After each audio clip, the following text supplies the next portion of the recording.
Hello. What a day. How are we doing? I have not done all my Hydra keys.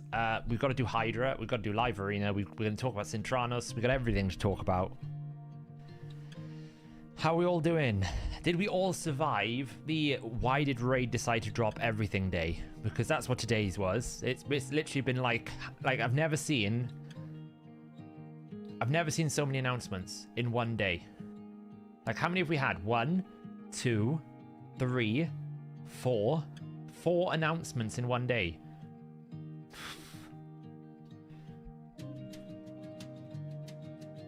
Like, literally 4 announcements. It's so crazy.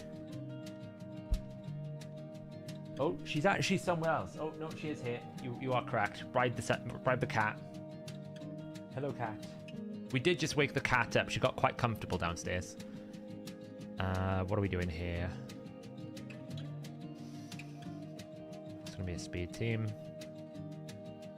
I really need to build Yoshi.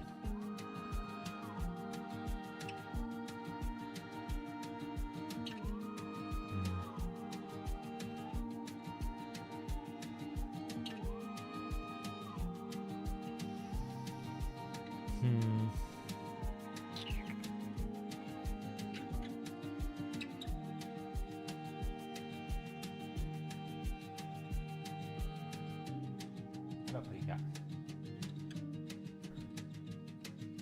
What, you want some treats? Alright then.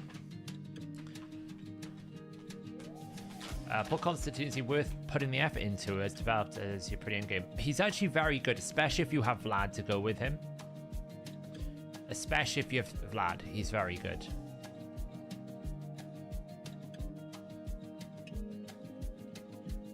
I can show you here now a little bit.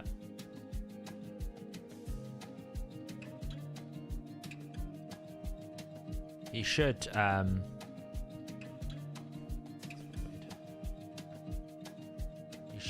the Pythian, yeah. I was expecting that.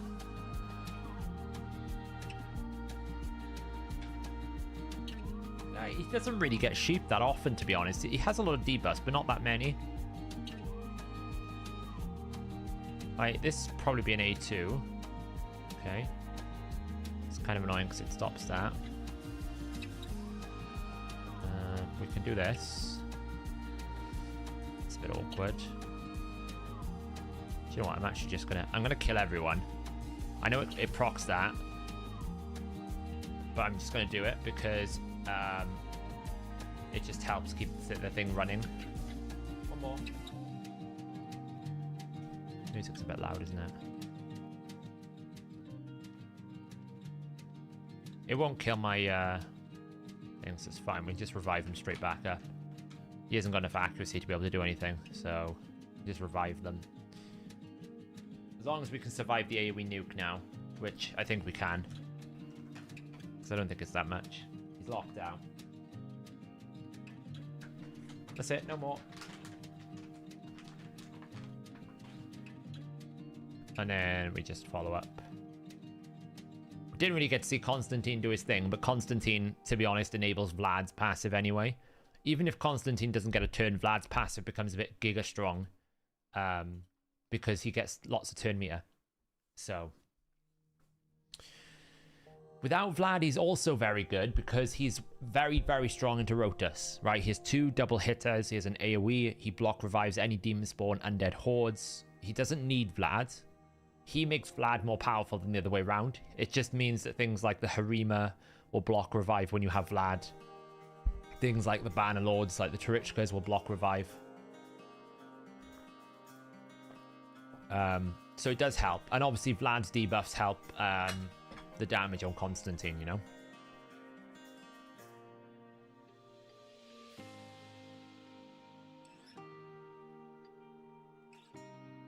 Hey, Greta.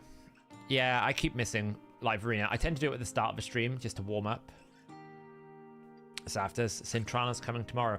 I mean, the normal pattern goes when an iOS or Android update goes out, the next day is normally player and play in the game servers. So if that pattern persists, then one would assume that yes, we are, you know, that it will be tomorrow, because that's the pattern. It may not be, it may be another day, but the pattern normally goes the day before an update is when Android and everything else gets updated.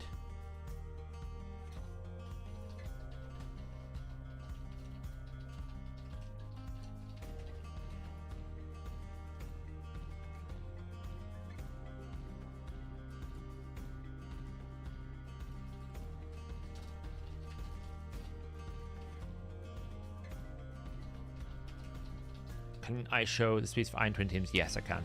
I actually probably should do a video on my Iron Twins team. I know a lot of people will say, oh, I just use the Helicath triple Painkeeper or whatnot, but I know some people don't have those options.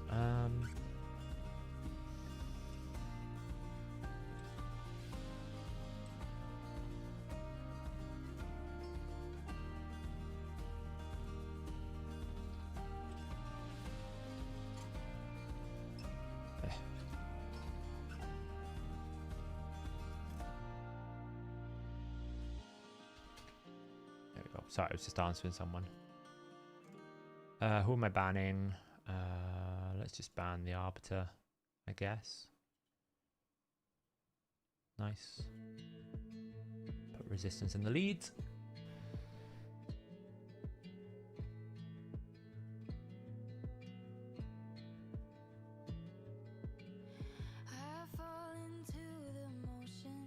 Yeah, there was 2 bombers. That's fine.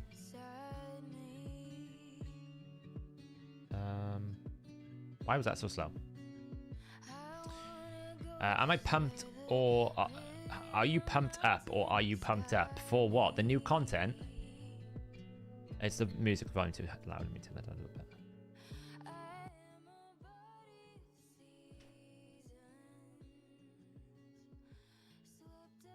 Oh, look, it's a shame. Oh, he did get some bombs off. Do I get a turn? I'd like a turn. Can I have a turn? No. There we go. Cleanse it all away. Block debuffs. Retaliation time. Here it comes. He knows he's doomed. He knows he's doomed.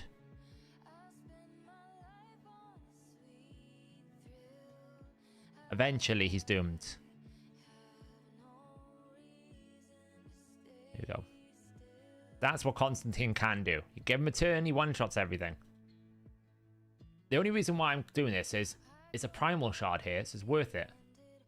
Not that any of this gear is worth anything anymore, because let's face it, the only gear set you ever want in the game is the new gear set. The new gear set power creeps every single set in the world. There's just no point having any other set anymore. There's no point investing any time into farming Savage anymore. Literally nothing. The only set you want now is the new gear set. It's better than any set out there in the world. By a mile. It's not even close. I don't know which idiot in Plarium designed that gear set, but whoever designed that gear set needs firing. It's way too strong. It is way too powerful. Like, it takes Stone Skin and puts it in the bin and laughs at it in its face in terms of how OP it is. And we all know how OP Stone Skin can be.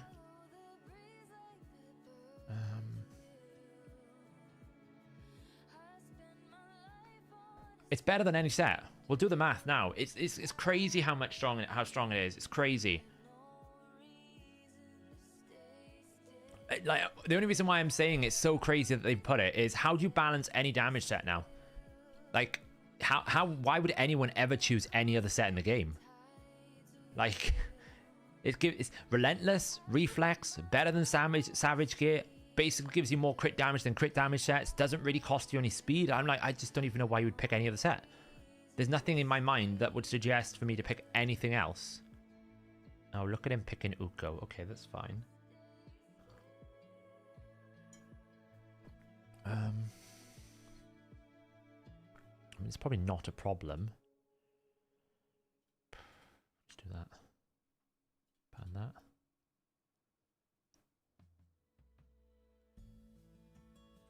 I'll show the set now.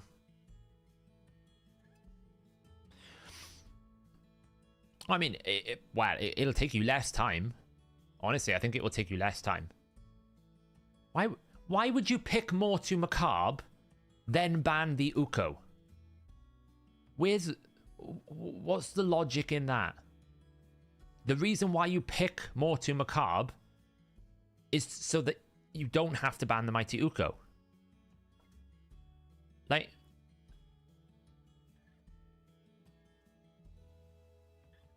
I'm so confused. I really am. I really just don't understand why you would do that.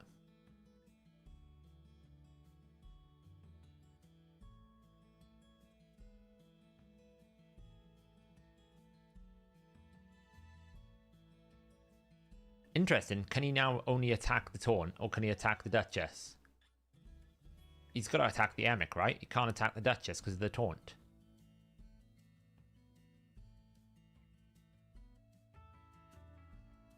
Alright.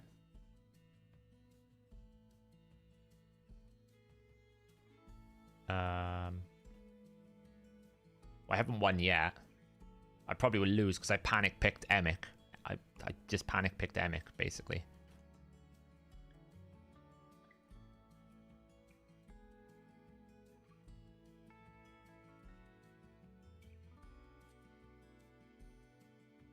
Is he going to one-shot my Duchess? Nope. If I get a turn, I might win. It's very unlikely, though.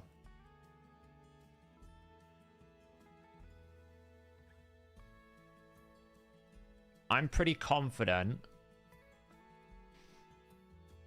I say this. I'm going to risk it for a biscuit. Nice, thank you.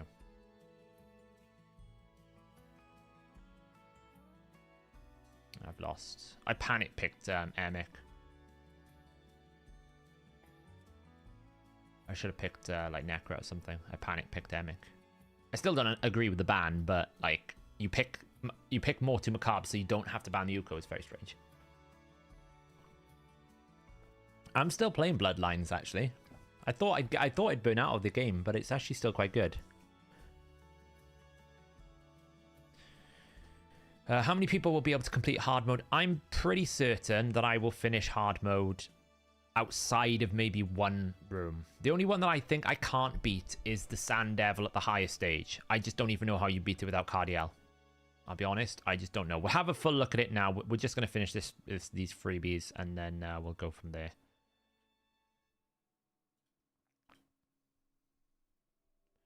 You think we're getting 2 more summon events for tournaments? I doubt it. Maybe 1 more. How many people have the silver to the gear we need? That is a big bit of concern, yeah, silver. You think you can beat hard final boss? Yeah. Yeah, probably. His mechanics are really not that hard.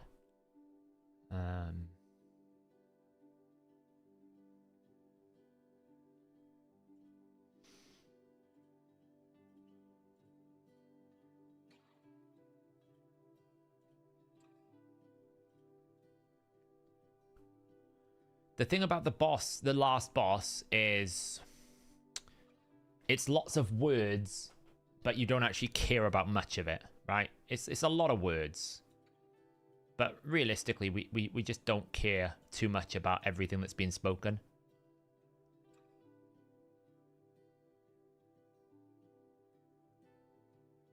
Would you ever do a Hydra draft like you did for the People's Arena teams? Because I normally get one. Yeah, we will probably at some point. At the moment, it's a little bit crazy because of everything that's going on with the game update. Oh, wow, that hurts so much. Man. If he's got protection set, can we just stop this? Get rid of all these buffs. It's a high resist.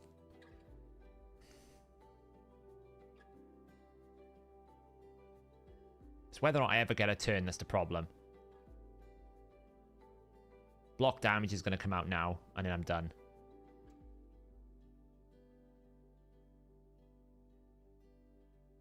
Yeah, I'm never going to get a turn. I can revive at least. I got 1 more attempt. No, never going to get a turn.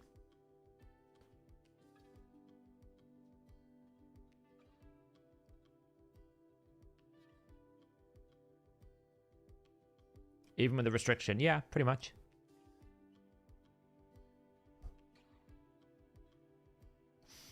It's probably a bug, JT. Was it 1 battle result? If it's 1 battle result, that's normally caused by a bug. So that's probably what it is.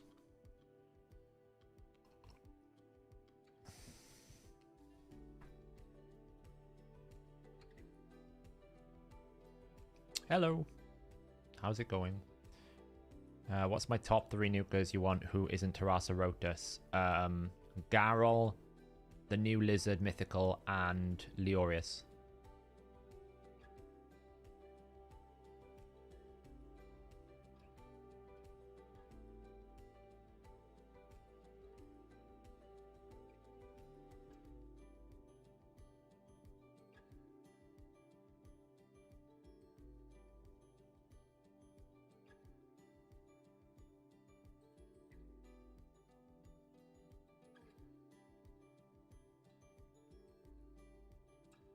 Leo doesn't require assistance.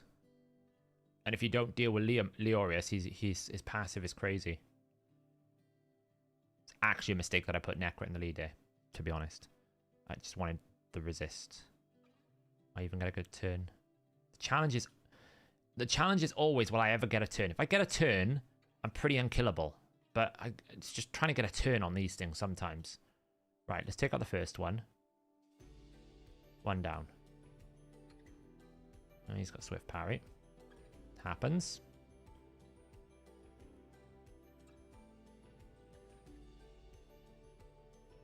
Yeah, but I can use him strategically in... oh, stupid. I forgot the blimmin' block revive doesn't work for that. It's fine, he's going to veil our AoE.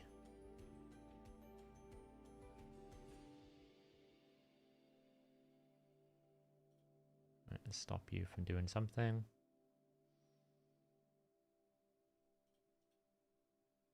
There. Thank you.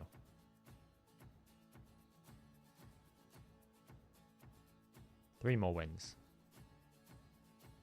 Just want my chest. Yeah, but you can't keep Jorgen alive, right? So if you notice, the champions I picked were all champions you can keep alive. You can't keep Jorgen alive. Leo I can keep alive. I can keep alive like the new Lizard pretty well. I can keep alive Garl pretty well because it's got unkillable. There's ways around it. Everything's... Wukong is everywhere in this meta. It's pretty ridiculous how much Wukong's in this meta.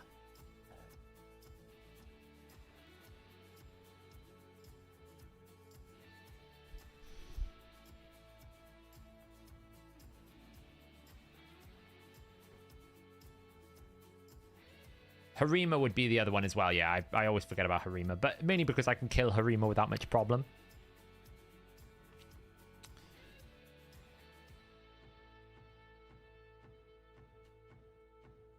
I can generally kill Harima without really breaking a sweat.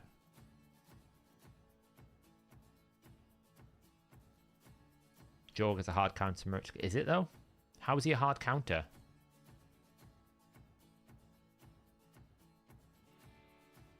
Yeah, Dutch word is fine. Should be. Unless YouTube doesn't like Dutch people all of a sudden. Does anything in the prisms interest me? I've got most of the legendaries. I wouldn't mind Krokmar. The little croc dude that just got added. Alright. Well.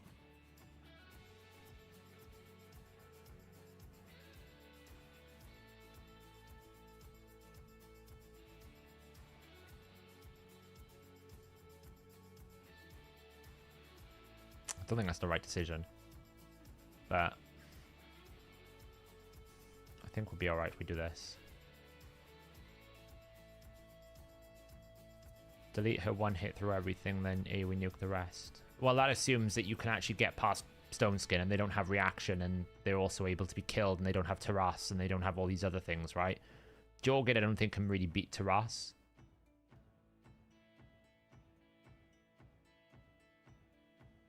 Don't veil the Warlord. You. Monstrosity. Veiled the Warlord, didn't it? So now I can't actually attack the Warlord. Can't do anything. I probably lost this fight. I find myself losing more in gold than I win. But it is what it is. I will absolutely lose this because the moment Arix gets a turn, I've lost. Well, Brimstone is a very good option for Iron Twins. It's like if you don't actually have damage, Brimstone is a very good option.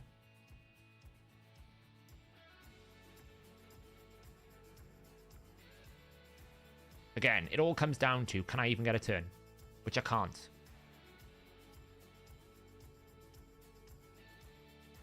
Because Elva will take a turn. And veil the Warlord again. And now I can't take a turn. And she'll just cleanse that Hex straight off.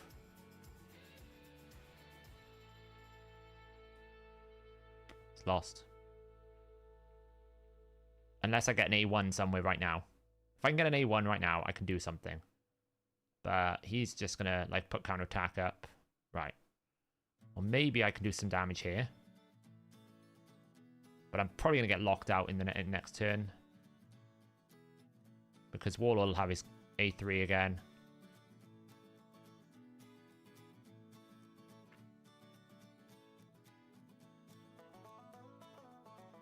At least I got access to the Warlord now. If I can get a turn on the Warlord, it'd be great. I just need a turn on Fernax on the Warlord. If I can kill the Warlord, we're good. Problem is Arak's just going to one-shot my Fernax, yeah.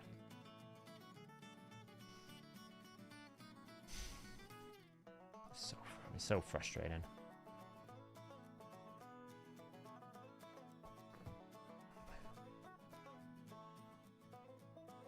You pulled Saphirian the other day and I'm building for Hydra team. Think you'll be able to give me a second to him? Yeah. Sulfurian's really, really good.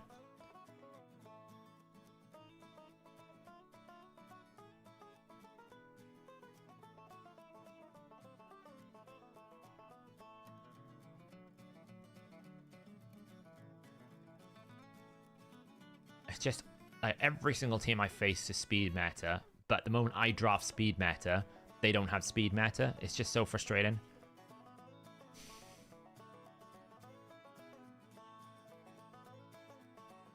Yeah, Valk's pretty good for Arena. Does good damage. You saw the amount of damage Valk did before.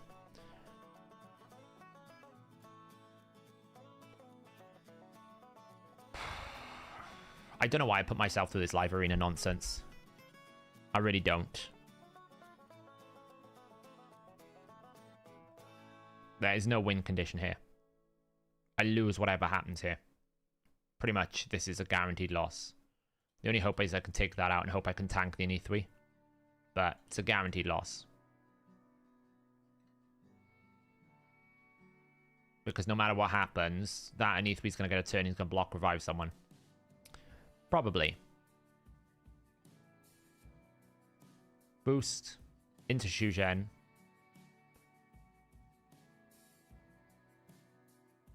There we go. Excellent.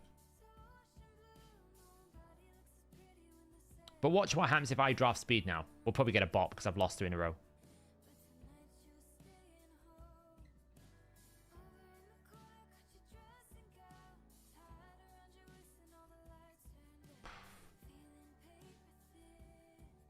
It's going to time me out now because I've lost 3 in a row. So it's going to try and give me a bot, which it can't do. And then it'll give me a bot afterwards.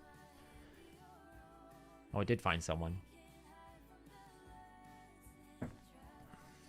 Watch what happens if I draft speed.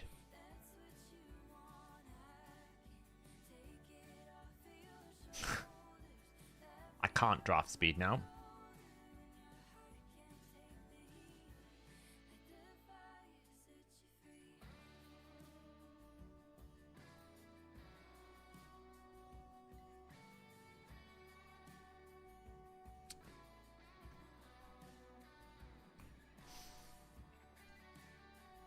No, you can't join. You can't proc extra turns from ally or joint attacks.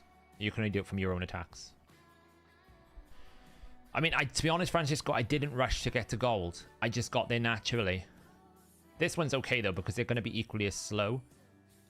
So I can definitely take my time.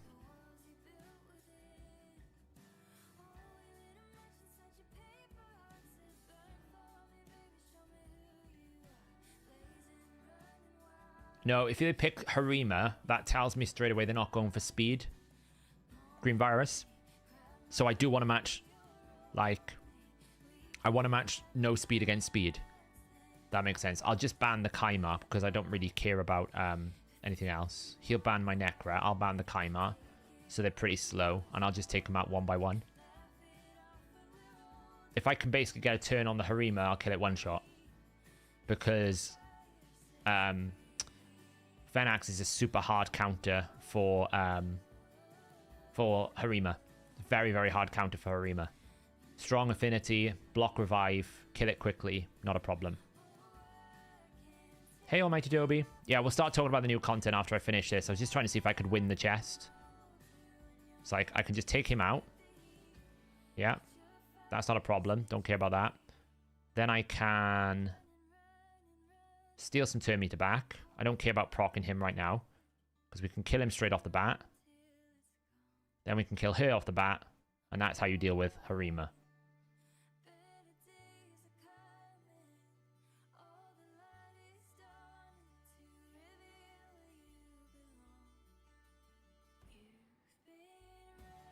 That's what my teams are meant to do.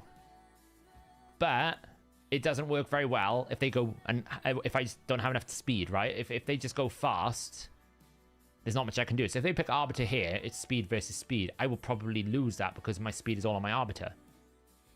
But the moment I saw Harima, I knew he was going tank, which is fine. I can just one-shot because I can control the fight.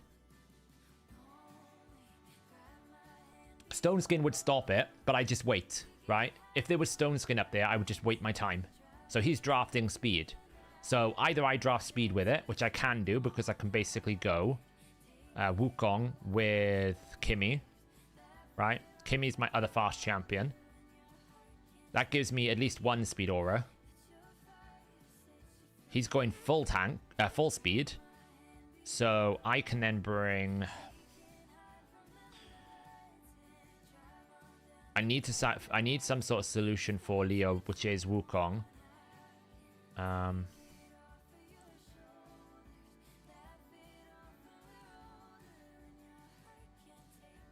gonna scare him with blessings.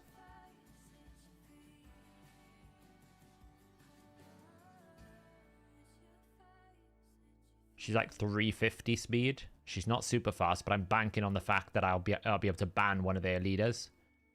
I need an aura though. So this next pick is going to be Duchess. And I take out their leader. He'll ban Wukong, which will stop me from being able to do anything. So this is where I hope. This is where I pray. Not fast enough. It really should just A to the Kimmy. That's what should happen here. You A to the Kimmy, but probably A3, which is equally fine. I've probably lost this. Because I'm going to get Leo'd and I'm going to get frozen. Like, I'm pretty certain I've lost this. Because he's got two AoEs. There's nothing I can redo. He should just A1 and save both his AoEs.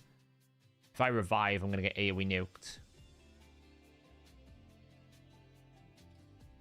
I just have to hope that I can do something and the steel doesn't cost me anything here. Oh, I stole everything. Absolutely everything.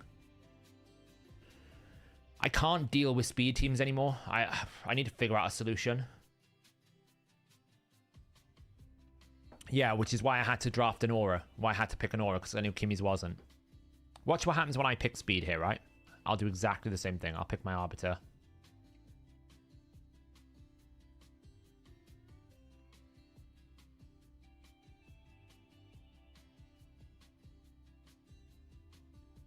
Yeah, Xena would be a good solution. Cut in and kill them. I should just build Yoshi up as well. The new set will be really good for this problem. The new Supersonic set. So watch what happens when I draft speed, right? So I'm going to draft here. And then I'm going to draft...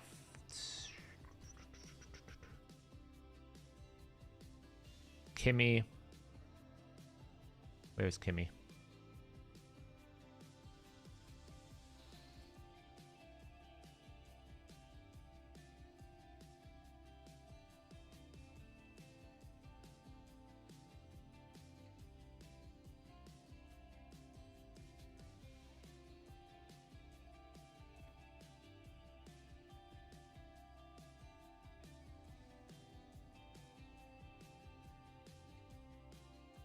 We'll talk about the new sets in a bit now. We'll finish this fight and then we'll start talking about the new content. Wouldn't it be bad if you drafted Liz instead of Kimmy? I want all three because I want them to feel like they don't know which one's got my speed gear. Ultimately, I just need to take a turn.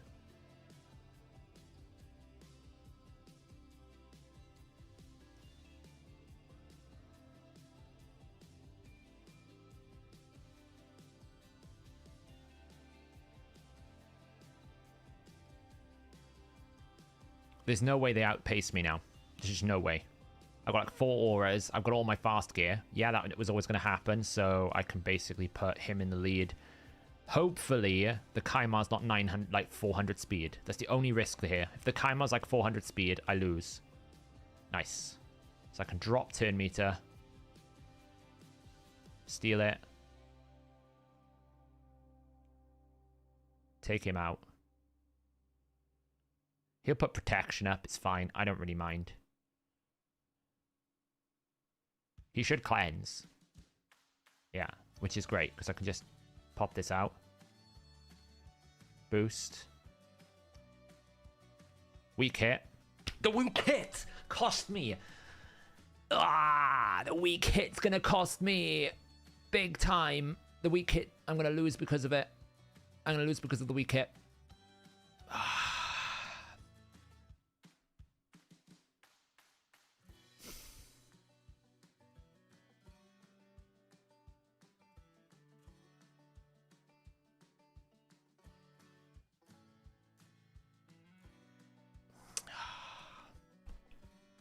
Because the idea is you use Baron to break the stone skin and then you just drop the turn meter.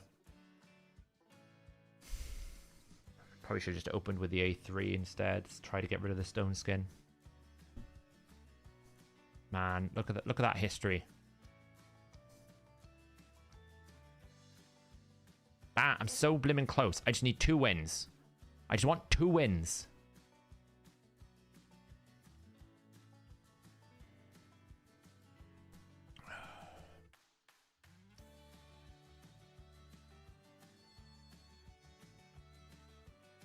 So frustrating. Just want 2 wins to get the chest. That's all I care about.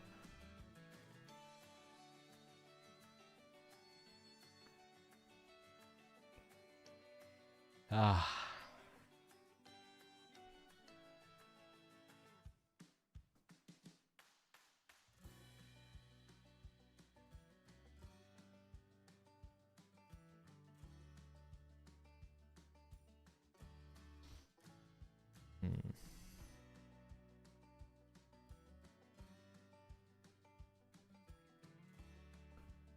The live arena set's kind of trash, to be honest. The only one that really benefits from it is like Shamael from the Zeal set.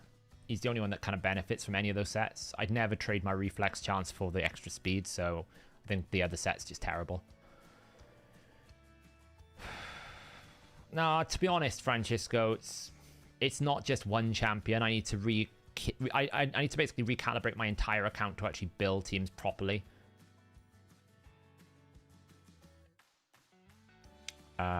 That's the issue. I'm not building teams properly. So as a result... Oh, he should ban either the Arbiter or the Baron. I don't have a solution for the Leorius here, apart from Uko. So he might ban the Uko. If he does that, that's a solution as well.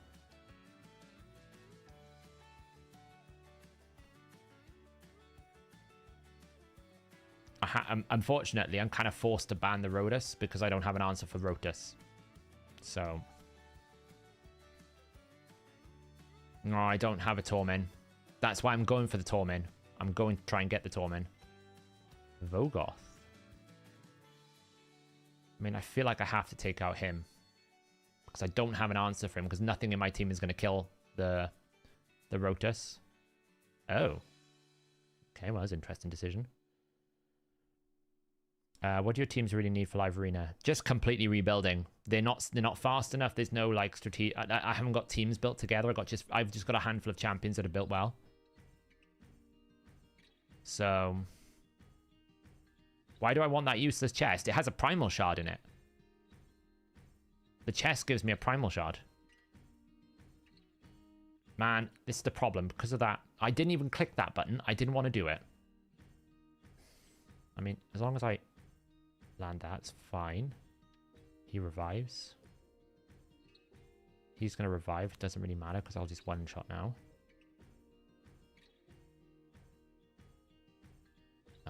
That's fine.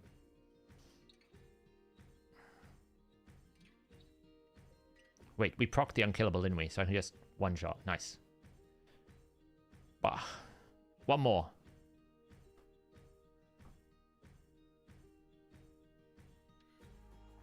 One more.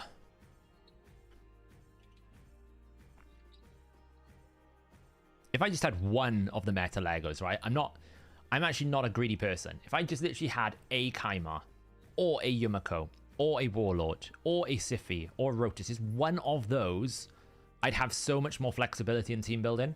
But because I have none of them, I just have so few options. Like, I'm almost forced to go down the Necret route if I want to go an attack-based damage dealer, or I can't really get any defense-based damage dealers going because I don't have the Siphi. Right, and yes, there are... Okay, we're going to have a Taras Marichka fight off, fine.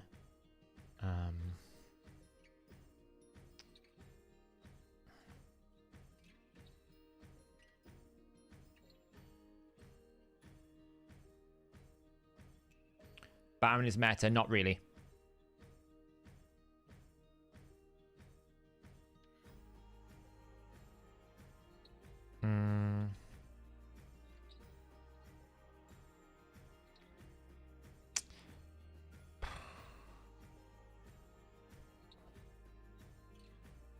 If I don't draft another turn meter, I have to draft 2 nukers and 2 Termiers.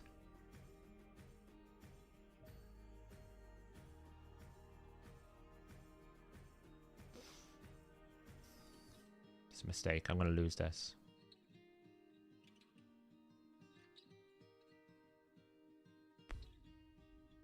What champ is number 1 on my wish list? See, that's the value of the Tormin. I have to ban the Tormin now.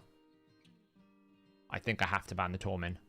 No matter what I do. Because if I try to boost, I'm going to permanently CC'd. So I have to ban the Tormin. And he's banned that. Straight loss. There's no chance. Honestly, my number 1 on my wish list... Probably Yumiko.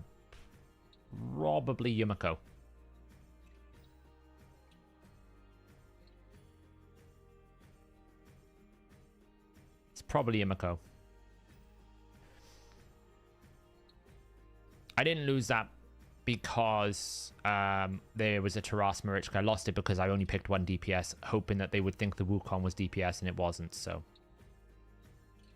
Actually, tell a lie, no. The only champion I want in the game is Cardiel. He's the most OP champion in the game.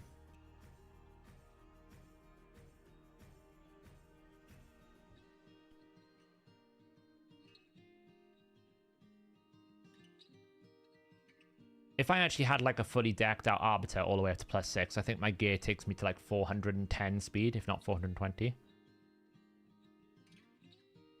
Nah, Cardiel's the most...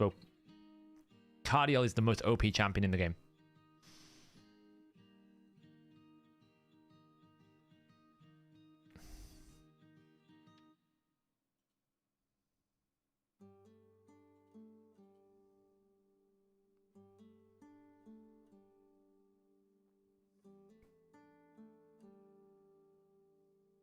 The reason why I say Cardiel's the most OP champion in the game, he gives you healing, he gives you block debuffs, he gives you cleanse, he gives you revive on death, he gives you the best ally attack in the game, he gives you like lots of damage. Like, any time you ever need a champion, I guarantee you the answer will always be Cardiel.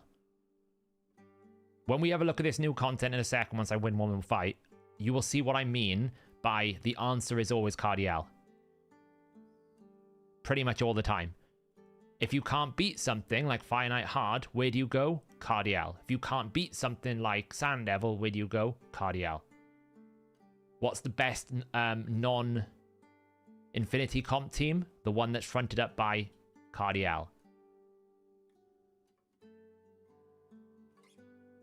Now the question is, do I get a turn? Yes.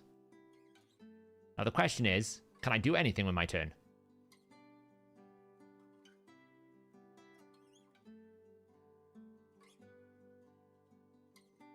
Well, that hurt. Well. I've lost 1.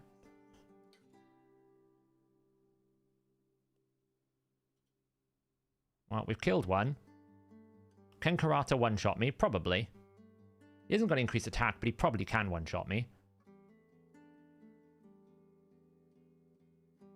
No, I was faster. He's running the risk that he can't win this because he didn't AoE. He can't get to my Phenax, so if my Phenax takes a turn, I win this, I think. I just have to kill the Corrado. Which I'm going to do in a minute.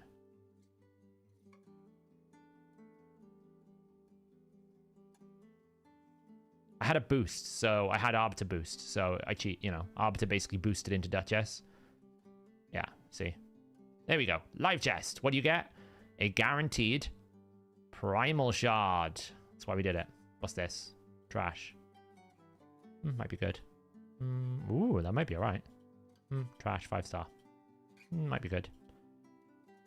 Actually not the worst. Considering. Could have been a lot worse, that. But that basically gives me a Primal Shard, see? Actually, it gives me 2 Primal Shards somehow. Happy days.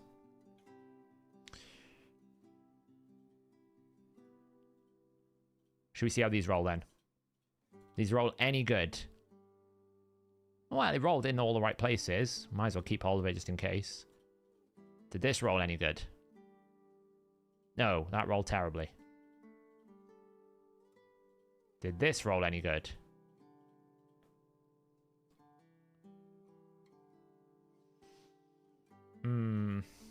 Potentially okay. It's kind of going to be all in speed. That's not too bad. We'll hold on to it. I'm at 1,400 points on the tournament event. I'm on the last milestone. 600 to go. I did all of this path in the end. I don't know what to spend my last 10,000 on.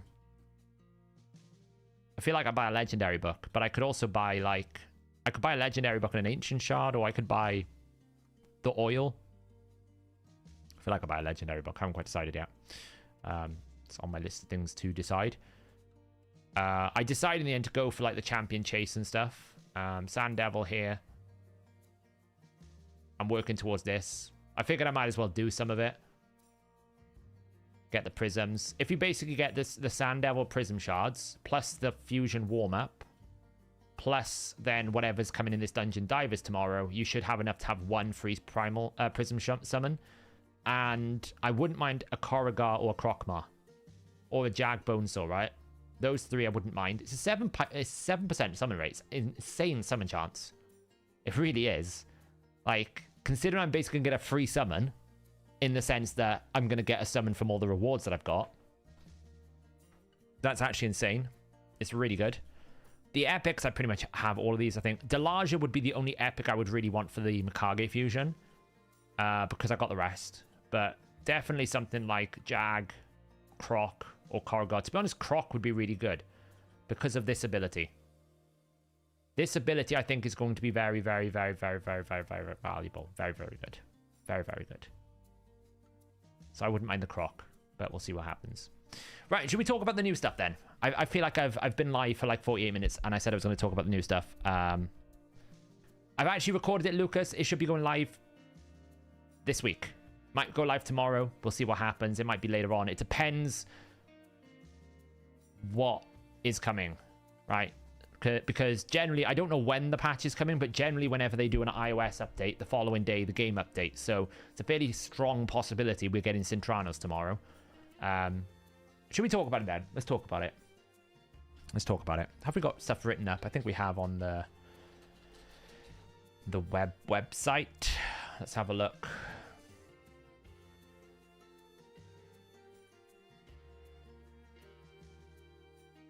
Let's have a talk about everything that's been announced. There's loads been announced today, right? So much has been announced.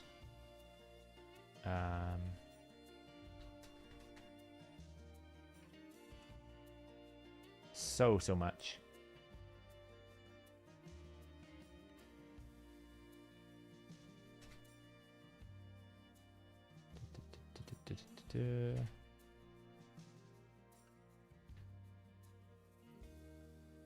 Let's see here.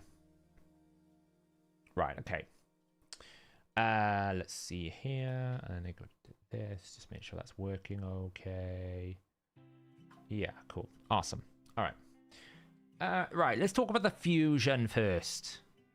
Blizzard, because I don't think I've streamed since Blizzard got announced. We got this fusion dude here. He looks freaking cool, right? He looks freaking cool, Blizzard. That is about as good as I think he's going to be. Personally. I originally thought he'd be a Torment counter. The only problem is he's going to remove the freeze and then just refreeze you the moment he rebuffs. Because he doesn't do block debuffs here. So, in essence, he's not a Torment counter. His A1 is basically worse than pretty much any epic freezer in the game. Really? Because, like, why would I want him over Newt? Why would I want him over Creedon, who gives me increased speed? Why would I want him over, like, Neldor, who gives me pretty much the same odds minus 10%? He's basically only 10% better than Neldor, but Neldor has a passive whenever an ally places a freeze debuff, he has a 30% chance he's going to attack with freeze as well. So, I'll be honest, like, he's not very good for Fire Knight Hard. There are better champions. You might be able to do some funky stuff with his Revive on Death mechanic. I honestly don't know what warrants him needing to be a hybrid fusion. Normally, whenever they do the hybrid fusion model, they tend to do it on really OP champions, right? If we think of the historical hybrid fusion champions, we are talking. We have had Gnut. No, not Gnut. Emic. Emic was a hybrid fusion, one of the most unique champions in the game. Really, really good. You know, powerful, unkillable champion. Really good in Hydra. Can do the permataunt. Great champion. We had Brogni. Brogni, totally unique champion. No one could do it, anyone. Yes, we did have Lonotharil. Lonotharil was a terrible fusion. But Lonotharil still proved useful in Fire Knight Hard because he had, to be fair, Big Pops. At the time, Lonotharil was only like the 3rd champion that did all team ally attack. So if you didn't have a Cardiel and you didn't have a Longbeard, then Lonotharil was your next best option. So at least like there was that about him. This guy doesn't do anything special. He doesn't do anything unique. His best case scenario is he's an ally protector for Clan Boss, which is a hell of a lot of effort to go to, considering it's a hybrid fusion. If he was a fragment fusion, I would say, yeah, he's pretty good for a fragment fusion, right? Because fragments is normally more flexibility. I know the last one was rubbish because they cut it short for the fusion event and for the tournament event and everything. But normally, fragment fusions are a little bit more flexible. And he fits that kind of model of, I could see some uses he might be good. Maybe there's some content in the future where we need more freeze. It could be a really good idea. But he doesn't, like, this A1 needs to be much better. Right? I mean, it's just not, like, this is a 4-turn cooldown. It's a 4-turn cooldown for basically a 75% turn meter reduction. A 30% reduction. It's just not good enough. It's like he's packing a few things that make him legendary, but in an epic kit. That's the best way to explain it. Because he himself is not immune to like stun, sleep, fear, true fear, provoke, or petrification. He's just immune to freeze. So he doesn't counter Kaimar. He doesn't counter things like provoke sets, stun sets. He won't counter fears that go off in different things. He won't counter, you know, technically you can cleanse off the petrification from Mithrala, which is decent, but I can't see it. It's a struggle for me. I'm actually, for the first time, wondering if I skip it. With everything going on, they're essentially, so here's the thing, right? They're essentially asking us to do a Torment fusion, because that's what the Torment event is, on top of this fusion, which is going to be the worst hybrid fusion model, on top of brand new content in the city of Sintranos. Like, you're asking us to do a lot over Christmas for a champion that just seems average. So I'm like on the fence about it. We'll talk about him in a second. Should we talk about this guy first? Carnage the Anarch. So if you don't know how you get Carnage the Anarch, you can only get Carnage from hard mode Sintranos. It's the only place you can get him. If you try to do normal, you won't get any progress towards him. It's not like Hydra where you can do the normal chest and get some fragments. You basically can't get this guy unless you do hard mode. And the way you get him is you need to collect 500 candles. And you get candles by completing quests, and those quests are very basic stuff. Like, I think it's like kill the boss, kill 101 floors, maybe like kill some of the twin bosses. I think maybe stuff like that. Maybe it's like do awakened rooms. I can't remember the exact list from the video, but essentially you have to do the quests. 40% of the monthly allocation towards Carnage is allocated into completing every single floor. So if you get stuck on one floor, that's going to put you behind 40 candles. So it's going to take you 5 months to get him. Okay, it's the only way you can get him. So he does look cool, you know, he looks awesome. Let's have a look then. So, base form. What are we talking about here? So he's going to counterattack every single time, and he has 1 chance of removing buff. That's red flag number 1, right? Because if we want to talk about Arena, well, having a chance every single time someone attacks me, or when I attack them, so whenever I get attacked or an ally gets attacked, I have pretty much a pretty high chance I'm going to counterattack, and if I counterattack, I steal a buff. Like, okay, that's a sheep magnet. Attacks one enemy 2 times. Before attacking, swaps HP with an enemy, then steals all buffs from them. Polycheck 1. Also transfers all debuffs from this champion. Polycheck 2. Then places a seal debuff. Polycheck 3.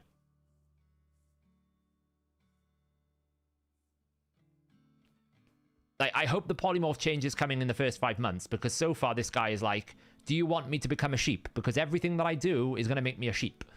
Right? He's basically designed for Arena because they've given him an Arena aura, and he can't do anything in Arena because he's just going to be sheeped permanently. So hopefully they fix the polymorph by then, but just because they said it's going to be fixed in 2024 doesn't mean it's going to be fixed in like any time soon within 2024. But it is 5 months, so there's a fairly good chance. Attacks one enemy 3 times. The first hit places block passive skills, then block active skills, then steals 100% of turn meter. So this is what I do like about him. Trinity of Pain. This is a hard counter for Taras. This ability allows this champion to kill Taras. It's the only ability that can do it, because normally you can't kill... If you're an attack-based champion, you really struggle to kill Taras because he reduces your attack and he reduces the incoming damage, right? So you get in like double penalties, so you just can never do enough damage to him. Well, this will take the block passive skills and steal the turn meter. So hopefully the idea is you basically do that ability, then you do it into another ability, and then you go for something, right? Or even you basically use that ability, then transform into your other form to basically kill someone. That's what you could do. Each hit this champion, I will say though, 2 more polymorph checks. So far we've got 1, 3, 2. So like 6 attempts for him to become a sheep. Each hit this champion deals skills. Each time this champion deals from... Can I talk today? Each hit this champion deals some skills has a 50% chance of applying debuff spread. Polymorph 7. When taking 1 damage thing and placing it on all enemies. When this champion kills an enemy, 100% check. It's like... So his base form is impossible for Arena. It's just impossible. It's just impossible. It's going to get polymorphed to death. There's too much buffing and debuffing and stealing going on. So, what about his alternate form? So attacks 1 enemy 2 times, heals. Great. So that's quite a nice ability because as an attack-based champion, he's going to be quite squishy. So every time he attacks, he can heal. It's cool. Attacks all enemies, ignores shields, ignores ally protection when attacking enemies under 1 or more debuffs, and unkillable when attacking enemies under 2. So this ability here is quite good into Necret because you're ignoring the shield and the ally protection. So he should be able to take down a Necret person. A bit like how Helicath is very good into Necret because he ignores the shield. Attacks all enemies 2 times, so we can kill Rotus. No, we can't. We're weak affinity to Rotus. That's rough. If a target is killed by this skill while under 3 or more different debuffs, places a block revive. It does require debuffs, and what can't you do in Arena debuffs? I mean, it's a bit of a problem. This champion's crit damage increases by 1% for every 3 points of accuracy they have. All right, well, if you have 300 accuracy, does that give you 30%? I can't do math today. So 3 divided by 1, so 300 divided by 100%. Good lord, I can't do maths today. My brain is on fire from all the different stuff I've been doing. That's a lot. That is a lot of that is a lot of crit damage, and that doesn't have a cap. So if you put increased accuracy on him, that's effectively 150%. 450 divided by 3. That's 50%. So increased accuracy should give him 50% crit damage. Yeah, when I have to do napkin maths in my head, QWERTY, it fails my brain sometimes. Basic maths. I could do the really advanced maths, but when I need to do basic maths, it's really bad. That's a lot. That's really powerful. That's a hell of a lot, right? If you can put some accuracy on him, that's a lot. Ignores, yeah, I've seen the base attack is 1960. The only thing I worry about is if they're going to give you like free 100 crit damage and then 1960 base attack, how bad are the multipliers, right? When we looked at Vitreous, for example, Vitreous looked really good, great base stats and all this, and then he just didn't have enough base multipliers. Because he ignored so much defense and everything, they over-indexed into like bringing his multipliers down, and then he didn't hit hard enough. So, you know, he'll hit diminishing returns. What do you mean he'll hit diminishing returns? There is no diminishing returns on this. There's absolutely no diminishing returns on this this ability. It's a linear path. The more accuracy you add, the more crit damage he gets. And then the more accuracy you have, the more increased accuracy will give him more crit damage. There's not really any diminishing returns on crit damage either. There's no diminishing returns on crit damage. It's just sometimes you get more damage from building attack, right? There's a difference between diminishing returns and just balancing your build. There's diminishing returns on having defense, because the equation that calculates damage is a flat diminishing returns. So the amount of ignore defense you have does affect that kind of thing. But actually damage output is not... There's no diminishing returns on crit damage. It just might benefit you to build more attack because you'll end up producing more damage. It's not quite the same thing. The more interesting thing for me is this second part. Ignores 10% of the target's defense for each debuff they're under. So take PvP and put it out the window a second. Okay? Put it out the second. Put it out the way. If you have 20% area bonuses, and you can put a little bit of Crushing Rend on him, like if you get to 6-star Crushing Rend, it's unlikely you will. Well, actually, it's a very high possibility you will, because if you keep doing Sintranos, you'll get the 6-star Soul, because the 6-star Soul is available in Sintranos. If you put Crushing Rend, and you put a few debuffs out, he's doing true damage all the time in this form. He will wreck so hard. Even though he's AoE, he'll be really good for just Hydra damage, because he will be doing true damage everywhere. He'll be wrecking, like, if you give him loads of accuracy, he'll be doing true damage with like 500% crit damage on a base attack of 1960. Like, he could have terrible multipliers, and he will still be one of the best AoE damage dealers in the game for PvE content. Now, whether or not that works in PvP, probably not, because can you get enough debuffs out? It really depends. This champion is subject to whatever they do with Polymorph, because I know you've been talking about the seal. I actually think base seal is kind of trash. I can't imagine a single target seal doing anything. Do you know what this is exactly like? Enfeeble.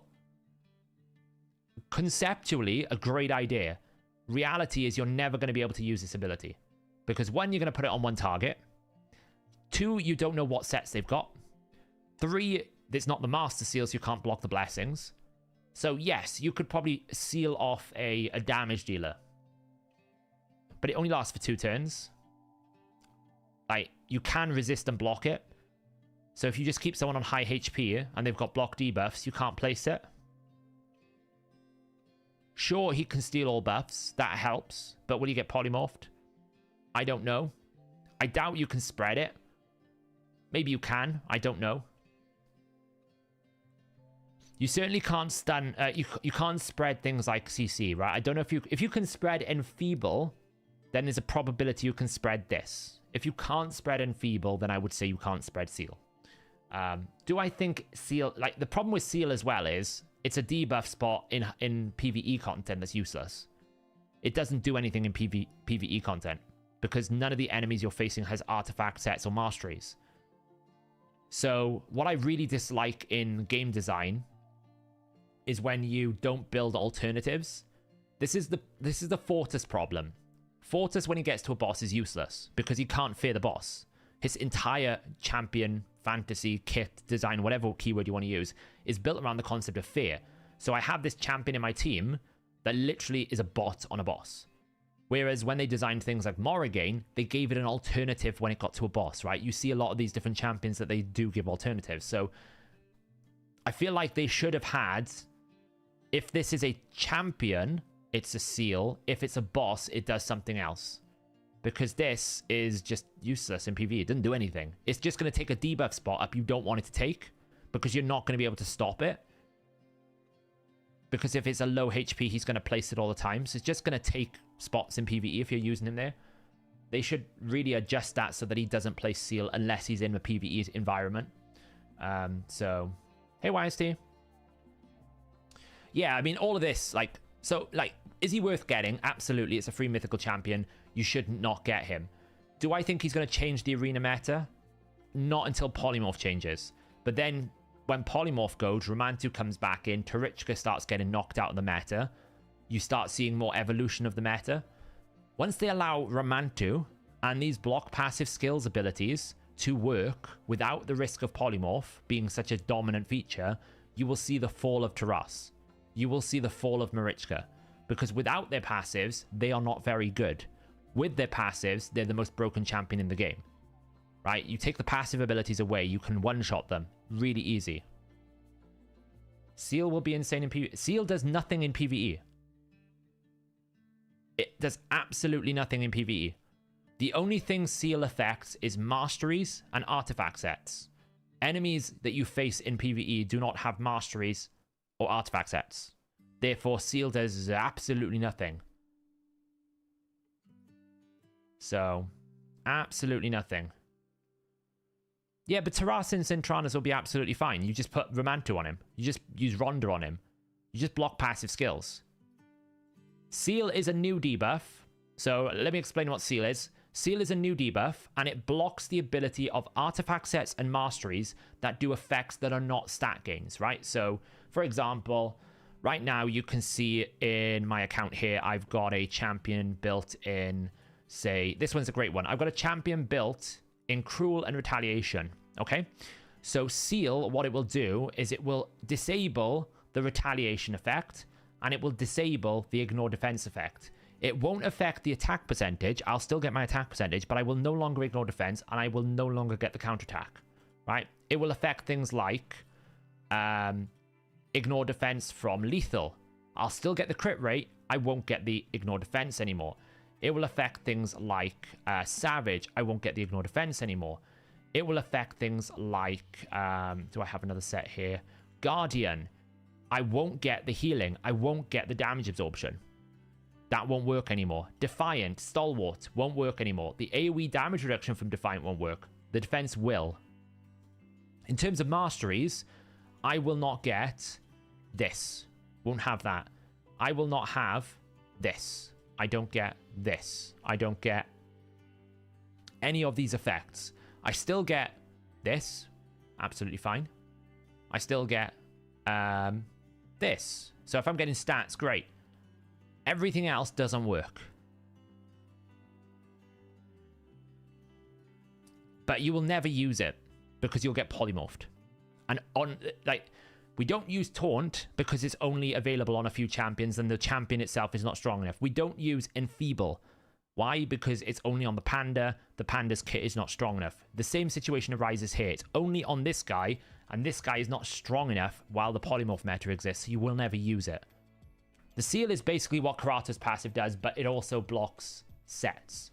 And then there's a Master Seal, and the Master Seal also blocks blessings. Now, if this was a Master Seal, I'd be like, yes, we can block polymorph. If you manage to survive the first thing and the second thing. So if it was like, places a Master Seal, this can't be blocked, resisted, or anything, or removed, then this instantly goes from, okay, it's pretty good, to this is now the best ability in PvP. Because now you literally go and you go, I don't like this blessing this champion has got, Master Seal. I don't like this champion that can do all these different, maybe the damage dealer, Master Seal, you can't kill me anymore, right? Maybe I can go and put it on Taras, get rid of all of his powerful effects, Master Seal. Job done. But as a Seal, after you've already stolen buffs and transferred debuffs, I just can't see how you're going to get past polymorph. So we'll have to see what the polymorph change is. So I think he's worth getting. Overall, I think he's not the worst. The only thing I was a little bit annoyed at is he's not void. I would have basically made him like Mithrala, where you can't summon him, and made him a void mythical, because all of the content release champions like Mithrala, Arbiter, Lydia, they've all been void champions. The fact he's spirit really, really affects him, because he can't kill Rotas now. Because he's weak affinity. He can't kill magic-based champions because he's weak affinity. So I don't really know why it's not void. Just make him void, make him unsummonable, and you don't have a problem with your shard system right now. Just make him void. I would imagine you're not going to be able to summon him. Right? So if that's the case, just take him out. Like, make him void. Like, I think that would have been better. You'll get the soul as well. Yeah, exactly. That's a fair point, Washi. You're going to guarantee yourself a 6-star soul when you get this guy. So he is weak. Yeah, because he's Demon Spawn. He's weak to Harima. Yeah. But, you know, he basically, you've already started going. He doesn't counter this because of this. He doesn't counter that because of that. So it's like, you're already putting it down on this brand new champion. When we got Mithrala, we were all like, oh my god, she does this, she does this, she does this, she does this. She's amazing, she'll do this. When you get Arbiter, it's like straight into your arena team. When we got Lydia, she does decreased defense, weaken, increase speed, strengthen, block. She does so much. This guy, you're already starting with, well, he's going to sheep himself. You know, he's negative affinity to Rotas. He can't really kill Harima. You know, this can do pretty good against Taras, but, you know, it's just you're already finding problems, and that's a bit frustrating. Once you get the champion in the city of Sintranos, but Taras also has fear, so is useless also. Does Taras fear the demon spawn? I don't think he does. Oh, he fears, yeah. Okay, there you go. But you can block it, right? So you can put him in like Stone Skin. So you can block it. But you see what I mean? Like, you start getting roadblocks, and I feel like they should have at least made him void, you know? Well, I don't think we're seeking negatives, Crouching. I'm analyzing where would I play him, right? So they're basically telling me he is an arena battle. He's an arena champion because they're giving me an aura that is only arena. So they're trying to tell me that he's an arena champion, right? Because there's an effect that only works in PvP. There's an aura that only works in PvP. So you're telling me he's a PvP champion. And then I'm looking at it and I'm going, he doesn't really work in the PvP in its current form. Whether or not that changes by the time we get him, I don't know. But in his current form, he doesn't work. He's going to polymorph himself. He can't kill Rotas. He can't kill Harima. He's going to get feared by Taras. Yes, he can probably deal with Taras on the A3. But then does he actually have enough damage? Like, you can't debuff to get his passive going because debuffs don't work in arena. So it's kind of like, I can see the concept. I actually think this form is giga strong for PvE. I think you just forget the PvP concepts. And I actually think this form is giga strong for PvE. Because you're going to get so much crit damage because you can build a lot of accuracy. You're going to get true damage everywhere. He is just going to wreck everything. Every time he attacks, he's going to deal true damage. How crazy that is. It is insane. I think this form is where he's really good in PvE content, not PvP. I think even though he's AoE, I think he'll be one of the top damage dealers in Hydra. Because he's constantly attacking with the A1. Look. Whenever an enemy hits this champion or ally, has a 50% chance to counterattack. It increases for each debuff. If you put 5 debuffs all the time up on enemies, which you can do in Hydra, every time an enemy attacks your team, counterattack. Every time an enemy attacks again, counterattack. And every time I'm counterattacking, I'm dealing true damage. Right? Because even if I don't get to 100%, my 20% area bonus or whatever from Hydra, if I have Crushing Ren because I got the soul from thing, maybe I put him in Savage Cruel, you could probably put him not in Savage Cruel. I mean, you wouldn't put him in any other set other than the new set, but you know what I mean. So I think he's actually going to be insanely good for PvE. So, yeah. Oh, sorry. I'm on the wrong screen. Thank you. Yeah, so what I was saying is this form here, this alternate form, I think he's going to be insanely strong because you get pretty much true damage constantly. You're going to get like 150 bonus crit damage. Every time you get attacked, he's going to attack back, dealing true damage. You know, you get full double AoE, not so great in Hydra, but because you're dealing true damage, it'll be okay. So, it's really good for PvE. PvP, not so much. So,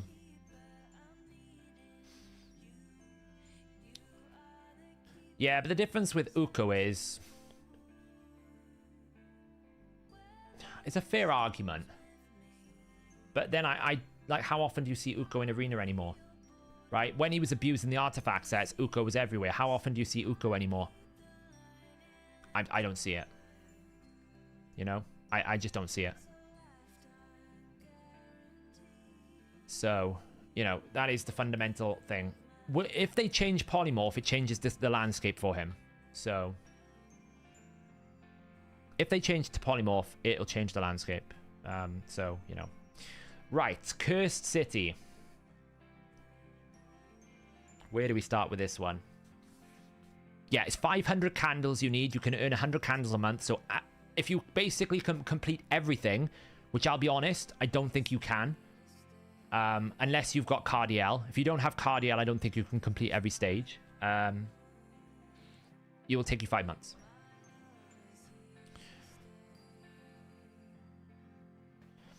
Yes, you could Oz. Yeah, I agree. But then would you want, like, do you really want your damage dealer? Well, I suppose, actually, you get, how much? You get 75 accuracy, right? From a 6-star polymorph. Right? Throwing this out here. I don't think it's going to be right, but I'm pretty sure you get, like, how much?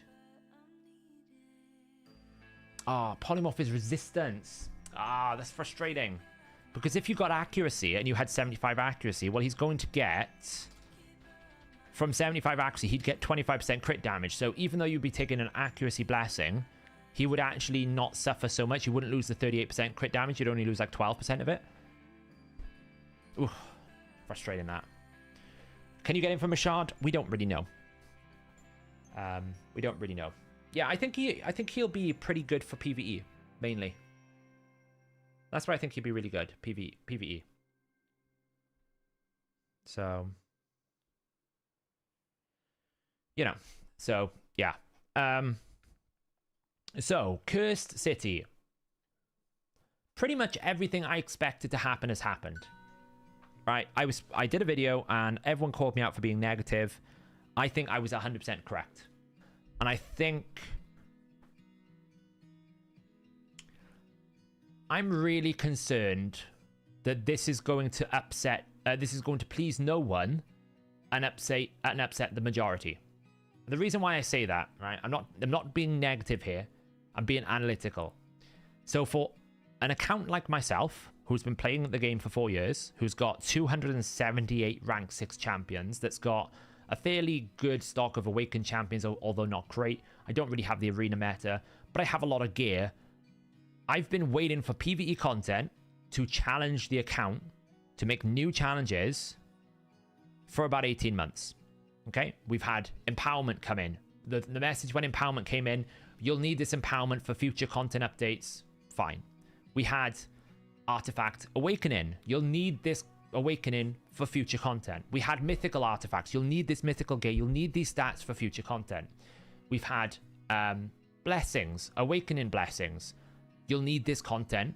You'll need this for future content. That's what they keep saying. Iron Twins, Sand Devil, Shogun, empowerment, all of these things is for content that you will need because we're going to release in future content. Yeah, I know, I'm everywhere.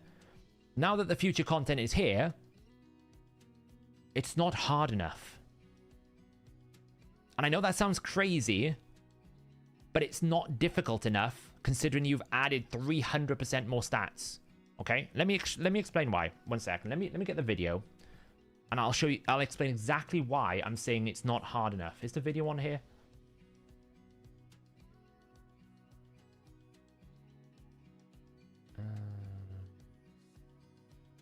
Did they link the video on the article? I don't think they did. Let's find out. YouTube. Oops, go back.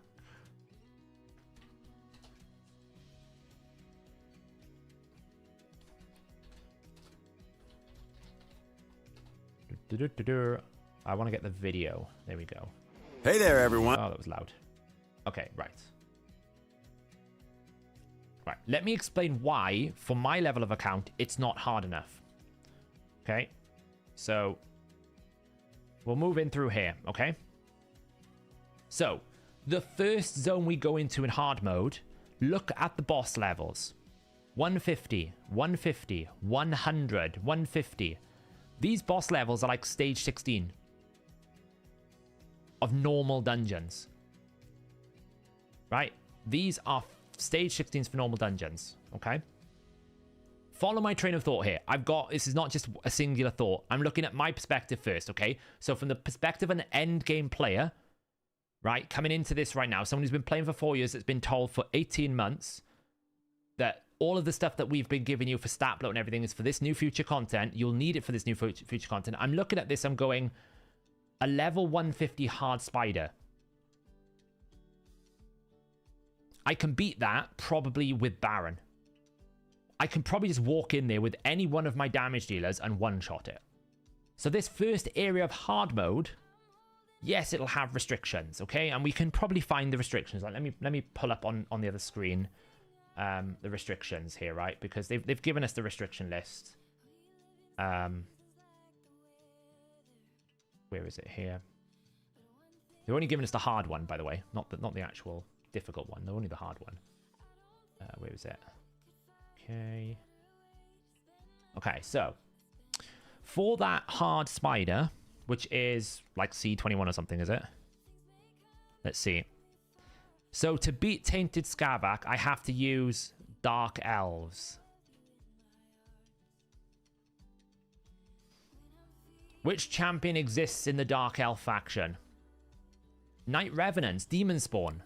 That's just going to be a cakewalk. Okay, so it's like, fine. You know, normal does have restrictions. Trance, yeah, they specifically said in their announcement video that the article they've given you is for hard mode. Normal has different restrictions. So you're not even having to do the hard mode on normal. Normal's got completely separate restrictions and requirements. So anyway, so you could say, okay, Cobble Market is easy, fine. Okay, well, let's go up to the hardest difficulty here, right? So we're in like this next area, 150. Oh, we've managed to reach like stage 16 still. We're maybe at stage 20. Okay, maybe we can, yeah, use the keys. We don't like the keys. Can I find the Soul Cross one? Move up to Soul Cross for me. Show me the Soul Cross. The boss in the middle is basically 350. Okay, the boss is probably quite challenging, but I think I can probably beat it straight away because I've got Awakening. I can just brute force it. Is it going to show me Soul Cross? Yeah, that's the fun part. Yes. Show me Soul Cross.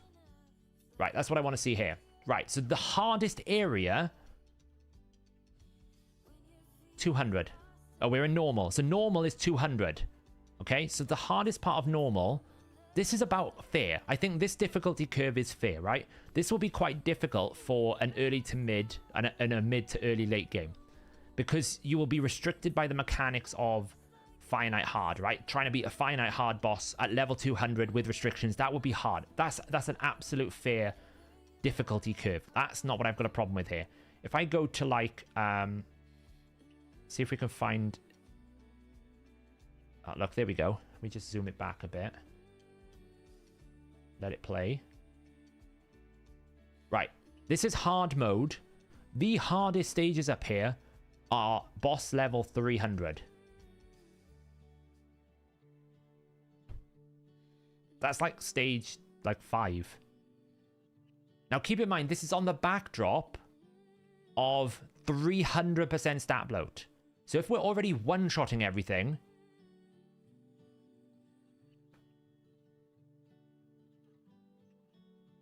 Possibly. Now, here's the problem, right? So problem number 1 for me is this is too easy. So the only challenges that is going to be presented to me is the central boss. And I'm pretty sure that central boss will get solved before I even get to it because the content creators probably had a test server and they're going to have a strategy and it's going to get solved. So like the game is already beaten before I even get to it. So the only challenge, a new thing that I've got is the boss. Now, the other problem, and this is where the problem I think is what I'm trying to say is it doesn't make anyone happy. I'm not happy because basically the path up to the hard content is too easy. But then when I get to the hard content, the content is not hard for the sake of content. It's actually hard because you can't do anything. So this Sand Devil 300, right? Sand Devil 300. That requires you to use Sacred Order, Ogryn Tribes, Lizardmen, who are also attack and support.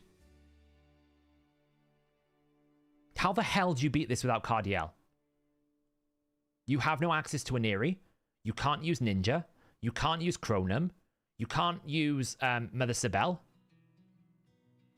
Like, you have absolute no... Like, there's no way to beat this floor without Cardiel. Unless he doesn't do any damage, unless they scale his stats so low that you can tank his passive, which is thematically not accurate to what Sand Devil does, there's no way to beat this.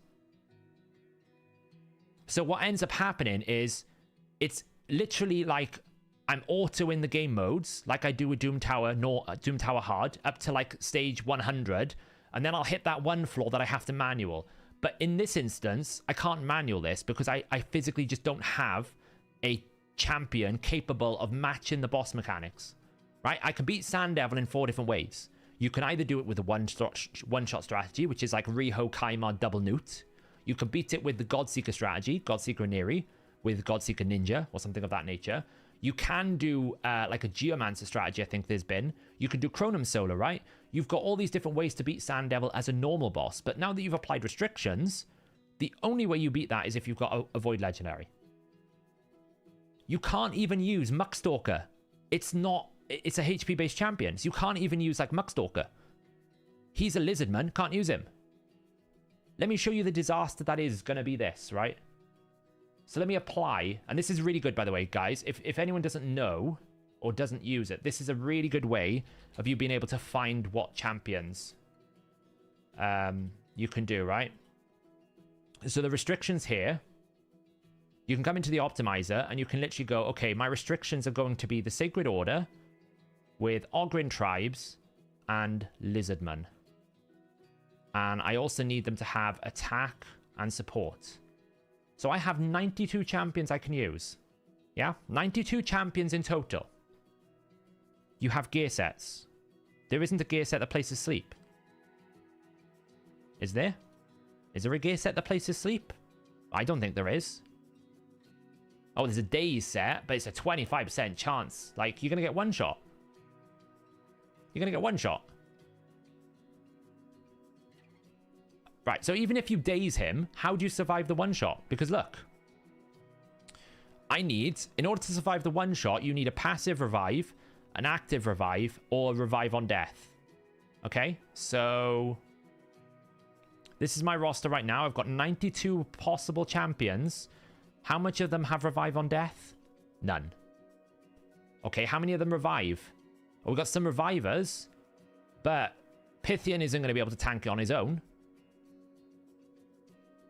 Unless you can one-shot the boss, it ain't going to work. Like, how many of these champions have sleep? Like, somehow these two, like, Abyss is showing up because she sleeps herself. She's one of those weird champions that when you awaken her, she removes the sleep. But when she's unawakened, she puts the sleep on herself. Apparently, Roxanne can sleep. Can it? Where does Roxanne sleep? So Roxanne can sleep. So I could maybe use Roxanne to sleep. Right? But, like, you can't use Light Swan. He's defense-based. I have Light Swan, right? If we actually put, like, defense, you'll see that Light Swan comes in. But you can't use defense-based. It has to be attack and support. That's the problem, right? You can't use Muckstalker because he's not the right thing. It's like, you need Cardiel. Because how do you survive the hit? Or it doesn't hit you hard enough and then you basically one-shot it. So we're then back to the first problem, which is not hard enough. So my problem here is not the difficulty. My problem is it's not challenging. It's just blocking you. right? All it's doing is it's going, do you happen to have the Void Legendary that makes this possible? If you don't, you quit out of luck. You know, you're out of luck. And like, there's a Fire Knight. Now, there is a way. I'm pretty confident I know how to beat this Fire Knight. You're going to have to use Shamael. But otherwise, you're back to the same thing problem again. You're going to need Cardiel. Why? Because you have no ally attackers that fit that faction, which is High Elves, Sacred Order, and Sylvan Watchers. And if you didn't get lucky like me and haven't managed to pull Neldor, and you haven't managed to pull the Creodon, if you haven't got those 2 new epics, your freeze options are really bad. Like, so bad. We're talking like maybe 1 or 2 champions that fit that parameter. So it's just like, the challenge is not that they've made like compelling boss fights or compelling fights. They've literally taken Doom Tower secret rooms and put loads of restrictions on them, and then made it so that they've like put the mechanics against the roster. I don't know. That doesn't feel like a challenge to me, you know? I haven't really looked at what the Iron Twins boss is here. What's the Iron Twins restriction? What is he? Is he an S? Yeah, Iron Twins. Iron Twins is fine. We can use... Well, is it fine, though? Is Geo... Is Geo an actual dwarf for the right variety? We can't even use Geomancer for Iron Twins. But at least with Iron Twins, you can just like tank it down slowly and use Brimstone to kill it, right? The mechanics are, can you survive more than anything else? People just use Geomancer because you can kill it quickly. But my problem with having champions like Sand Devil and Fire Knight hard is it requires very specific champions to solve the problem. And I don't know whether that's a fair shout. So for a person like me, I'm going to basically walk pretty much.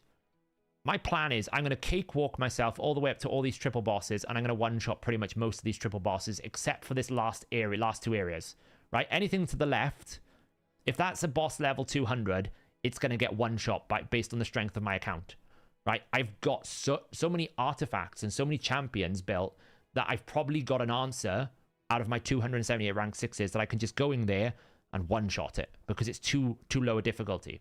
So the other 2 sides are going to be challenging, but only on the areas where there's a mechanic that stops me from being able to just use the OP champions that I've got. So it's like, that's a problem. But here's the other problem to that, right?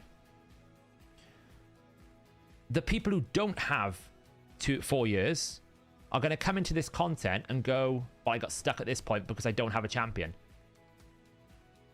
So it's not like when you're progressing Doom Tower where you're trying to find different ways in your account to actually push it. You might need to like re-gear your champions, or maybe you need to go farm some more gear to improve it. You're literally going to get to a stage and you're going to go, I simply don't have a champion. I can't progress. And I don't know whether that's a good feeling. I don't know. What do you guys think? Do you feel like that's a good feeling? Because I don't. I don't feel like that's challenging to me as a player. I just feel like that's not a challenge. That's just prohibition, you know? See you later, Trev. So those are the bad things, okay? Those are the bad things I'm not too keen on. Now, here's the good things. There's a boatload of free rewards.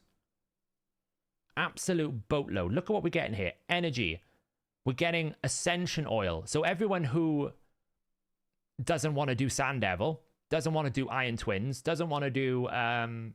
the Sand Devil, but has that advanced quest where you have to ascend something, well, this is going to be great, right? Because you're going to be able to stock up on these oils so long as they come in a reasonable quantity without having to actually commute resources. Really, really good. The other good thing is I think this boss will present a challenge for a lot of players. I think it will be quite challenging for a bunch of players.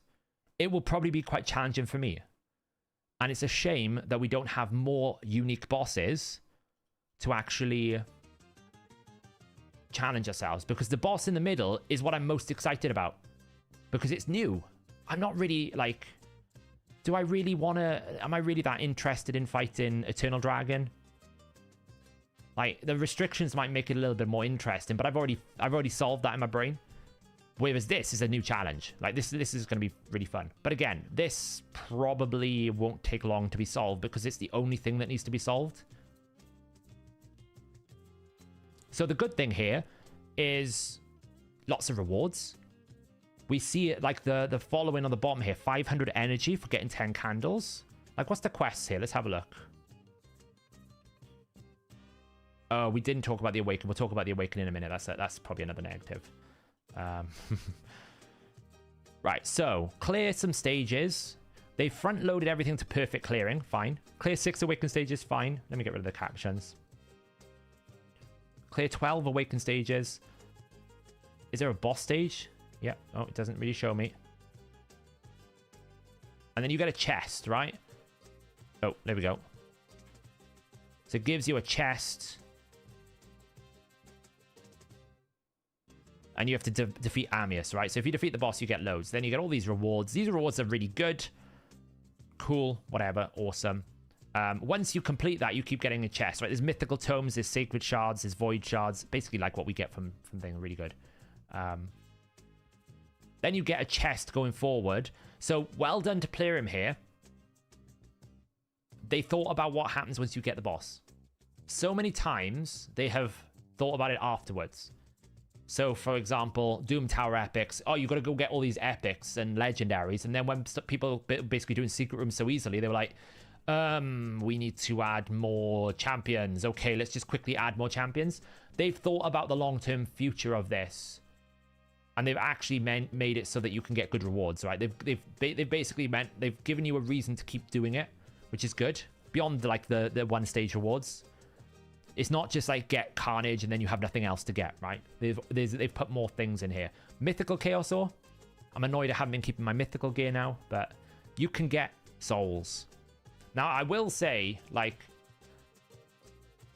that's crazy rewards. I wonder what the normal chest is going to be. I hope it's equally as good. You get legendary mythical tomes. So this is where I was saying that they will add a place to add mythical stuff, right? When we had the mythical champions, I pretty much said that it felt like they released it too soon. This is where we're going to be able to get mythical tomes. We don't really know the drop rates, but you can see like this is where all the mythical content is going to be like almost fleshed out. This is where you're going to get all the stuff that we couldn't get before. Getting a 6-star soul. Notice though, you still need to pull the 1 to 2-star. That's a bit rough, isn't it? What happens if you're sitting on a 6-star? Oh no, it's perfect soul. Oh, it's fine. It's a perfect soul. Never mind. You can just upgrade it. But like 100 oil, cool. I'll take that.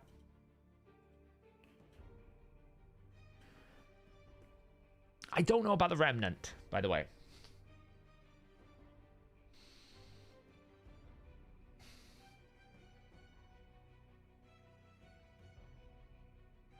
Well, the chest is only once a month.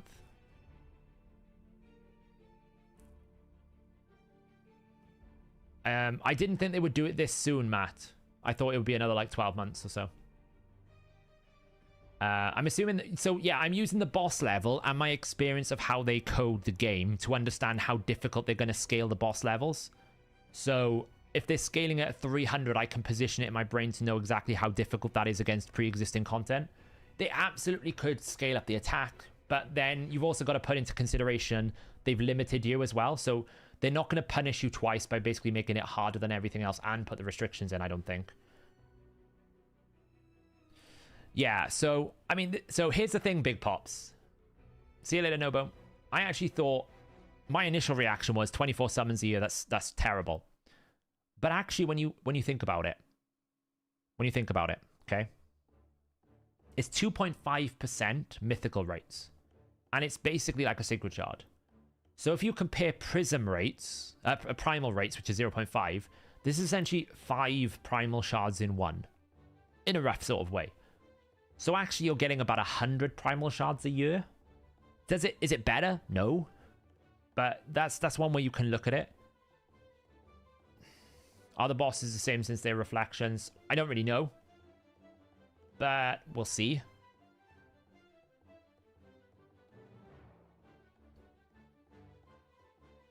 You know, I mean, no mercy. No, it's weird that they did epic, void, and mythical. It's very weird they did that, but there you go. I mean, wow, the main thing is if you beat Amius. I'd be more concerned about beating Amius, so you get guaranteed. But yeah, if you could beat everything, then, you know. So, this is cool. Word of advice. Anyone who is farming lethal gear right now. Anyone who's farming lethal gear. Don't craft your lethal gear. Save it all. Why? Because you're going to get mythical charms. You can make mythical lethal gear. I know it's kind of like rubbish because the new gear is really good, but it's still really powerful. So, you're 26 behind on the stream. Are any mythical voids? No. No mythical voids. No mythical voids. At the moment, at least. But yeah, absolutely save bolster sets. Save defiance sets. Save lethal sets. Save them because this is going to be, I think, the best way to get mythical gear. I think this will be the easiest way for you to get mythical gear. Because getting mythical gear in dungeons is next to impossible. You get one every 62.5 runs. And then you've got to get like a 6-star. And then you've got to get it to roll good. Like, it's so hard. Save the gear. Because if you... then you should only ever make lethal gear when you have the mythical charms. Like, you only ever make lethal gear when you have the current rank and rarity charms. You just save it. Because you've got a huge space. You've got 10,000 space. So you're going to need like 4 rotations to be able to fill that up. And that's like... we're talking a year. So you've got plenty of space to do it. Save it up. Yeah, exactly. So, as much as the new gear set basically invalidates every damage set in the game, it's going to take you a while to get them. So, you might as well double dip for the time being. Right. Now, I said at the start of the stream, didn't I? Whoever designed these gear sets needs firing. And the reason why I say it is because I can't see how you balance anything in the game when you keep doing this. Okay. Supersonic is an okay gear set in terms of balance. It's really clever. I actually really like it. And I look at it as a counter to the speed meta when you don't have the speed. So the situation I was finding myself in Live Arena, Supersonic would be exceptionally good for that. Why? Because every time a buff gets placed, you get 2% turn meter. So if you're fighting a Siphi, Siphi places 3 buffs on 4 enemies. So you're going to have 12 times 2. You're going to get 24% buff, right? That's a 24% turn meter fill on yourself when Siphi fills buffs. If you pair that with someone like Yoshi, Yoshi's going to get, what is it, 4% per buff? So 12 times 4, he's going to get 48% fill on top of a 24. So he's actually going to get a combined 72% fill. Then, when you get to 9 out of 9, you boost all of your turn meter self effects by 30%. So actually, it's now 72 times 1.3. So when Yoshi takes a turn, and when Yoshi is in a battle and Siphi takes a turn in this Supersonic set, he's going to gain 93.6% turn meter on one Siphi A3.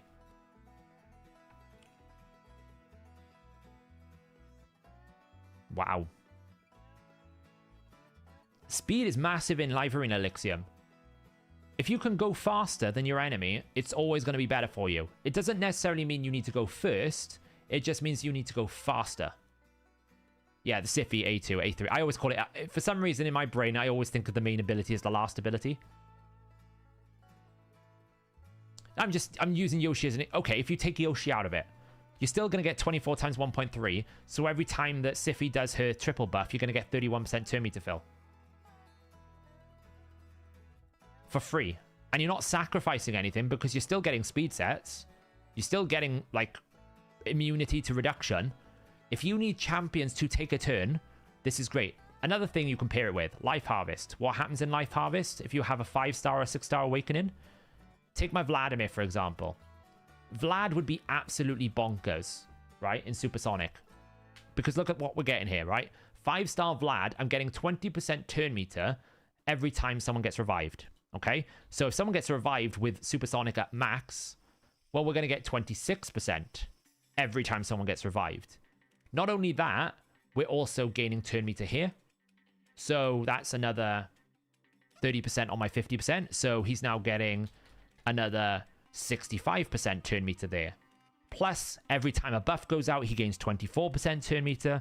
Every time he kills someone and Constantine is on the team, he's getting another 50% turn meter. Like, champions that gain turn meter with Supersonic are going to go Supersonic.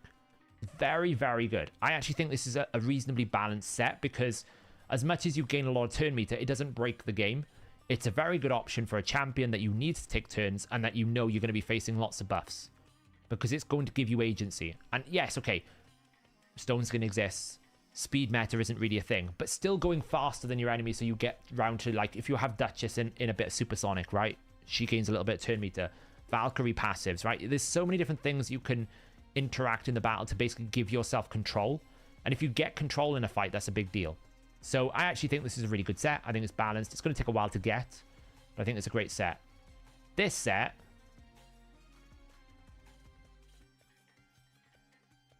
like,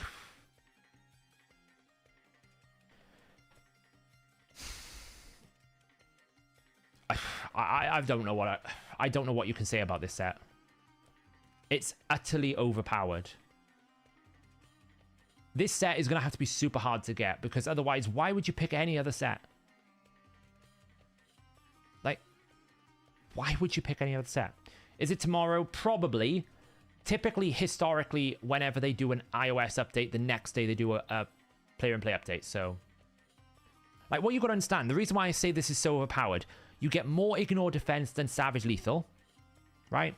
You get basically the same amount of relentless. It's like 15% instead of 18%.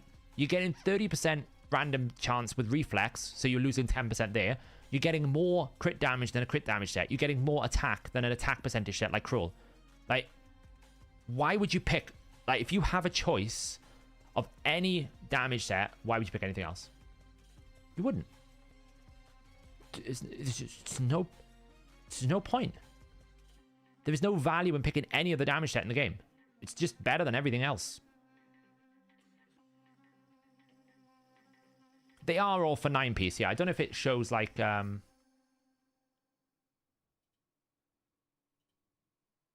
So 2 pieces gives you... Let's see here. So 1 piece gives you attack percentage. 2 piece gives you 15%.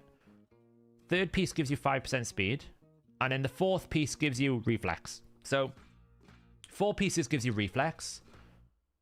5 pieces gives you more stats. 6 pieces gives you 35% ignore defense. If you wanted to, you could ditch off the extra turn and literally just go for, like, Cruel. But why would you? Like, yeah, like, Whisper is loving this set. Gnut is loving this set. I'm sure it will take us a while to get this set. Don't get me wrong. Like, you basically get more stats on another piece there. I think you get more stats again on another piece. And then you only get the extra turn on the banner. Like, it's going to take us a while to get this set. But I'll be honest. Why would you get any other set?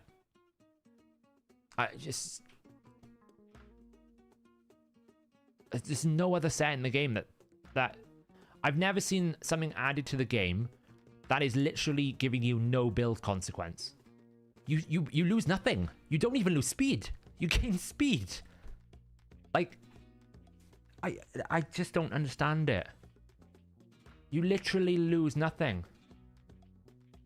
Yeah, I think it will be this week.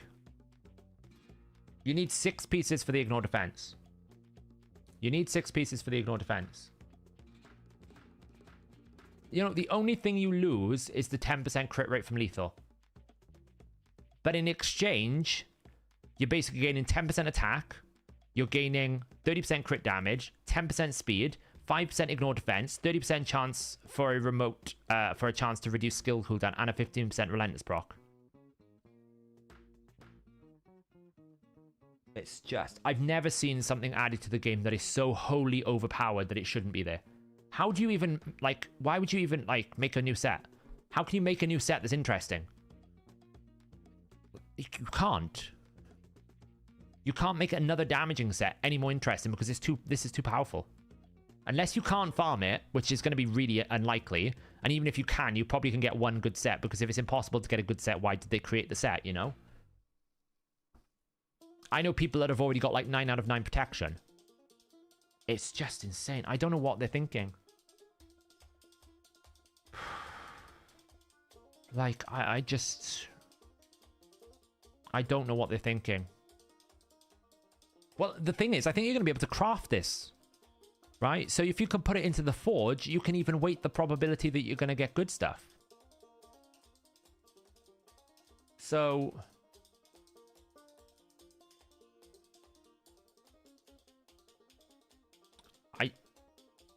I honestly don't know. Like, I have to basically now rebuild all of my max build consequences because of this.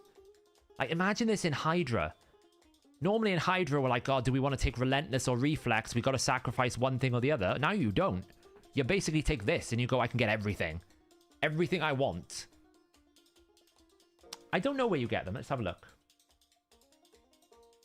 Yeah, you get gear from killing the bosses. So look, they come from that boss. They come from all the bosses. And there's a lot of boss stages. And you probably get it from the central boss as well, right?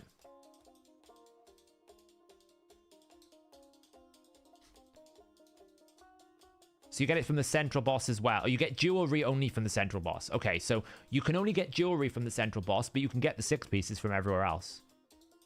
And you can probably craft it, right? You don't think they're craftable? I mean, it could be.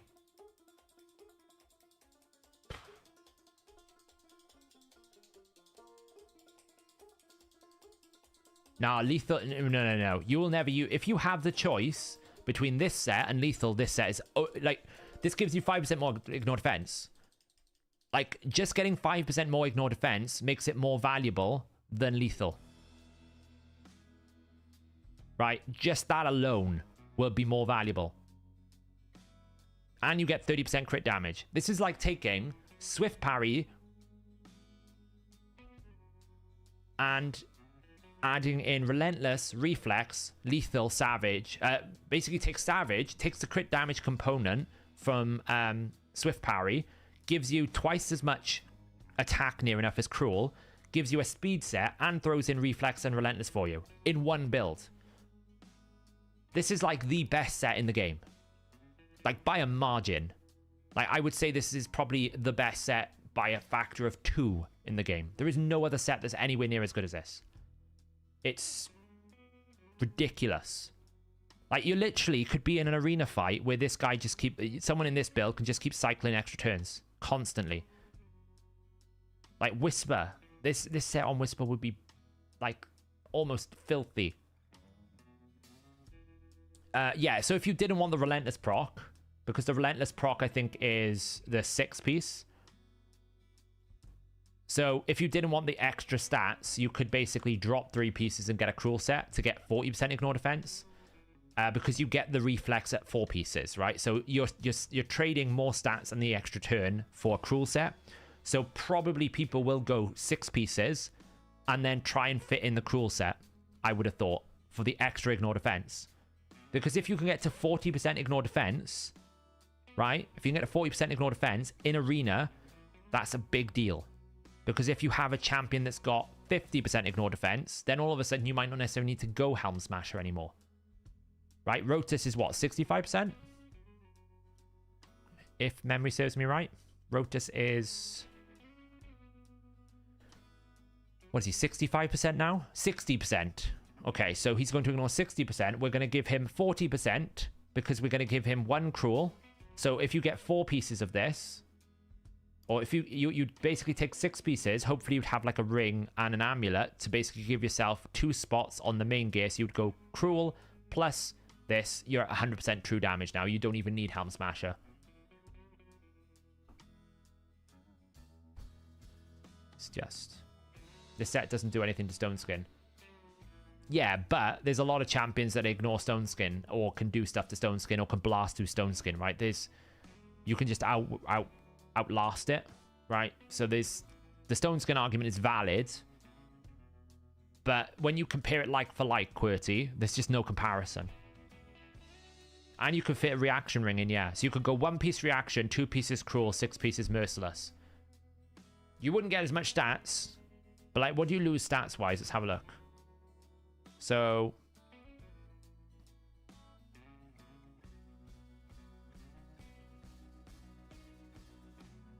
we have 10 to 15, 5, 25, 15, So you're losing 5% speed and 15% crit damage. And the Relentless proc. 6th piece is bonkers. It's like... Because you're already getting the attack percentage. So it's just... I don't know. I don't know what they're thinking. That's why Seal is here. Yeah, that one champion that we have to kill every single difficult floor 5 months in a row back to back to get. Yeah, okay. It may not be craftable. I just assumed it would be. Because they've been talking a lot about like mythical forging and all sorts of stuff. I just assumed it would be craftable. Maybe it's not craftable. But I mean, it's just bonkers. It's just overpowered. It's just too strong. But I like Super... I like the concepts of them. I just think they've indexed it way too hard. Right. Let's talk about this.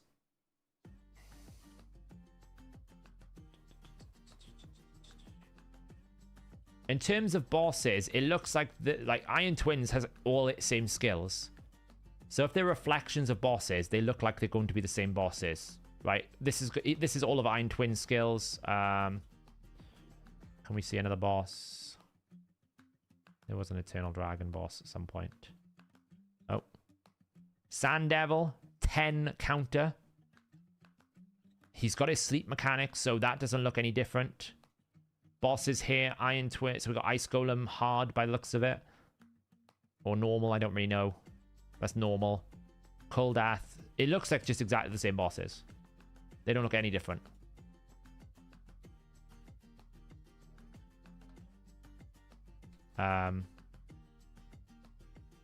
Yeah, I mean, this is really hard.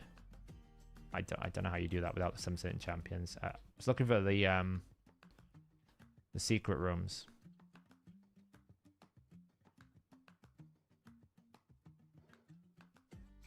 Right, here you go. So this looks okay. 5 stars, not too bad. This looks okay. 5 stars. Cool.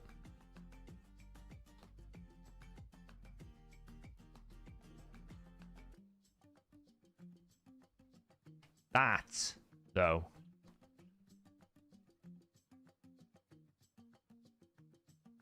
How many people in chat can actually do this? I really want to know. How many people in chat actually can satisfy the requirements of this? That you need a team total of 20 awakened stars.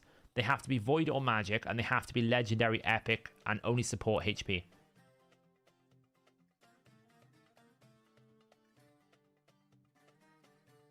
Now, I know I can just about stretch it, but even I'm like, oh, it's a bit tight.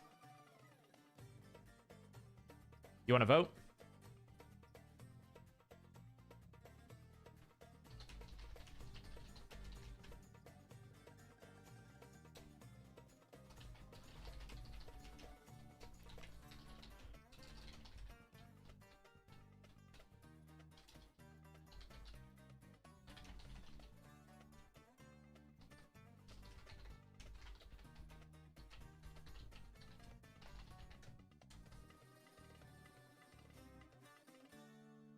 There we go. If you don't know, you can have a look in the optimizer and build it out that way. Now, if I look at mine, let's go into a Doom Tower floor here a second and see if I can build it out.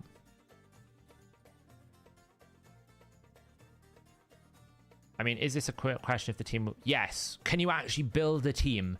It's not just do you have the stars, do you actually have the champions that would make a logical team that you can actually build to do this floor. So I'm not talking about whether you have the stars, because you probably have random champions with like... I'm actually talking about, do you have a combination of champions that match this requirements that you can actually do this floor?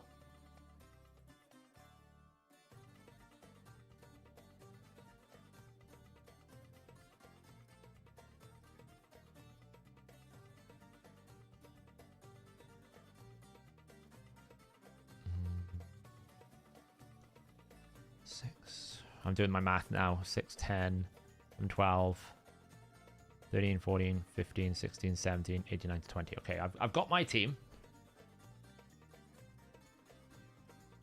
It's not about being solved on day one, Serge. I'm just thinking, is this actually, like, considering the difficulty in acquiring epic plus souls, considering we've had the soul system in for a year, pretty much, is this achievable, right? That's my argument, Serge. It's not about solving this on day one or being able to defeat it on day one. What I'm saying is, do you even have the capacity to be able to even try this content? That's what I'm talking about here. Is it's not about it's not really about, like, is it solvable? It's, do you have the capacity to even try? You know? And honestly, is endgame content roster capping? It's a philosophical debate. Should it be a case that it's considered endgame content because you just don't have souls? You might have got really unlucky. You might have, like, loads of attack. Like, you could have, like, six-star attack champions. We can't use them here. So it's not about whether or not you've got the souls. It's about whether you got lucky for the souls in the right place. You will get more souls. I agree. Yes, that's true.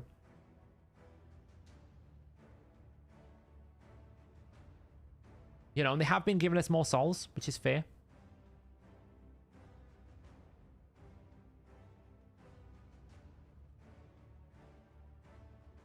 I mean, the other thing as well is it's damn Siffy Rotus and it's Bad L. So you've got, like, triple cleansing, and it's like, oh my god, that, and we don't even know what wave 1 and 2 is. That's just wave 3. Right? That's just wave 3 that we have to fight.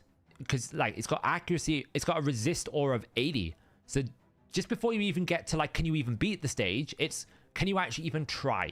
Do you even have the capacity to give it a go? Let me show you what I can do. Right? I can do this. This is 20 stars.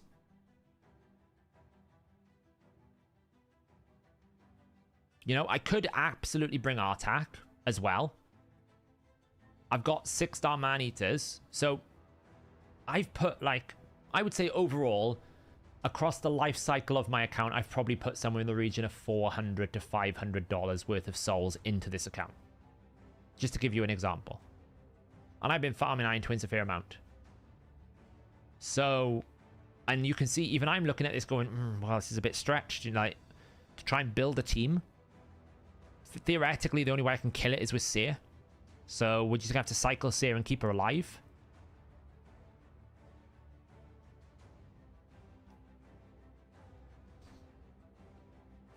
There's no resets yet because I don't have Kaimar. If I had Kaimar, you might get more luck. But then do you have the soul for Kaimar? Who knows? Seer always is crushing rend. Seer is always crushing rend. Even at lower star ratings, Seer is crushing rend. You can't use Renegade because she is a rare champion. You're not allowed to use rare champions.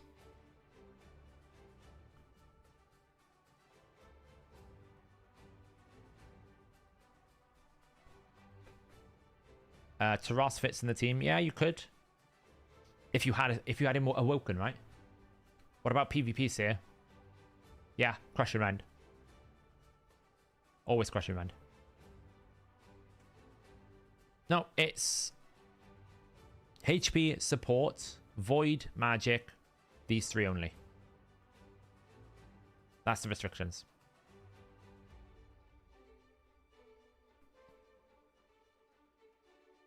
No, you can manual it.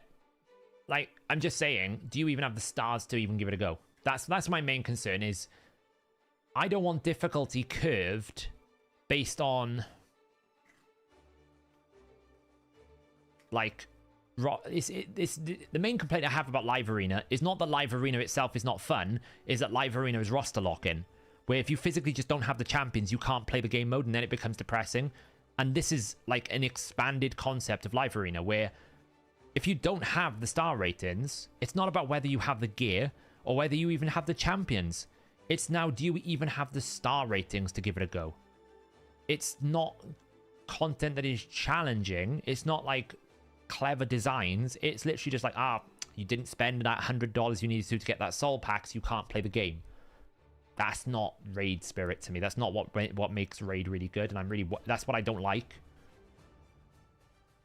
I'd much rather, right?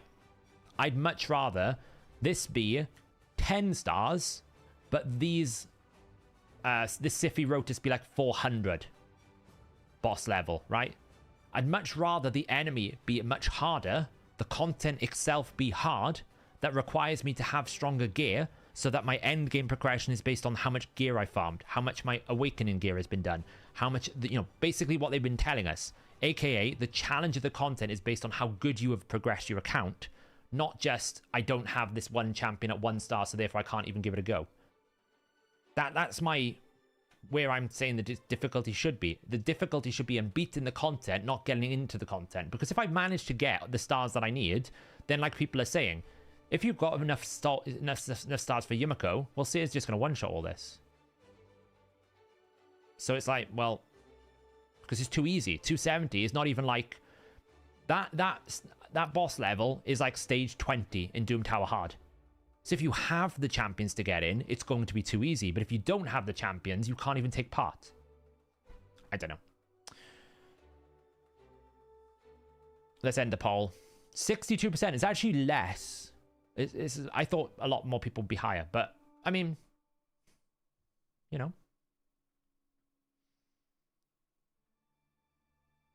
So... yeah, we did have a guarantee. There's been multiple guaranteed Seers events, to be honest. I mean, you can kill it in ultimate ways, right? You can kill it with Artak. You can kill it with Mithrala poisons, Venus HP burns. You can definitely kill it with, like, Archmage Helmet. You can kill it with Leburger, the Doom Tower Epic everyone gets for free. You can use people like Kripken Graal. You can use, like, Panda. There's lots of champions you can beat it with. That's not the problem. The problem is, do you have the stars? Do you have the Awakening? How's my Monday? Long. Long, you know? So I think we've covered pretty much mostly, except for the last one I want to talk about is Mr. Big Bad Boss. Where is he? So, first things first. There are restrictions on the main boss. Anyone who thought they were going to use their Newt to one-shot this boss, but... gone. The song is actually called Vikings. So we all, like, when I first saw the boss mechanics, I was like, isn't there that really powerful undead horde champion that has that unresistible, unremovable heal reduction, like Morrigan? And I'm like, yeah, Morrigan would be really good. Oh wait, Morrigan's not allowed in this rotation. Rip. Can he be Terminator controlled? I don't know. It's not in the thing, but I've been thinking about it, and bosses like Dragon, they have a hidden passive called Mythic, where they're immune to all turn meter effects. I'm going to imagine this boss has got that. I can't imagine they're going to create content where you just basically perma turn meter control. I can't imagine he will. So I'm going to assume that they've put it. So I'm going to assume that. I obviously don't have test service. I can't say for sure. I'll know when it's in the game code, but I'm pretty sure it's got the Mythic passive. Oh, there you go then. So no, you can't. So that's out the window. Night last FFW. So you've got to build a team with all the mechanics to beat him. Fun, right? Just have a look at his mechanics.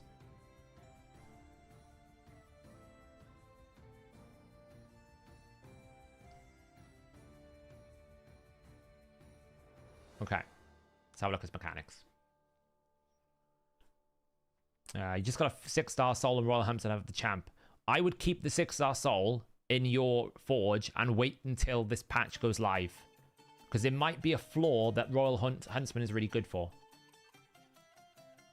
Okay, so he is a mythical boss, but he doesn't actually have Metamorph. Okay? Yeah, I'm going to do Hydra in about 10 minutes after we finish talking about this. So, unlike most mythical champions, this guy doesn't actually have a like metamorph ability, so he won't reduce turn debuffs and buffs, which is a good thing. He'll just place a buff by the looks of this, because it says at the start of his turn he places a buff, and this buff is what they're saying is controlling everything, right? So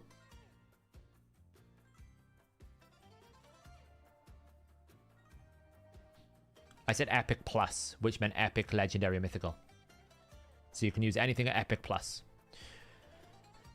Right, so what does it do? So A1 attacks all enemies, increase the damage inflicted by the skill by 10% for each buff on Amius. So from what I've understood so far, Amius on his base form affects himself.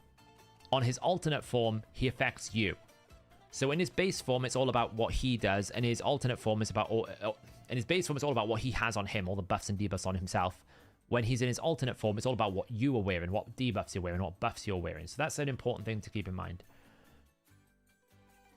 What you saw in the video will be what it'll have, Lusa. Absolutely.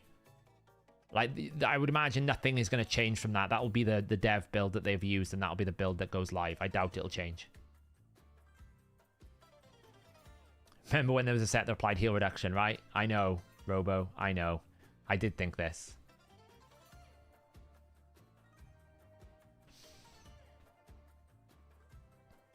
It transforms when he places... So what I'm reading this as, when we enter battle, this is at 4-turn cooldown, right? And then once this comes off, he'll place an Eclipse buff on himself for 3 turns. That Eclipse buff will transition him into his alternate form. He'll stay in his alternate form until that Eclipse buff expires, and then he goes back into his base form, and it goes on cooldown for 4 turns, which keeps him in his base form for 4 turns, and then he does the buff again. So the buff is what's going to signify whether he's in his alternate or base form. Scissoring Catone for Unresistible. He's Undead Hordes, so he wouldn't apply. He would be blocked from the restrictions. He's not in the faction list. But what if you block buff and you can't get Eclipse? I doubt you can block this buff. I know it doesn't say you can't block it, but I'd be very surprised if they didn't think about that. And if they did not think about that, it will get hotfixed almost instantly. They wouldn't design a boss that specifically transforms around Eclipse and then give you such a simple way to stop it. So I doubt that's going to happen.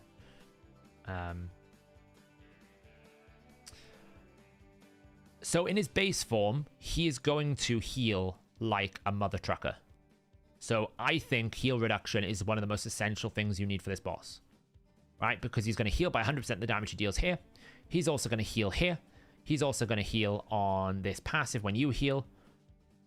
Honestly, the most annoying thing about this is this. This is going to be super frustrating because every single... This is in the articles. We're going to build out a full page on Sintranos probably next day or two. If you go to the articles page, you can find all of today's articles on this content. It's all on the website, so you can go over there and head it out and find it. We'll have a whole section in Raid Shadow Legends here probably for Sintranos soon.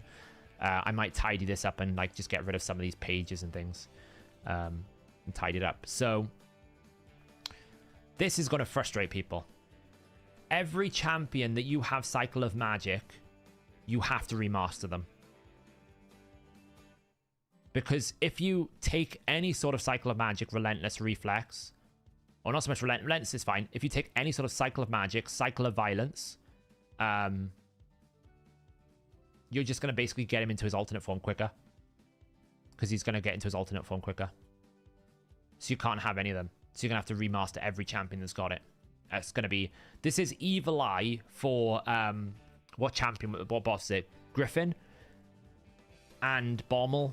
And all of those, remember we had to spend all those gems constantly remastering all of it because we had to take Evil Eye off or half the Doom Tower bosses. This is the same thing but for Cycle of Magic.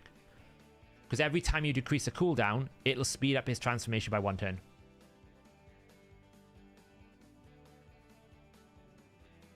Well, you might be able to. You say that, Chang. I do 30% of the Hydra head with my Whisper. So it's possible.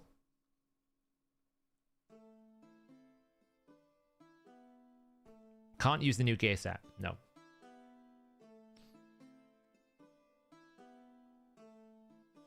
Yeah, so big thing. Max HP is going to suck for this boss. Right, because if you imagine, most bosses have between like 2.5 to 5 million HP. That are not clan bosses, right? The clan boss has loads, but even the Hydra heads, most of them have about 3 to 4 million HP. So if it's got like 4 million HP, as an example, well, it's going to do 200,000 damage on a max HP hit. Realistically, you can just hit it harder. So max HP is kind of trash here. Like, you're going to want to try and find better ways to deal damage because max HP is not going to do it. Can Whisper realistically hit the boss? Well, in theory, yes. If you have a 6-star Crushing Rend with Savage and Helm Smasher, then potentially, yes, you could. If it hits hard enough. We don't know what the defense number is going to be, right?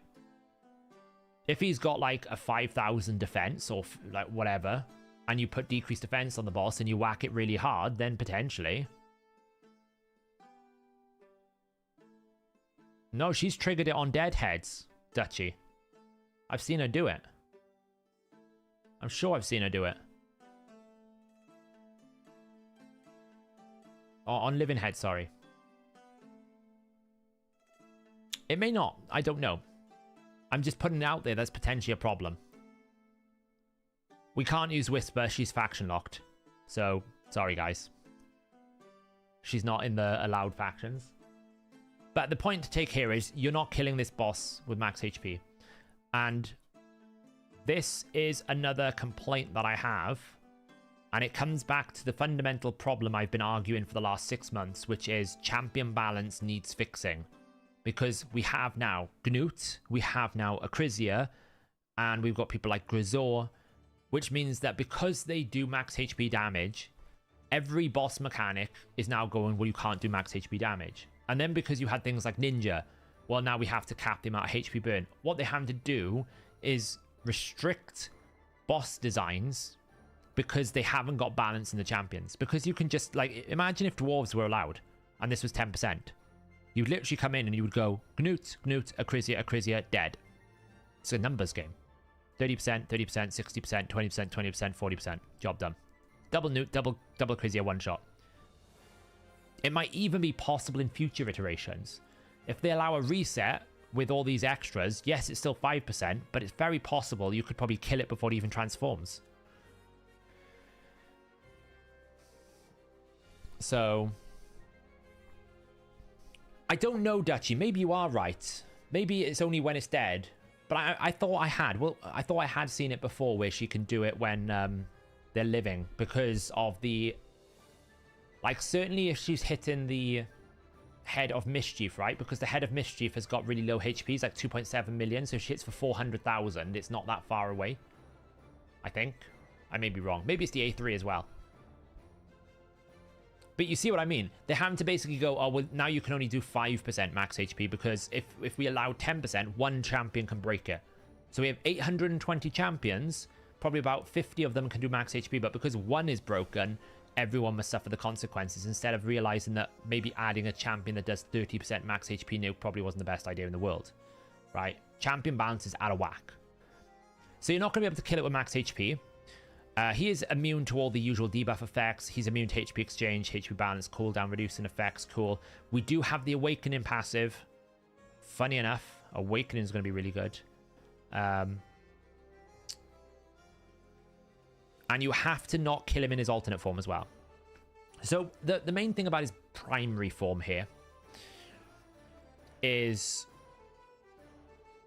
essentially he's going to interact with everything that exists on his body. So if you place decreased defense on him, then he's going to transform it to increased defense. If you place heal reduction, he's going to replace it with continuous heals and vice versa in his base form.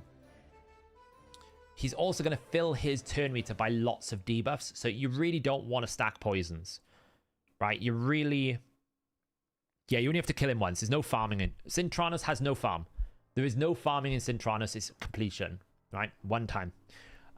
You can kill it with poisons if he doesn't have the poison passive. There is a hidden passive that a lot of bosses have that reduce the potential of poisons. I don't know if this boss has got it until I can see the game code. Or at least try it, you know, until I can actually try the boss. But if it hasn't got the penalty, then poisons might be a very good way to go. But you actually don't want to have too many poisons. Because if he's converting poisons, which he will do... Oh, is he converting... He might convert poisons into the opposite of poisons. I don't know what that is. Unless he doesn't convert poisons. Removes any debuffs negatively affecting stats and replaces them with a mirrored buff. I don't think... Because he's replacing heal reduction with continuous heal. That would be the only one that I would imagine poisons would flip to. So it's the heal reduction to continuous heal. So if he doesn't do anything with poisons, then stack the poisons up. Good job. Like bombs, he won't be able to flip a bomb, so you can stack bombs up. I don't think bombs will be a very good answer, though, because bombs generally outside of Bommel don't do enough damage. So if that's the case, poisons are the way to go. But here's the other thing. Also fills Amius's turn meter by 10% for each debuff that has its duration decreased. So Gnishak might be okay because it's protected. He is also going to heal. So base form, okay? Base form, you need continuous heal reduction. If you're going to place heal reduction before he A3s, you need 2 heal reductions. You also need ways to deal damage to him. Honestly, I think you might just be able to, like, straight one-shot him. And what I mean, when I use the word one-shot, I mean whack him really hard. I don't mean you're going to kill him in one ability. Obviously, it's not true. But I think, like, there's probably a way to do it where you can just, like, just one-shot it, you know? Where you can basically do direct damage. Morrigan is disqualified. Venomage. Yeah, Venomage is really good, actually. Venomage could be good. Heal reduction, poisons, yeah. Cold Heart, I think, even though it's a 5%, probably Cold Heart because she has a heal reduction on array 1. Probably a good shout. So, I got some bad news for you guys.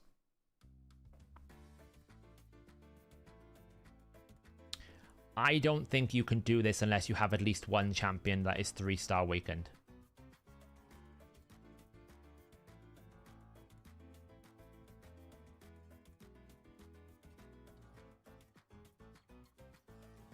Because I think this just straight up kills you. And I think once you die from this, he activates I can't say this word. Maniacal Bedlam. Which then puts you all to sleep. Which means you're going to lose a turn.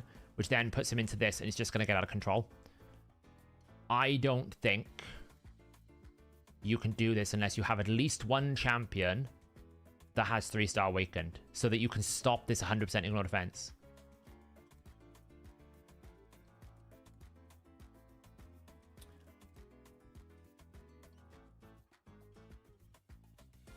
You need one, yeah.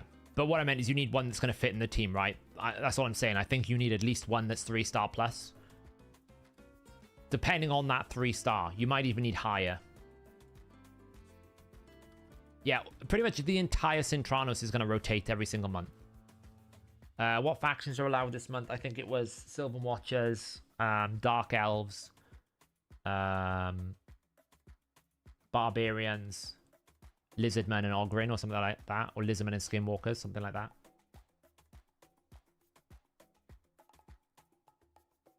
Let me check, hang on. We had in the video. Dark Elves, Lizardmen, Skinwalkers, Barbarians, and Sylvan Watchers. Those are the current allowed ones. Hey, Templar. Yeah, I feel like Venomage is a good shout, right? You know, Venomage looks like it's a good shout.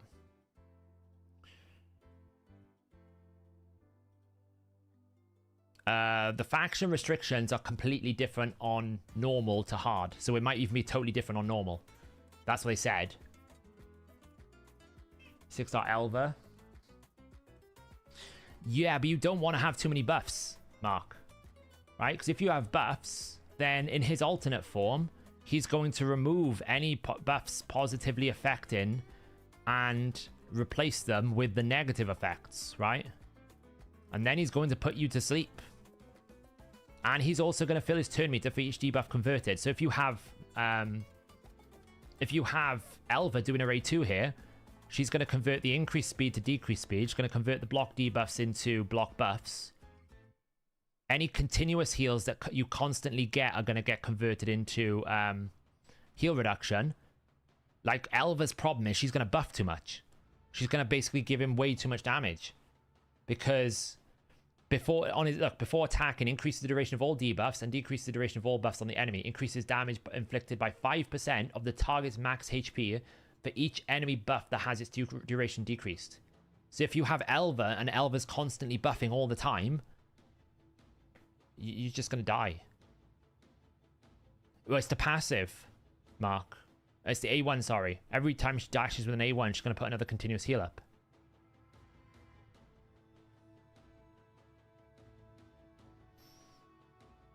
Now, Tio is an interesting shout because it depends, Swiftcut, if there's a poison penalty.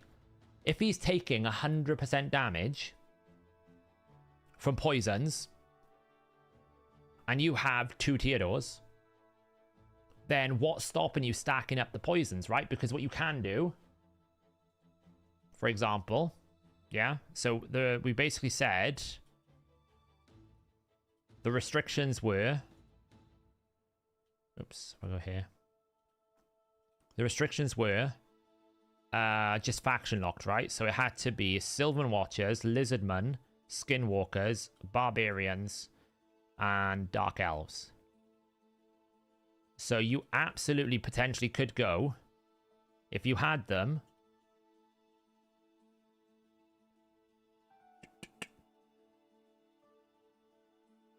ooh, he's Night Rev. Ah, that's frustrating. He's Night Rev. He doesn't match. Ah. He's Night Rev. Yeah, I mean, you won't know until you actually get the data, Green Virus. When I actually see the damage, when I pull it out the game data and I can have a look at the stats and the passive skills it applied, I'll be able to confirm. I'm not saying that Nubs is wrong, but it's very difficult to tell sometimes because unless he knows the actual HP of the boss, how would you know, you know? It's difficult to know. But, I mean, if they ever allow Night Revs, could you just, like, layer up 20 poisons, like 10 poisons, and just activate? Boom.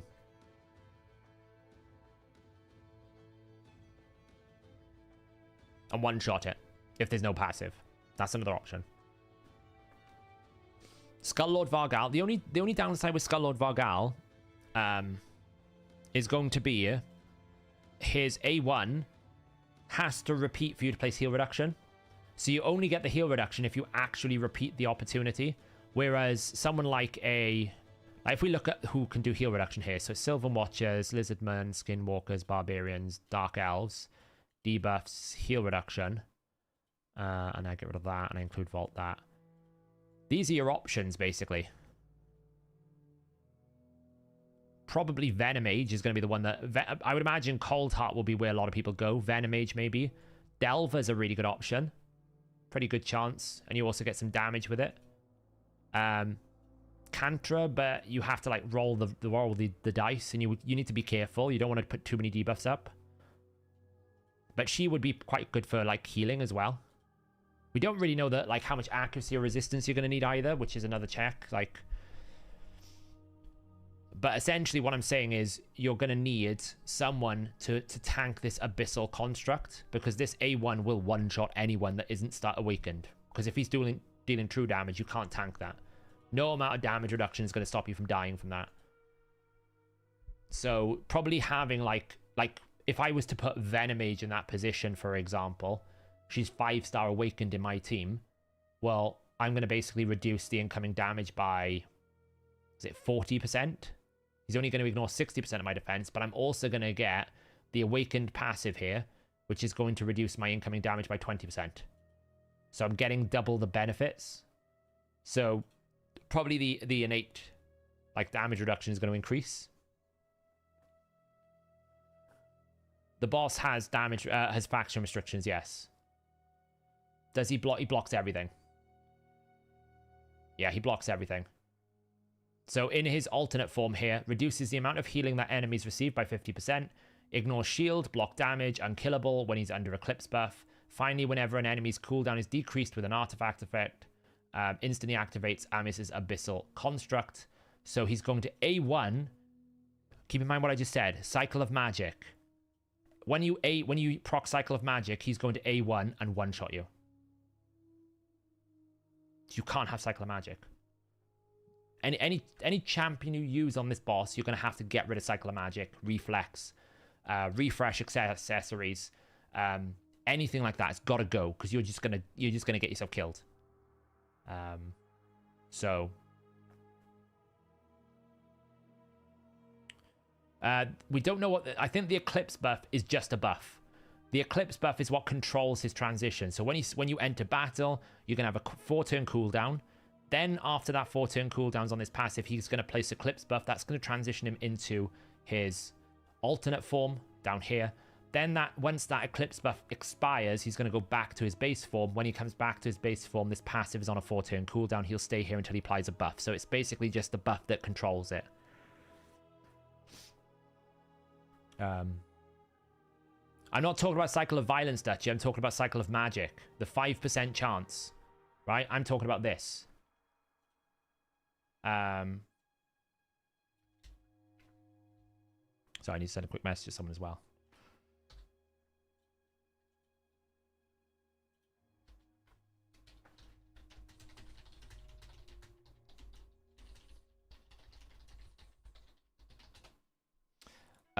So I'm talking about this mastery.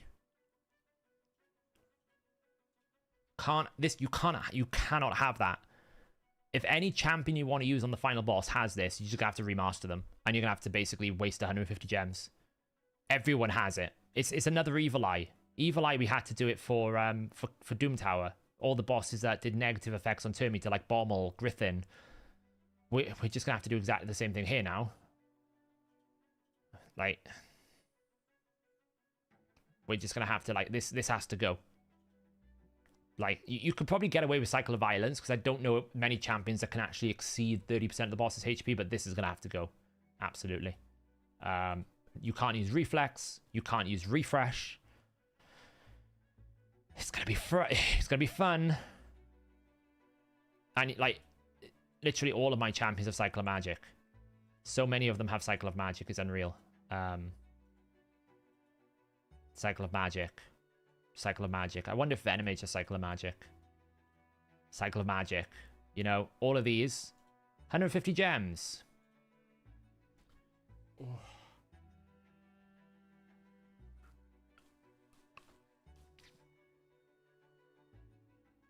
They should absolutely 100% give everyone a free mastery reset, in my opinion.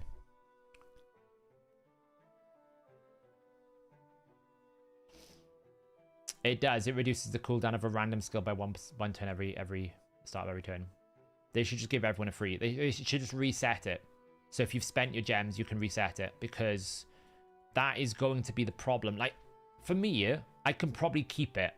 Why? Because I've got a 5-star Awakened. I can probably just brute force my way through the content, maybe, right? Because I've got really good gear. I'm thinking of the average player who might have a 5-star Venomage, but doesn't necessarily have the crazy gear that I've got, or can't spend the silver to re-index everything into making that team really strong. It doesn't have a 6-star whatever. Well, they don't, like, do you really want to be, like, remastering, like, just wasting gems? It's just so bad.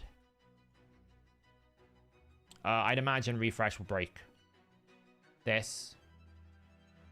It basically resets the cooldown, so it will trigger it. Because if you think about it, Lufty, it specifically says artifact accessory. There isn't any other accessories that I'm aware of that can reduce the reduce a skill cooldown, so it will work with this. It will impact it. I don't use my Venomage. I don't use her. So, like, that's why I haven't put a blessing on her yet. So,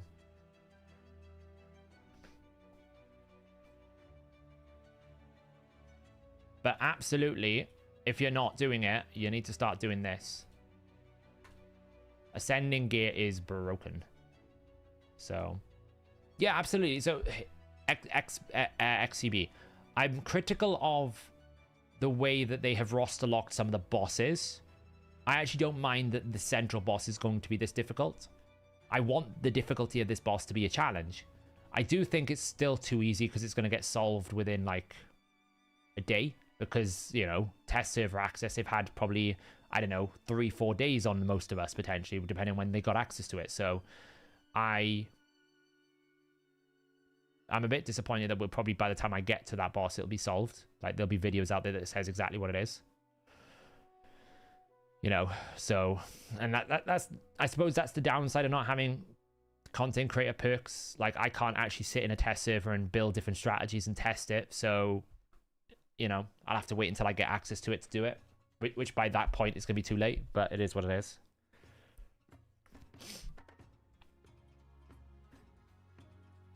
I'm just so pleased that I've hoarded everything, really.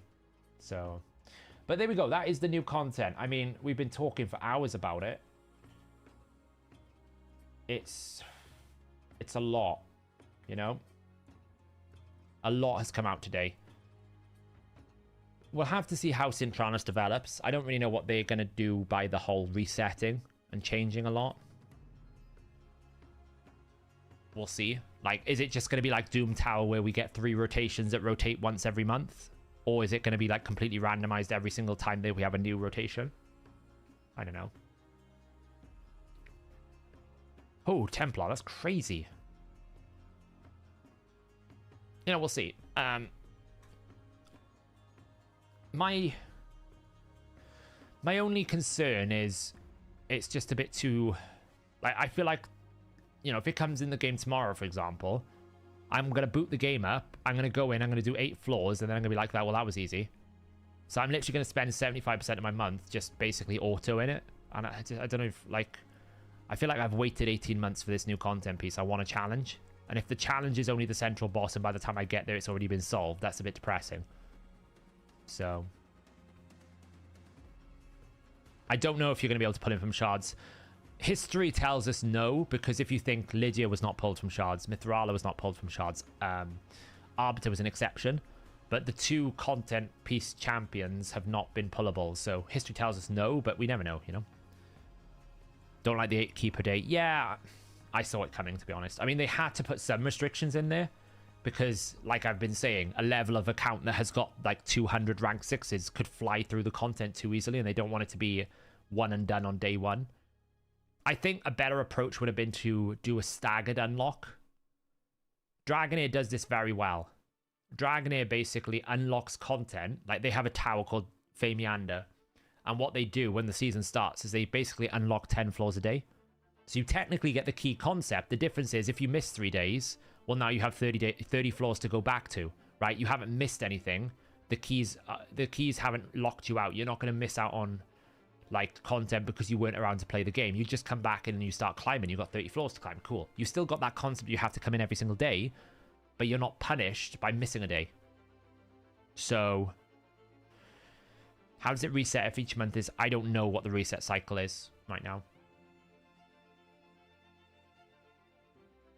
So... yeah, but what I was thinking, Dayton, is if you make him so you can't summon him, then he can be void, because essentially it doesn't break the concept of summoning void mythicals, because he could be the only void mythical for the time being, right? So it wouldn't break it, so...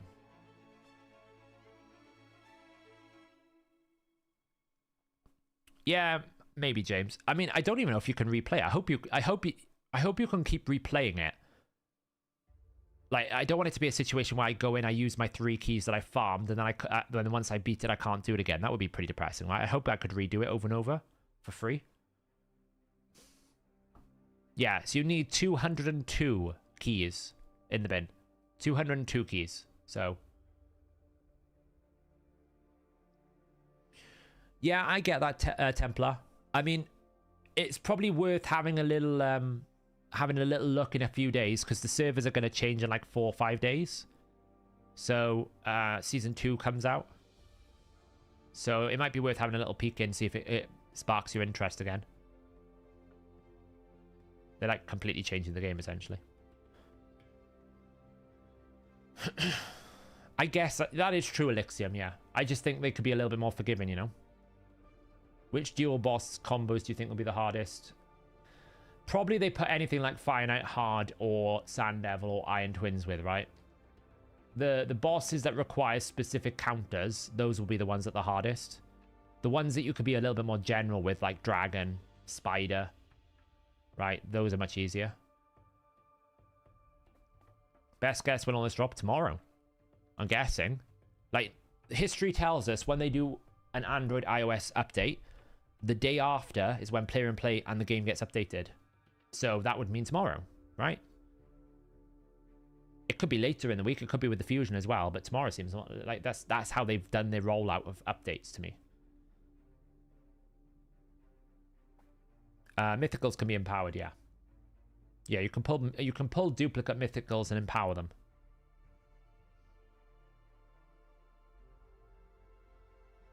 I do need to do Hydra tonight. I'll be honest, guys. I really don't want to do Hydra. We might just do a brutal, just do a hard key and do our nightmare team key tomorrow or something. I don't know. I don't know if you can empower the new mythical or how you will. If you can't summon the new mythical, they'll literally just select a legendary to empower with or something. Maybe the new mythical can't be empowered. Maybe they'll add a demon spawn mythical by the time you get it, right? Because technically no one can get it for 5 months anyway. So it's like Quintus. How many people actually have Quintus? Not many. So like, you know, maybe it's just a case of they'll add another demon spawn and then add the empowerment once people start getting closer to it. You got Quintus. Nice. But you know what I mean? Not many people have him, so...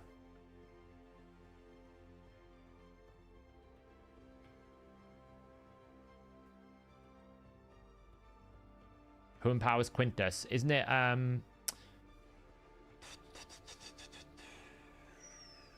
Cillian the Lucky, right? Killian empowers? Or is it Baron? It's either Killian or Baron. Baron, yeah. It's one of them. I think Rhonda's Killian, isn't it? Yeah, Rhonda's Killian, Quintus is Baron. And then, for some reason, Elder Skarg empowers Xena, even though Xena can be empowered by herself. Very confusing, but probably because after this goes away, you can't get her, you know? So I'm working towards this prism. 7.5% chance is well worth it. We'll have to do dungeon dives tomorrow anyway. I was a bit foolish. Well, I wasn't really foolish. They were clever. They launched the Fire Knight and then they launched the dungeon divers. I could have done Fire Knight tomorrow and double dipped, but I didn't know that at the time. So in my head, because we have the fusion coming up, I was like, can I get Torment done as quickly as possible? Can I get the Torment events out of the way as fast as I can so I don't have to worry about them when the fusion comes if I choose to do the fusion? That was my thinking. Hindsight is 2020. Oh, we're not winning at the moment. Oh, we're gonna have to go hard. Oh no, look at this. What the hell happened?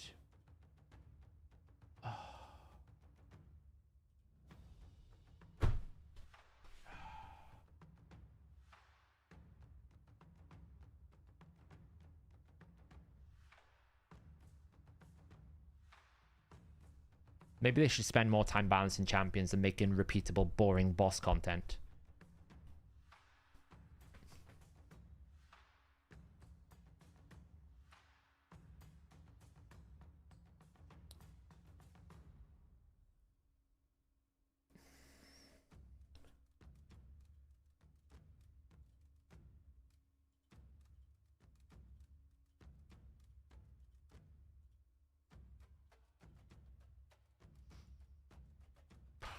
That is the difference, isn't it, right, Brissinger? Is that the key difference? What are we, like 9 million down? It's literally this key.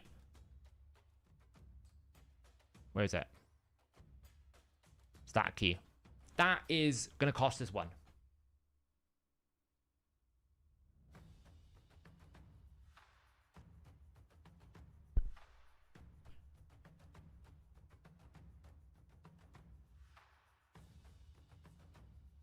I'm just... But guys, what you really need to understand, right, is when you can build these champions with all these different things, it's so much, you know, it's very hard to build this. Get a grip, Oracle. You've got an ascended, unempowered Trunda popping off 3 billion damage, and that's, quote, hard to build. No, it's not. Oh, what's frustrating is our strategy's been going really well. Look how much of a comfortable lead we had here, and we still got some people that can use keys. But like, I'm sitting here now, it's like, what's the point? We're probably gonna come second, but I'm just now like.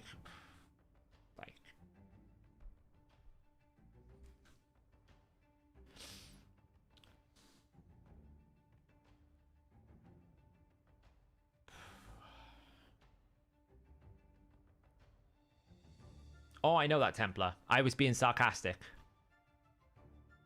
Did you have one of the Sons of Sion? Which one do you have, Screlliot? Is it 1 or 5? Or is it 4? We have like 4 main Hydra clusters. Like.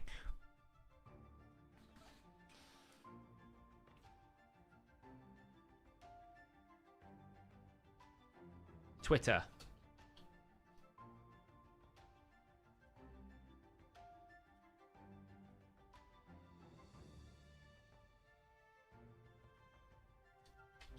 At Raid RPG.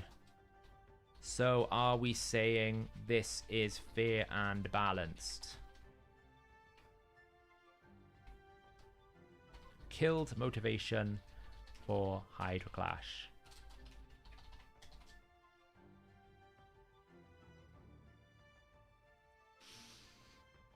Oh. I know, Shooter. It's just like, it's killed me.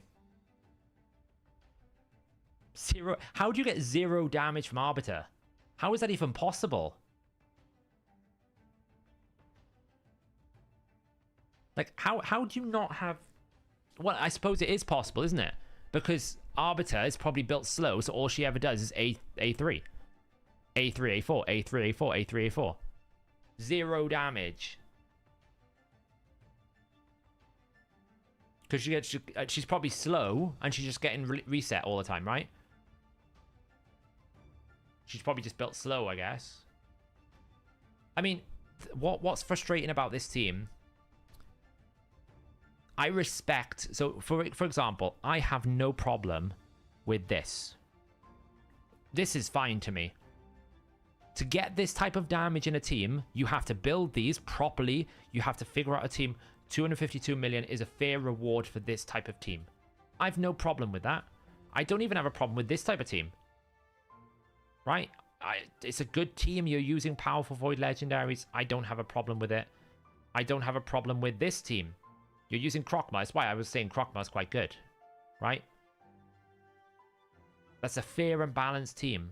This is fine. Like, it's on normal, so you're only getting 1-to-1. You probably can't do it on hard. It's absolutely fine. I don't have a problem with those teams. This I have a problem with, because it's not even within a 10 ratio. And it doesn't even require any sort of difficulty. You literally put the 2 Yumikos with the 2 Trunda, stick an Arbiter in a Hex set, and off you go. That's all you have to do.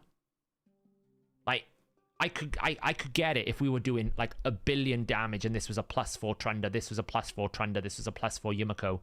They're not even empowered. They're barely awakened. I mean, this Trunda over here is in a divine critical set. Like, a divine critical set. Oh.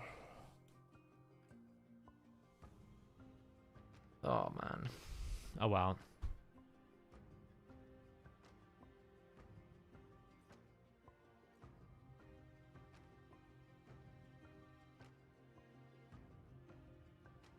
That is probably the most oppressive part, yeah. I don't like to complain. Like, I don't want to, like, hate on this player. It's not his fault or anything. Like, congrats. You know, fair play. You built the team. It's just, it feels so depressing that we work hard. We were thinking we were in a good position, you know. We're trying to encourage our clan members to put up better damage keys and feel like they can take part more. Like, what's the point of some of these players down here now looking at this going, well, we'll probably hit, like, position 2 because we're quite ahead now, and there's no way we're going to beat position 1, so why bother? You know, and that's really hard from a clan motivation point of view, to keep everyone like feeling like they can get some work out of it. And you know, obviously I'm already, like, for me now, I'm already at 650 million. So it's like I could just put whatever keys I want and just get this done, because there's no way we're going to get to rank 1 now, not unless someone else in the clan wants to build this team. And I know that we don't have anyone in the clan that wants to or can do it. It's just, you know. Hey, 42 Stack. Following your advice, made a lot of progress on the last several weeks. That's excellent. Glad to hear it. That's a positive. Why is RB in curse set? She's not. Lydia is. Arbiter's in speed set. It's Lydia that's in the curse set. Yeah, I have a Trunder, but I have 0. I think I have 2 Trunders. I just don't have any reset champions. I can't build a team. So yeah, I agree. 4th and 5th should get something. Like, at least give this chest to 5th place. And give that chest to 4th place, right? There's no harm. Like, there's still a reward for winning. Right? There's still a reward for winning. So there's no reason why 4th and 5th can't get something. You finish 4th, you get absolutely nothing. Apart from your normal build here. So you could spend an extra hour and a half every week trying to push harder and you get absolutely nothing. It's so bad. Trunders in crushing red. Like,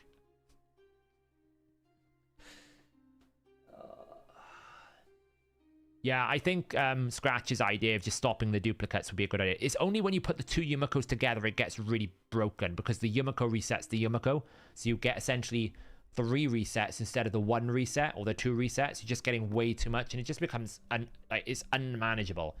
If they simply stuck to their philosophy, which was more than 1 skill reduction can't be reduced itself, like for example Kaima can't be reduced. I'm pretty sure there's another one that can't be reduced as well. It might be Renegade, but people like Painkeeper and Counter Slicks can. That's fine.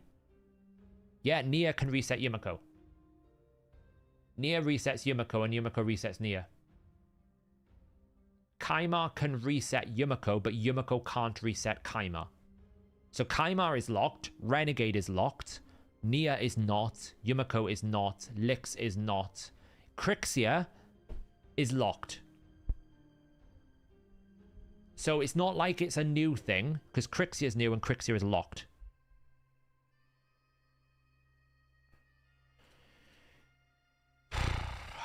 Ripper and Valk are tanking. Yeah. We'll be fine. Like, I don't have to try hard, I guess, now. It's just depressing because I'm trying to work like the leadership of the clan, Foxes, and a bunch of the high performing like Shooter and that are working hard. They're putting their time and effort in to help other people feel like they can engage with Hydra Clash, and then they face this shit, and it's like, what's the point? Because this is going to kill all of people's interest. They see this number, they go, well, I don't have W Mako, what's the point? And it's just this so demoralizing. Just fix your champion balance. I don't like calling for nerfs, but when it's just not viable. So either, if you don't want to nerf the champion, stop duplicates, right? That's all you have to do. If you don't want to nerf the champion, that's fine, stop the duplicates. It's still a bit broken when you have Kaima Yumiko, but at least this probably halves this damage down to like 3 billion. It's still too much, but if you're not going to fix the problem, at least put something in place to make it manageable.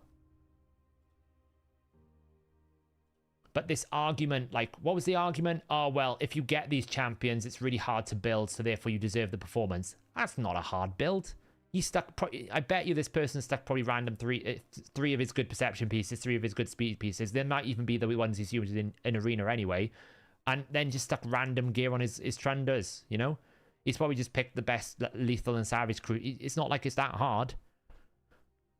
And then once it's in rotation, you just basically boost, cursed, nuke. Oh, all the heads are dead. I'll just keep attacking the dead heads. Cool, more damage, more. It's just.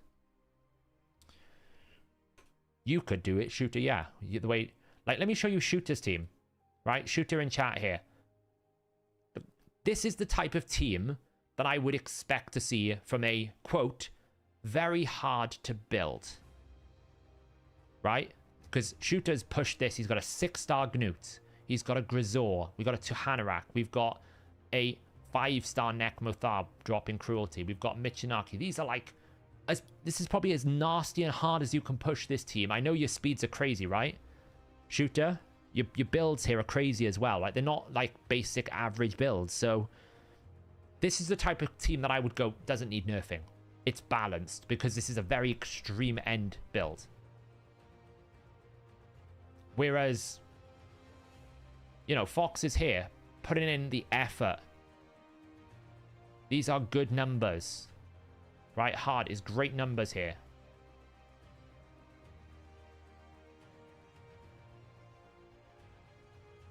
You know, so these are like, this is what I would say is an absolute end game. But, like, he is basically doing 409, which is the equivalent of 1.6 billion, right?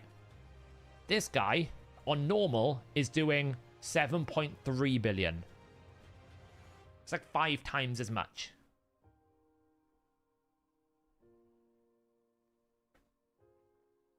You know? Players should be able to use who they have, you would, if you had them. I get that argument, Frank. I don't disagree. Double negatives are bad there. I agree that if I pull a champion, I should be able to use them. The argument I have here is these champions are so imbalanced. They break the motivation of people who don't have them. By product, you create a negative experience. Right? So instead of everyone having fun, you're basically saying only the people with the double Yumiko can have fun. And that's not fair to me. I absolutely think this team should be viable. I'm not saying this team needs to... They shouldn't do what they did with the Cadaver, and they shouldn't do what they did with Madman. Okay? They don't need to nuke this team to oblivion. They just need to make it so that Yumiko can't reset herself. Then this damage goes down to a much more manageable level.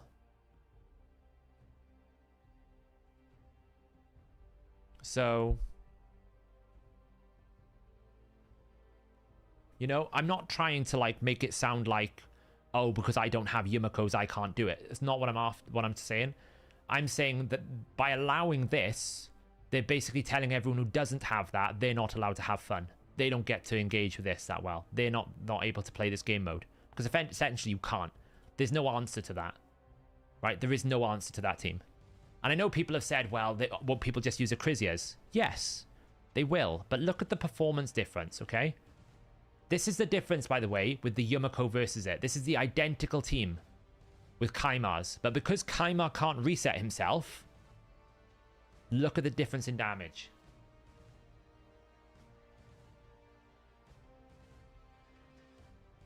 Right? It's still a competent key.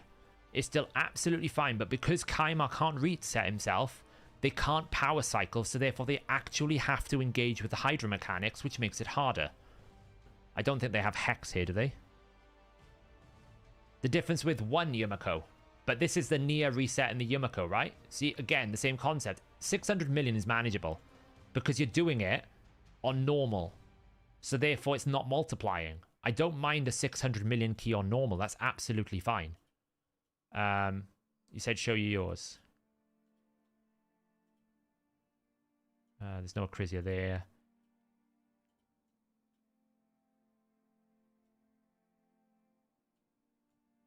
There's a 6-star trend there.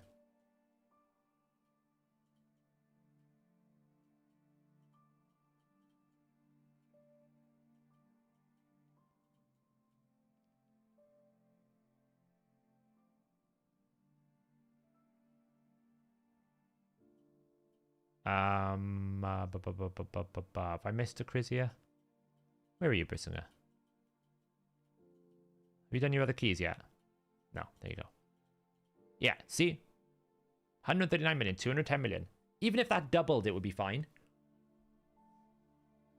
Hey man, will you perhaps take a look at my Hydra team? The last tip you gave me was good. I sent you a screenshot. Would you perhaps take a look? Yeah, I can have a look. Where did you send it to me? In DM?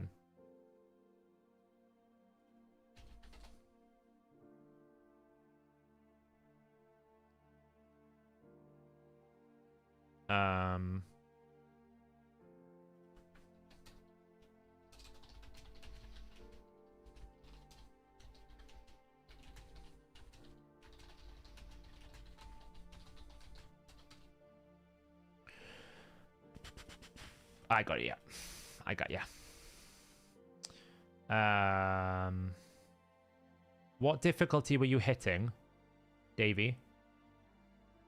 What clan am I in? I'm in Sons of Sion.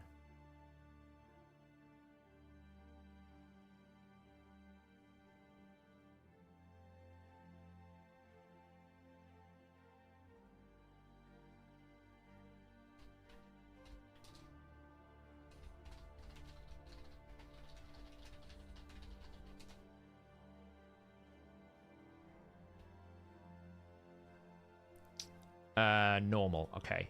What team were you using? Just let me know what team you were using.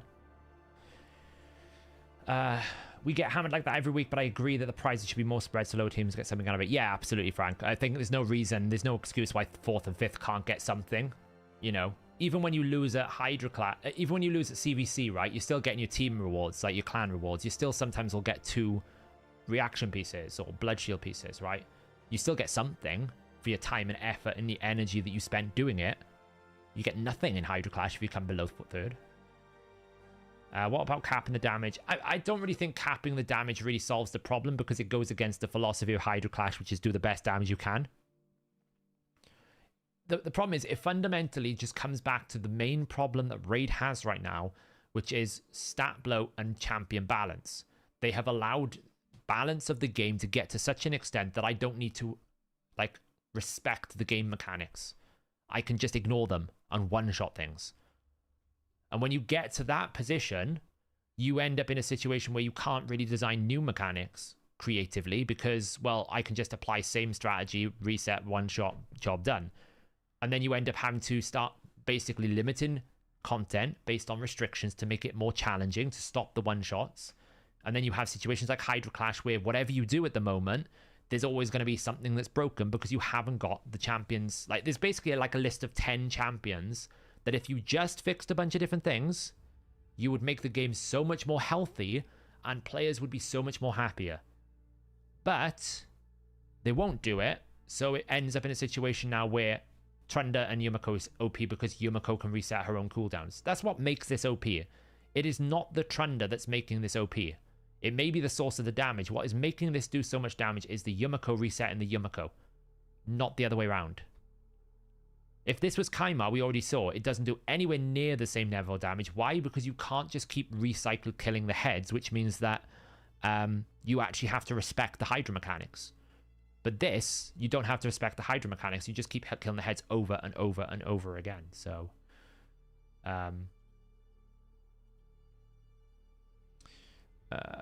okay, so you were using burn, bum.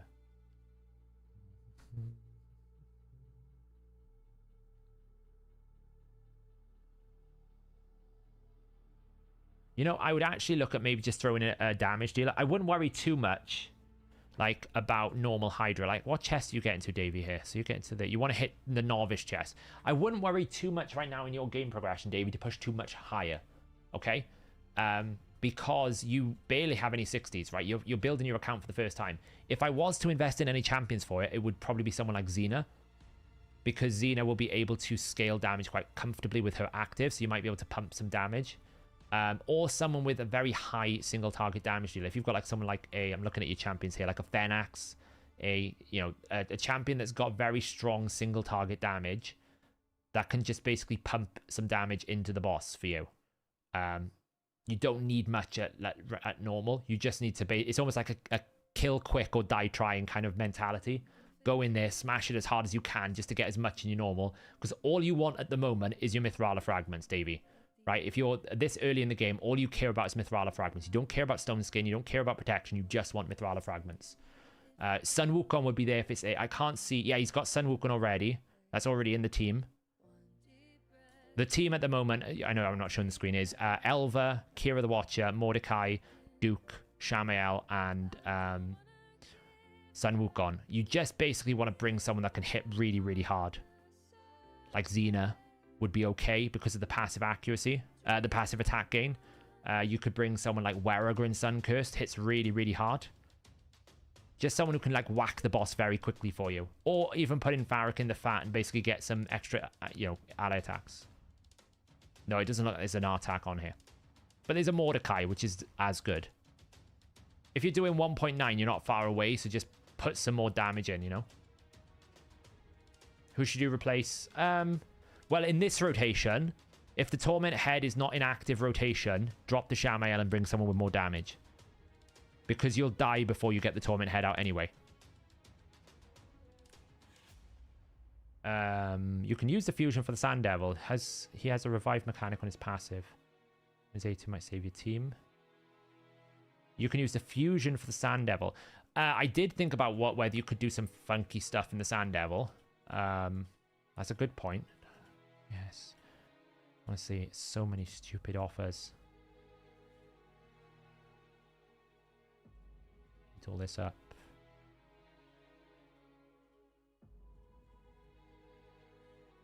Silver. Click. Claim. Boom. Ooh, that's tempting. Ooh. I think we might get that. Yeah, we're going to buy that. Another soul for the Sintranos adventures. Lock it in. See, this is why having a... I feel so happy that I'm a hoarder right now. I feel like I've been vindicated. When everyone is sitting here telling me you're terrible at hoarding, you should sell these souls, I feel so vindicated right now. Because, ironically enough, right? So what do we need for the new boss? We need heal reduction. And I pulled a Blood Braid, right? This Blood Braid soul. And you're thinking, Blood Raid, not very good. Blood Raid, pretty bad. What does Blood Raid do? Not only does heal reduction, also has a chance to get an extra turn. Oh, what a funny story that was. I was like, of all the 6-star souls to pull, I happened to pull one with heal reduction. That's a great start. Yeah, like, I literally just, like, keep them in my soul collection. And then if I get to a situation where I need some coins, I'll sell them. But until then, they're not hurting anything, just sitting here, right? I've probably got some duplicates. I'm pretty sure Orogrim's already awoken, right? So I could probably clear it out. I find it very hard to dedupe this this thing. I picked up my 3rd Garrel yesterday, and I was like, I'm never going to build 3 Garrels. I'm going to sell that. Yeah, I mean, it's an 89. I mean, it's not a great option, but it's 6-star. You never know when you're going to need it, you know? So, but it's actually... Look how amazing it is, how many, like, meta-defining champions I could have if I had Soul. I have a 5-star Jorgid. I have a 4-star Kai'Ma. I have a 4-star Siphi. And a 2-star Leorius. If only I could actually get the champions. How do I only have 10 million silver? Because I never have any silver. I had to do the artifact enhancement event for the Winter Torment event, and it was like 5,600. So it's really expensive. It's crazy. I've got all the souls. I just don't have the champions, and it's just frustrating. You know, I've pulled 3 Garrel 3-star souls. Finally applied my 4-star Mikage soul. I got lucky for Finite Hardwood. You give her as a blessing. Probably Phantom Touch for that. Because the ally attacker can proc Phantom Touch. So yeah, probably Phantom Touch at 5-star. What's the max points you can be? I think it's like 1,420 plus 50. I've only skipped 50 points, and I've done every event so far. So I think it's like 1,470. Minus, like, the Dungeon Dragons. I think I've done everything, yes. I think it's 1,470. I actually need to work out how many more events I have to do. Because what you don't want to do, I guess, is, like, invest in events you don't need to do. Because there's going to be no value if we're going to get free login points. Like, how many days is left? So it's 1 week, 6 days. So there's like 7 plus 6. So we got 13 times 20. So there's 260 login points, right? Am I correct in saying that 260 login points remaining? Or is the one today minus 60? So is it 240 including the one that I've just claimed? Night, Frank. You can skip 500, yeah. So I've skipped 50 at the moment, so I can skip 450. So basically what I'm trying to work out is how much do I have left? 260 after today. Right, okay. So essentially, I am on net 1420 plus 260. So I've got 1680. Okay, 1680 minus 2005. So I can skip 320. Wait, that doesn't make any sense. I should be able to skip 450.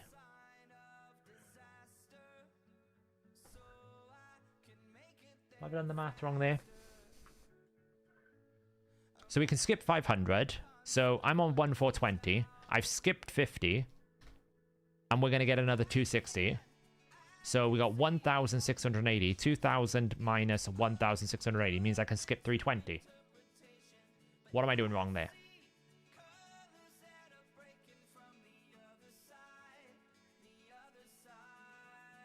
My 1420 does, yeah. So there should be like 260 points left.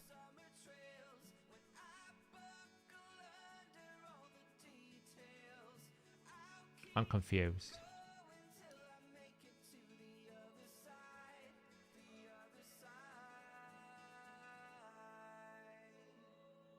You need to do 320 more. But I can skip 450.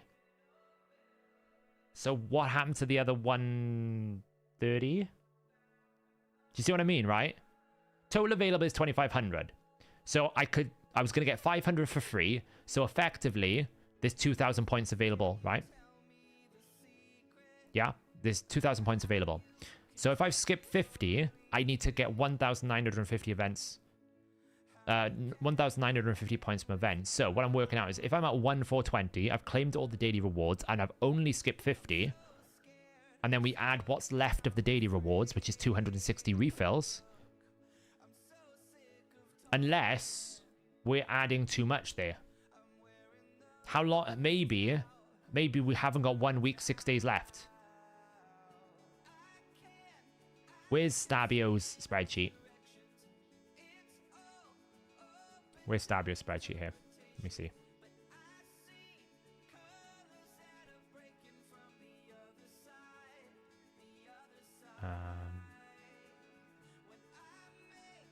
Okay, so sometimes we do need a PhD in maths, right? I'm adding the points twice. How am I adding the points twice?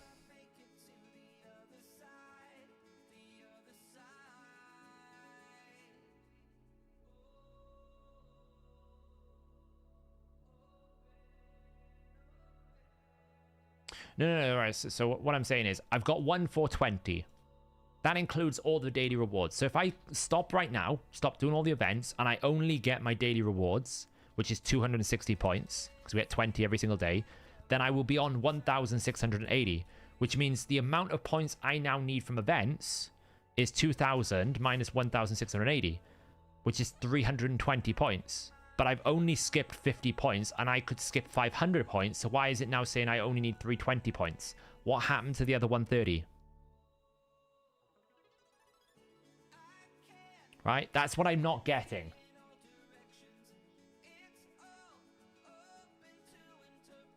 So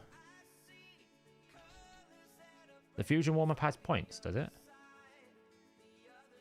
No, the fusion warm... Oh, it does. It has 10 points. Weird. Right. Time to spreadsheet. So I've got one... So we got 2,500, 500 for free, so 2,000 from events. Okay.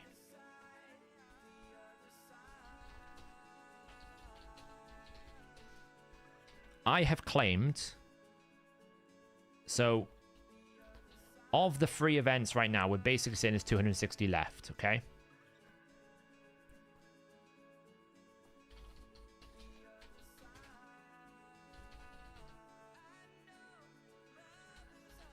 I'll show you what I'm doing now. So what I'm saying is, there's 2,500 and there's 500 free. So that means I need to get... Oh, am I adding it twice tonight? Right, yeah. So I need 1,500 from events. Because it's 2,500 in total, but I only need 2,000. So I need 1,500 events. We're getting there. My brain is processing it slowly. I'm on 1,420. So I can skip 500 from events. So I have 450 left that I can skip. So 1,420 plus this. Oops. Oh my god. So that's what I would be on. So final no more events. Okay. And I still need 2,000. So that is basically saying I need 320 from events. But 320 plus 50 does not equal 500.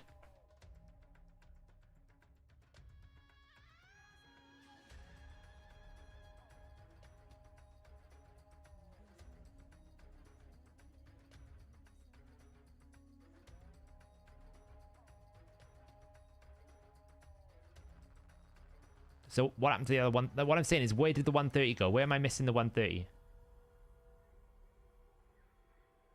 That would be rough, right, KLZ? So that's what I don't understand. What I'm saying is, there's 2,500 total. We get 500 free. So we can skip 500. So I need to get 1,500 from events.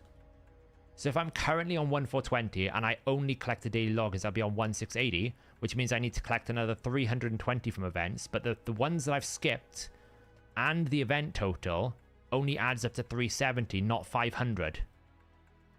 No, I'm subtracting. Right? So what I'm saying is I've skipped 50 from events. So all of the available events, I've skipped 50. So therefore, if I was currently, like, as of right now, I would be that if I'd done every single event. Right? And then if we add that plus 260, then we would basically be able to skip 270. I might just be messing this up in my brain. So I'm just trying to figure out why it's saying 370, basically. Because in my head, I'm like, this number should total 500. Because essentially, I should be able to skip 1,000 of the 2,500, right? Because actually, if you just, like, if you think about it, the 500 points is a given. So all I need is 1,500 points from events. And right now, there has been, like, if I check...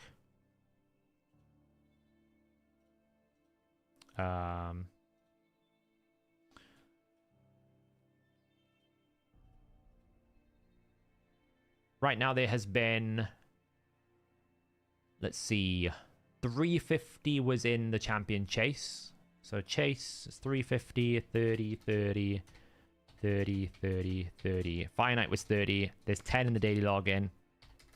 300, 50, 50. 50, 150, right? So we've had 1140 is the event total so far.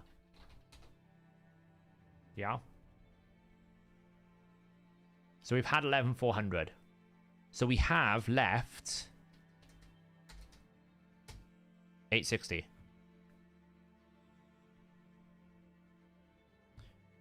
Well, I'm trying to work out why it's not rounding up. I'm counting the free... No. The 3 points are irrelevant, essentially. If it was like this, it would be like this. Right?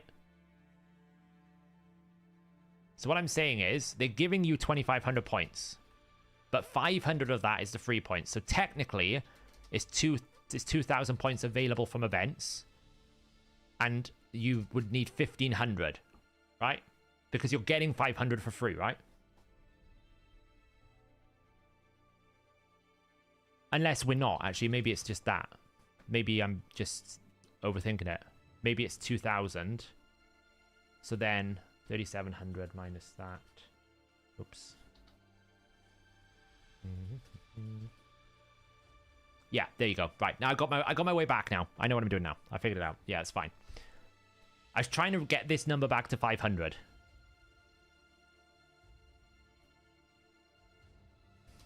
Which I have done now. It was the fusion warm-up that was freaking me out a little bit. Yeah, so when that's 0, we're around 500, which is good. That's what I was trying to work my way back to, is where's the 500 coming from? But I was double counting the free, because it's technically like, if the free is counted, it would be like that, right? So it's 2,500 available, the free knocks it down to 2,000.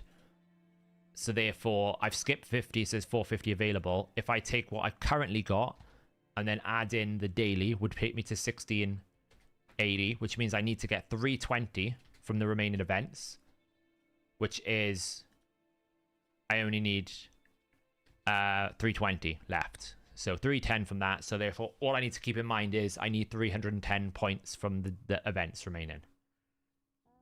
Sorry, I know that was probably like really complicated, painful to watch maths there. It's late. I was just trying to figure out where the 500 came from in my brain, because I've always had that in my brain. I can skip 500. As I've been going through the event, I'll be like, right, I got to keep this 500 in my brain. And I know I'd only skip 50. So I was trying to reverse engineer it back to, okay, if I just keep collecting daily rewards but stop the events, where can I skip? You know, when can I stop doing the events? Because I'd rather front load the events rather than back load. Ah, it's late. I've been doing so much coding today, my brain can't process things.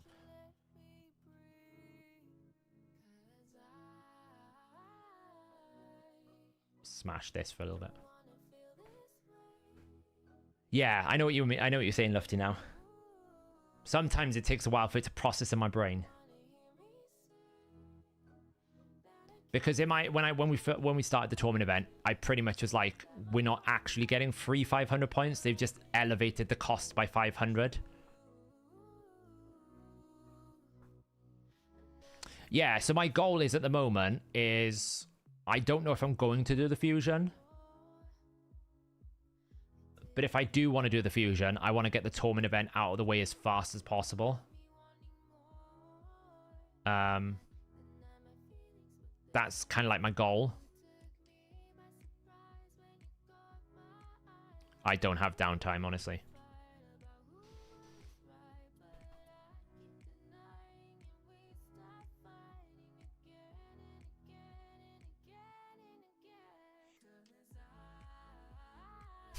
First response on the tweet that someone gave me, no raise or comments, checks out. Yeah, I mean, I don't know, Omar. I really, like, I always have a standing principle that I never skip a fusion. So to skip a fusion, there has to be a very good reason. There's only, I think there's only, is it 2? Might even be 1. I think there's only 1 fusion I've ever skipped. And that was Sigmund. And main reason why is because Demitha was the fusion of that event, let's face it. Pretty much like 50% of the people that did the Sigmund fusion didn't do the fusion because they wanted the Demitha. So that's the only fusion I've ever skipped.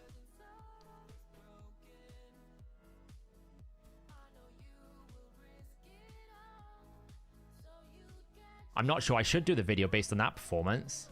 I'm not exactly a qualified math professor when it comes to these points, apparently. Yeah, exactly, Oz. It was really hard, and Demitha was such a power pick. I was like, pretty much anyone who didn't have like a reliable 1-key clan boss back then was like, I'm just going to take the Demitha because it's pretty like crazy. You know, he was just nowhere near the same level of strength as her.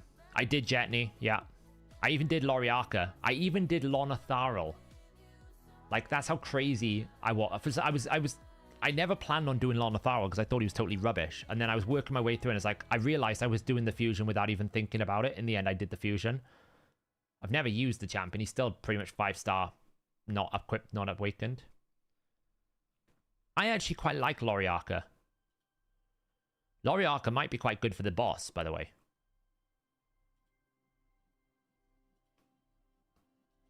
Loriaka might be... Yeah, I think the thing about Lonatharil is if you've got a better option, there's always someone better than him because he doesn't do enough on his other abilities. There's always, like, if you had another option, you would probably pick another option.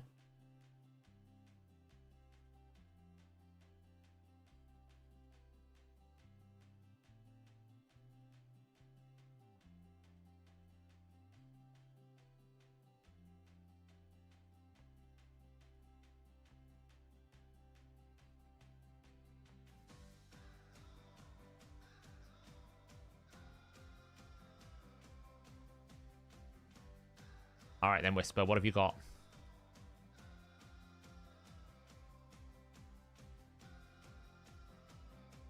Ah, he stole my buffs. What a monster. It's all right. Oh, and he ran out of decreased defense. What an annoying thing. For some reason, Fernax just decided to take 2 turns. I don't really know what happened there. That was a bit strange. You have Blackbeard now. Oh, the Black Bear. Yeah. How much... Sir, but how much better? Well, if you want ally attacker, Longbeard is just flat better, right? This is just flat 20% more damage. And you get a weaken with it, right? So if you had an option between Lornatharil or him for Fire Knight, I would probably take him because you just get a flat 20% boosted damage. Cardiel, better ally attacker. There's also a new ally attacker, right? Is it Crixia? One of them's in... What's the new ally attacker?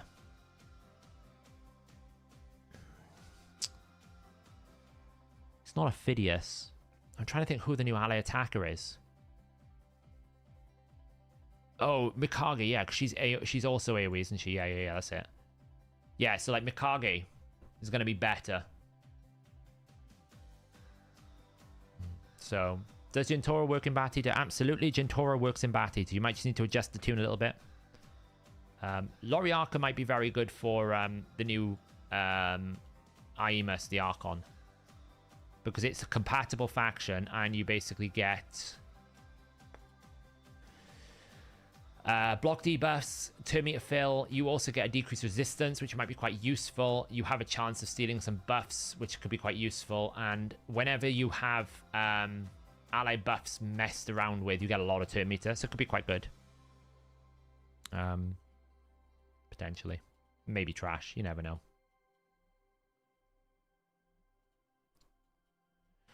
So. Oh well. Let's just blast hard. I'm so depressed about this Hydra Clash now. Just blast hard. See what we can do. It would be, yeah, possibly. Possibly. Provoke.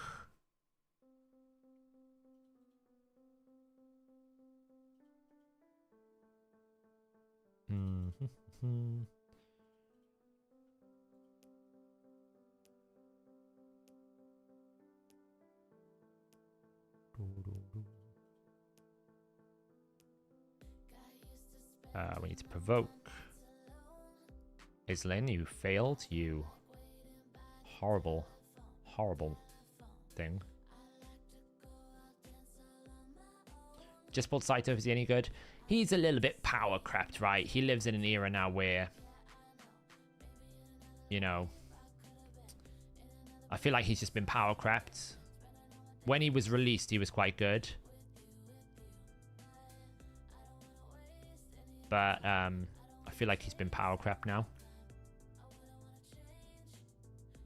He still hits pretty hard. He's still a 7 times multiplier, right? His multipliers haven't, like, gone down in quality. It's just, unfortunately, he's... Oh, that's a bit frustrating. I really need Martial Ed to take a turn before this Wrath Head. I'm not going to lie. Otherwise, I might be in trouble.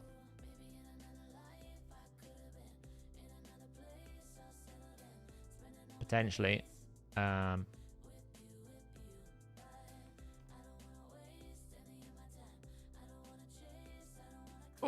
okay, that's fine. We survived.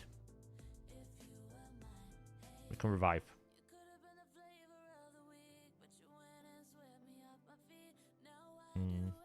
Just drop some turn meter. Steal that. Revive.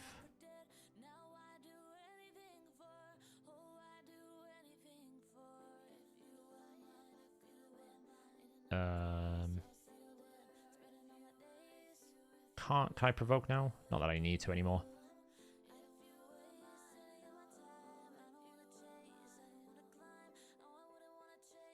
I really need Leech out, not gonna lie.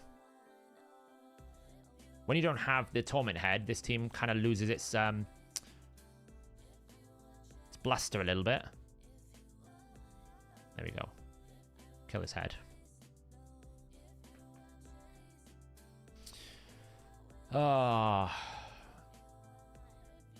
Night Duchy. Yeah, I'm not going to be too much longer here now. No, this week we're pushing. But, I mean... yeah, it loses its gusto. Like, you know, it's oomph. It's like efficiency. You know, it's a phrase, right? Or am I just inventing words now? If we reach that point of the night, I'm just making things up.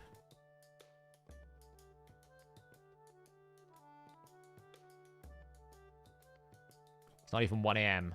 Oh, I know, but I got a hell of a like week this week. I dread to think what my week's gonna be like. Go provoke it. Well done. It's alright. I know you are. How would you rate Islam for Hydra? I rate him quite highly. Like, this rotation, he's very good. He's strong affinity. You know, you have a pretty good high rate. You can see, like, if I didn't have him, my team dies. I do rate him quite highly.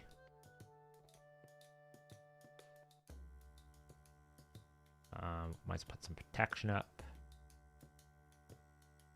Fortunately, we didn't really get some uptime on decapitated heads here, which kind of sucks. Come on, give me a torment head. Yeah, we like a torment head. All right, let's go.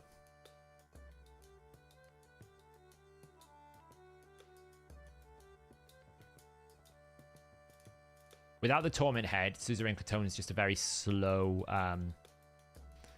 it just takes him a lot longer to like keep his debuffs out. Smack this for some damage.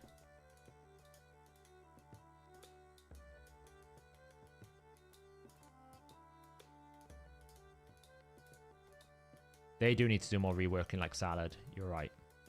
Well, reworks are back on the table, like in the new year, supposedly. We're getting reworks again, which is going to be good. Looking forward to the Fortis buff. The third attempt to try to make that champion relevant. The other games that have stuff like the optimized allowance that help and surprise play and allow them. There are quite a number. Like Diablo, for example, has like builders and stuff. If you play Diablo. Is it worth it to build Uga as a counter for Pythian for getting gold 3? I think so. I think it's quite viable. I think he's more viable for like the Duchess revive teams than the Pythian. I don't think it's necessarily good for Pythian. I think he's very good into like teams that revive and then stop you killing them, like Uko, Duchess. Those are the champions I think he's very good for.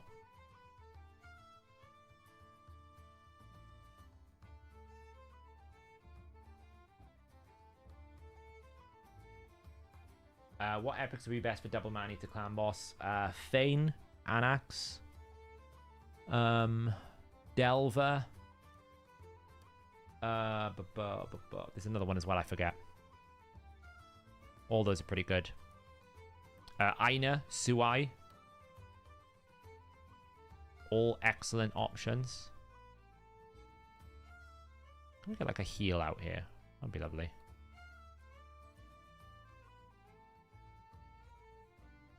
Oh well, he got consumed. It wasn't quite what I had in mind. So smack for some damage.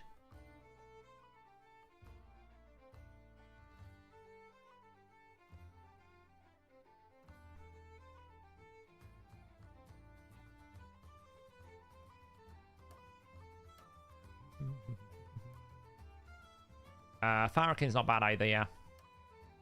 Farrakhan's a great option.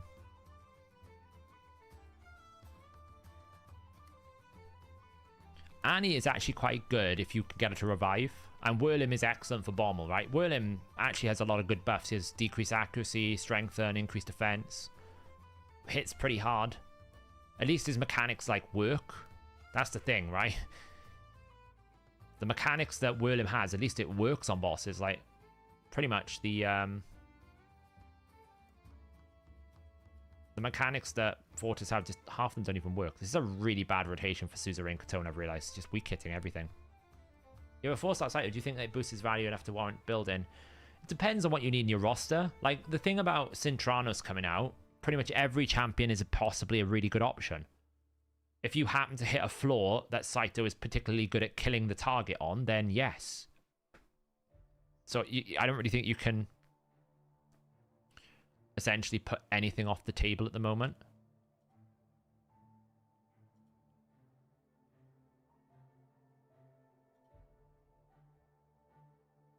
You know, I would even say potentially some crazy rares that we've not used in ages are probably really good. That's how, like, stupid it's got to now.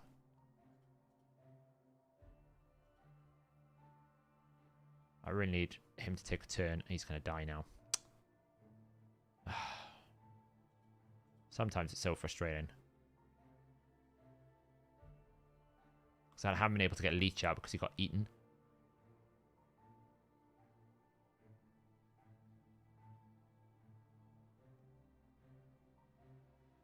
Yeah, it is a concern. I agree.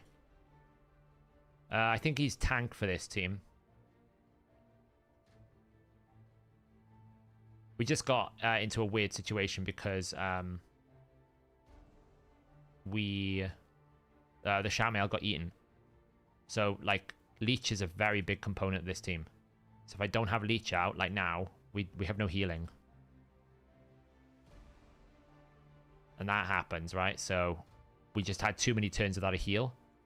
So now I got to cycle back to try and get a revive for my Katone, which is where my decreased defense is. Just annoying.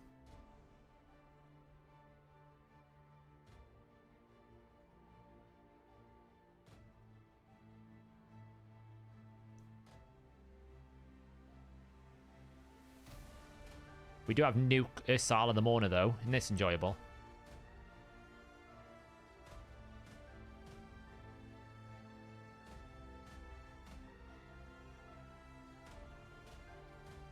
Okay. One more turn. You go put Provoke back on him. Is +1 in a tournament ever worth it? It's never worth it to +1 any champion. Ever, in my opinion. +1 is like the most wasted thing you can do. I would say if you have a +2 for debuffers, it's worth it. If you have a +4 for damage dealers, 100% worth it. If you have a +2 for damage dealers, it's questionable. Questionable as if it's worth it.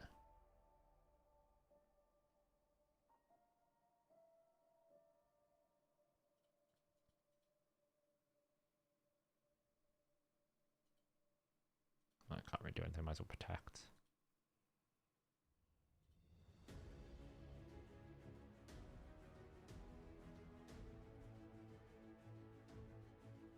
Burn.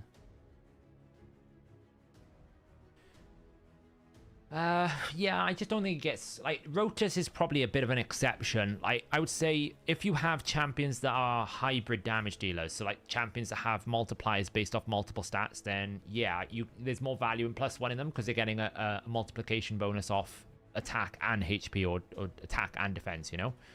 Then it does change. Good on, Islin. Why no block buffs? I just kill the heads.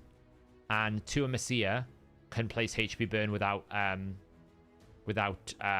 Poison Cloud up, so I don't actually need to have block. If Poison Cloud goes out, Poison Cloud goes out. It doesn't bother me. Like you can see here, like I burnt when the Poison Cloud was up, so I need to keep doing this. Okay, well, unfortunately, we're gonna get cleanse, I think, and there's not much I can really do. It's like awkward timing. Should be alright though.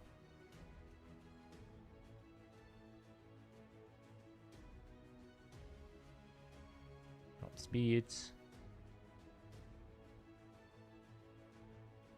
Decrease speeds. Sala's out.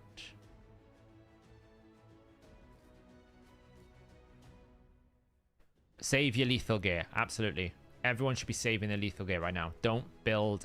I would actually save all of the really, really high powerful ones, so... All the high powerful sets. I actually don't think Noble sucks as most people say. I think Noble's actually bought a lot better than he gets credit for. honestly. Stop killing my team when they come out from revival. Burn. And we need to revive.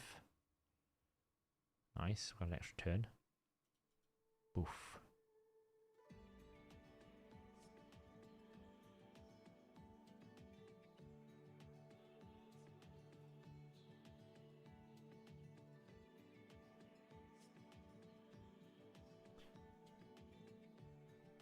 Noble's really good if you can get a fear with him. Noble just needs someone else to fear. Do I rate Ostrox? I actually think he's very interesting. Someone noted that Ostrox actually isn't healing off his current HP or something. It's healing off the target HP. I don't know what the impact of that is, but he's not doing exactly how he says he's meant to.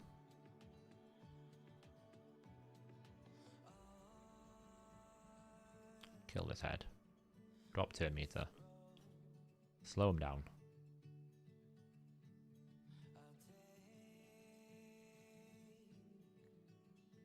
Yeah, this season is not as good for this team. Normally this team does a lot more damage than we're currently doing.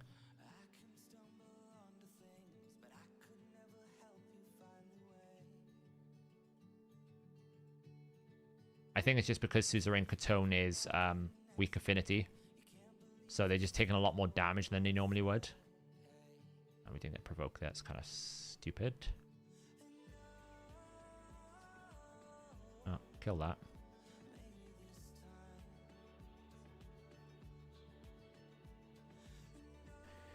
Kill the head just in case we get cleansed. You know, never a good idea. Watch it provoke now. Yeah, of course it did. Didn't need to kill the heads. Get decreased speed out. Nice. Who's got decreased defense? Nobody's got decreased defense. Kind of sucks. See, the heads just respawn way too fast at the moment. Gonna provoke out. Nice. Boost. Decreased defense weaken. Yay, we can actually get a big whack. 1.7 million damage. That's what I've been looking for. Huge, huge damage output. We can just up speeds. Boom, boom, boom. Boom.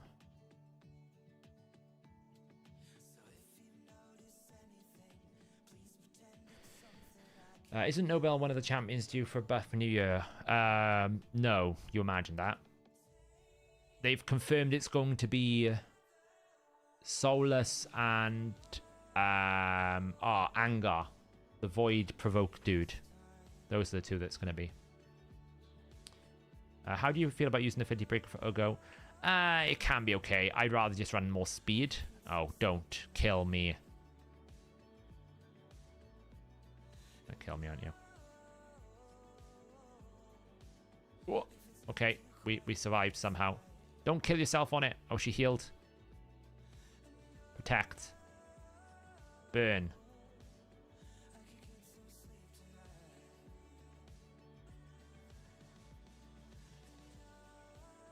I need to take that.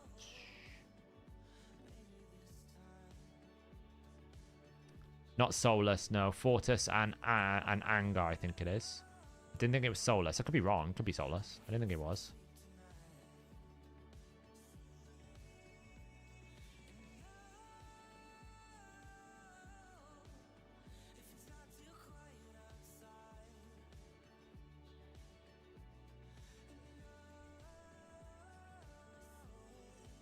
Hello, Cat.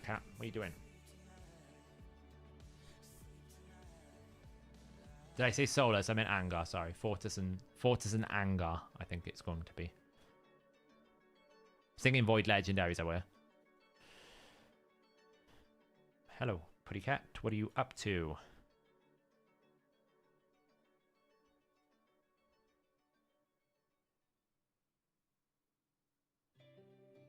Well, continuous heals are not the best.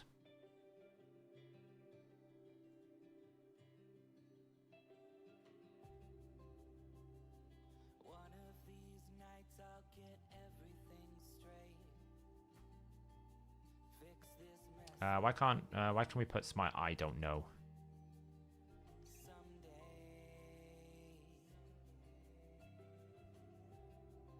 Can we kill this head before it procs? Yes, nice.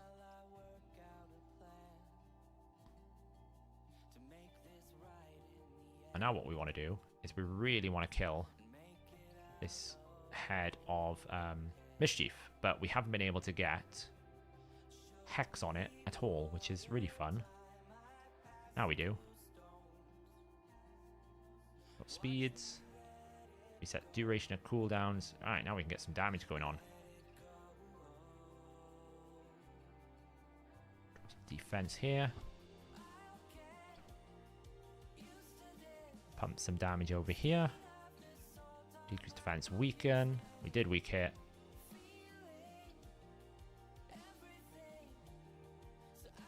Yeah, I mean, it's why in Hydra I really prefer to have single target brimstones so that I can control it much better.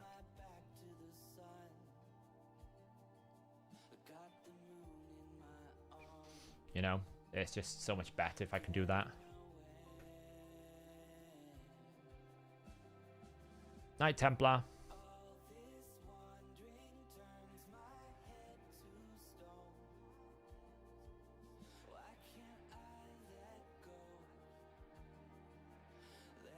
I mean, Fortis actually doesn't need too much of a buff. He just needs something that he can do when he can't play Saphir.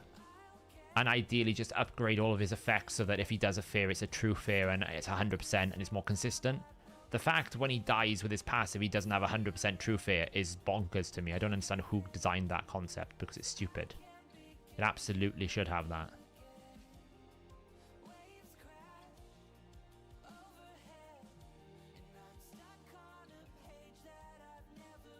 Well, this is a wonderful time to have your Shamael about to be consumed, right as the Fearhead pops out. Isn't that great? It's exactly what we want to experience. Well, let's get rid of you. That's one problem resolved. Let's provoke you up.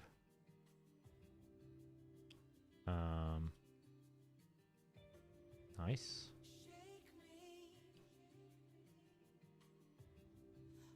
We somehow haven't been eaten yet, which is all I can imagine is a miraculous situation.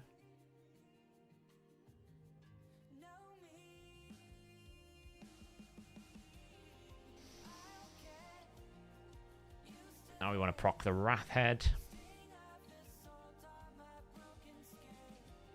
Give my champion back.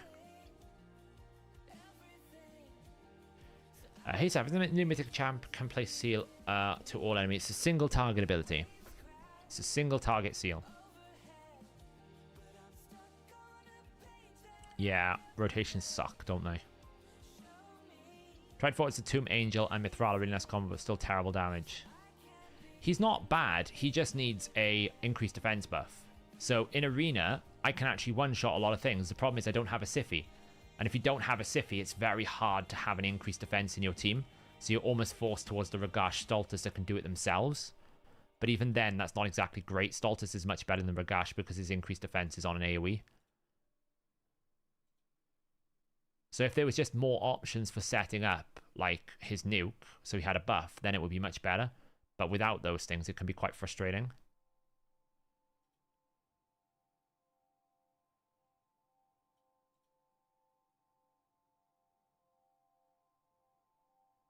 I really hate it when he starts cycling decreased heal reduction on my... It's really frustrating when he puts heal reduction on an Asala. She's a reviver. I really can't afford it to be taking this much damage. I personally think the head of... That's good. I personally think the head of Decay, the one that does this provoke thing, it should clear any heal reduction if you have it on.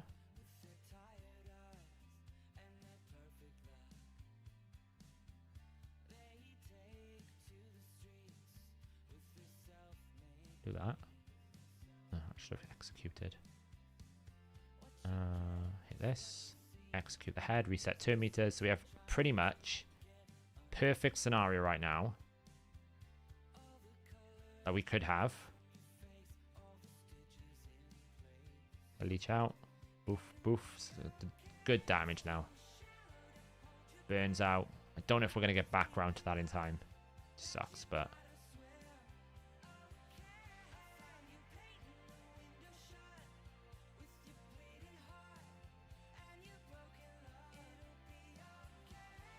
they're going to all respawn. Still good damage, though. We're back up to about 1 million damage per turn now. We've been able to recover. Why do I use Isala here? Because I need a decrease... I need an increase attack, a decrease attack, and I need a revive option. And she satisfies all of those parameters. We've also built it with damage because, you know, Nuke Isala is apparently meta. But yeah, for the nukes.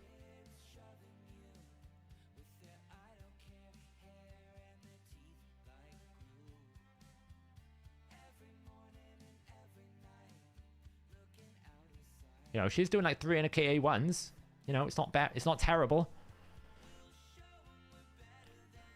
Islin, you didn't provoke. You bad person. I don't think I'm going to get round to another provoke somehow. Might get lucky. Oh, wait.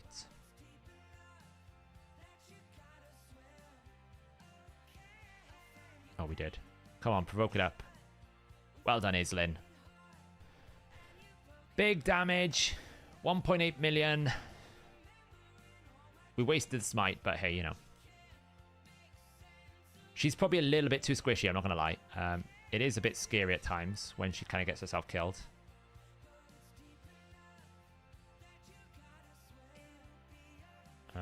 We need to provoke. Nice. Duke's attack. Let's kill that off at the moment. Which head is it that count? Which head is it that heads other heads? Heals. There's no head that heals. There's a head that you kill that heals you. If you kill the suffering head, it gives you a heal, I think. I don't think there's any heads that heal the other heads, if that makes sense. That's...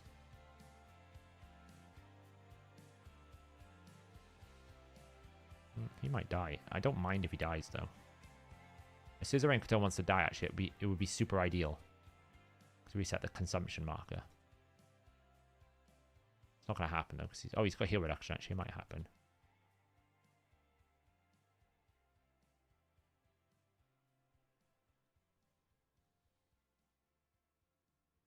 Oh, yeah. If the life barrier finishes, that's a heal. But I don't really consider that a head healing because it's an effect, if that makes sense. But yeah, if the life barrier... yeah, that won't work.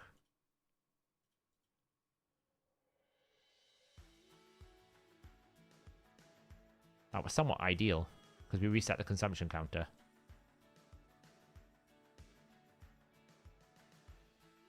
Excellent. Bring everyone alive. Stay those buffs. Drop speeds. Curse sets out. Nice.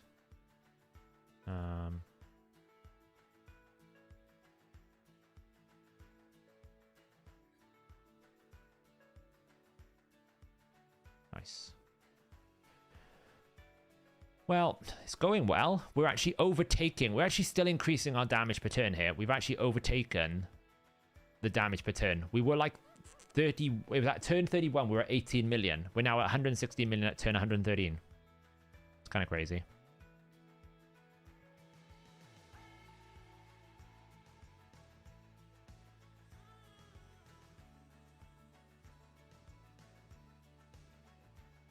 This team does benefit very hard from like Torment Head. Like a lot. Just because it helps power the Suzerain Katone a bit more.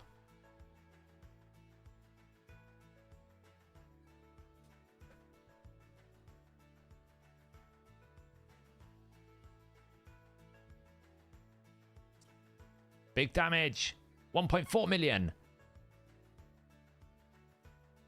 Whoever thought Relentless is Sala the Mourner? DPS check. Look at her go. 334k. She's pumping. She's pumping damage out.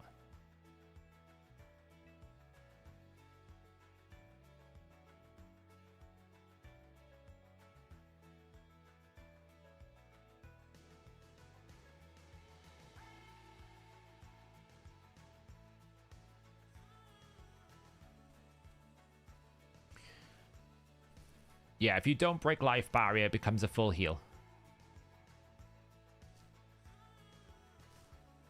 I did just say that, Dennis, because SGT asked which head is it that heads other heads. I'm guessing he meant heals, so I'm going to assume that's what that meant.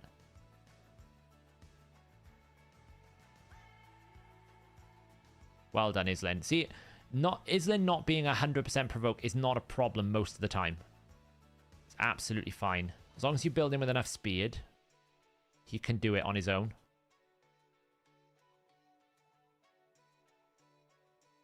Like here, for example. He might fail sometimes, like there, but as long as you build him with enough speed and he can get back round, you should be okay.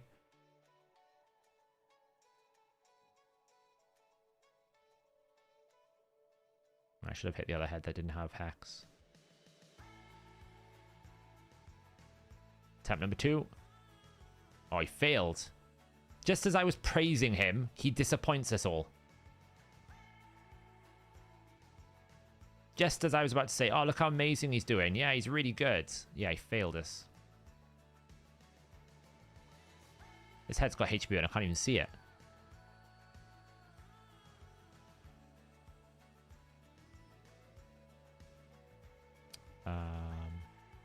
Provoke. Do you know if Yuko can decrease Crixia's cooldowns? No, Crixia is locked. Crixia is locked. You're at 700 Torment points. Do you have enough to get him? I don't think you do. Because you will have 960 and you need more than that to get him. So no, I think you are out of it, my friend. Unfortunately. Hate to be the bearer of bad news, but, you know, that is what it is.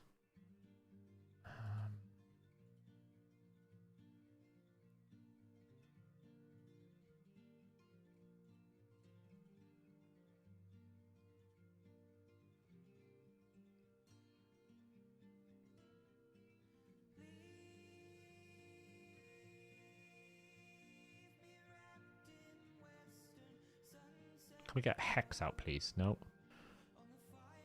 That one head I need Hex on. There we go. I need to provoke. Well done, Islin. See, when I am not putting pressure on Islin, he's a high performing. He's a high performer. Heal up. Oh, look at this, relentless. Look at it go. It's like I got this. I can be Whisper in a very big robe. That's what she's thinking.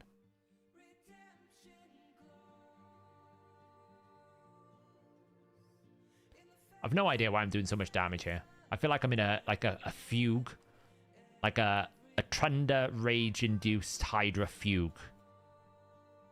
Because really, I could do 500 million damage here, and it's not going to make a damn bit of difference to the outcome of our Hydra Clash this week. Not a damn bit of difference.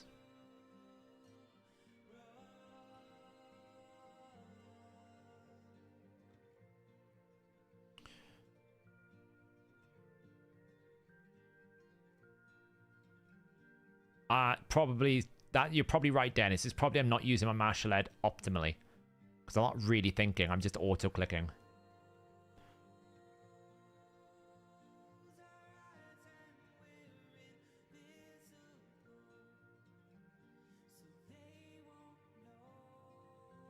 Boof. Boof.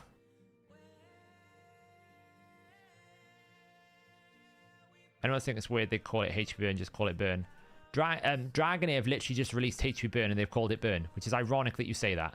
Season 2, Dragonair have created a hero type called Burn, and it's effectively the same thing as HP Burn, it's just called Burn. Ironic timing. 1.5 million. Nice. Nice. Aw. I do like watching Turmosia bash the head. But it's so streaky because if you don't have HP burns up, it can literally do like 200k. But if you have the HP burns up, it can do everything up to like crazy numbers. It's a bit early for protection.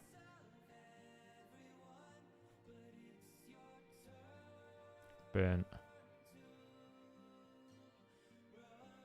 Takes defense, weaken.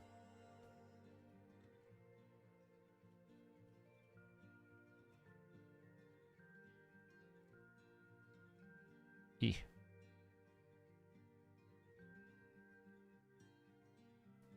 Protection. This relentless Asala of the Morning is like pumping some damage here. Yeah, this is Hydra hard. Block that.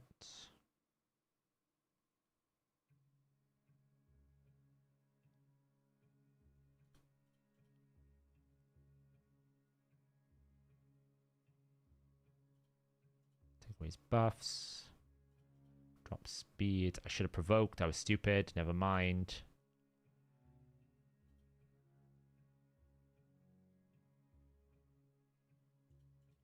Oof. Kill the Wrath Head. Kill 2 birds with 1 stone. Kill the Wrath Head. Get my champion back.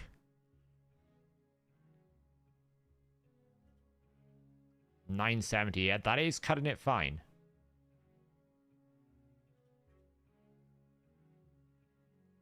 Does Ruella's passive, which decreases speed, work on Hydra heads? What is Ruella's passive?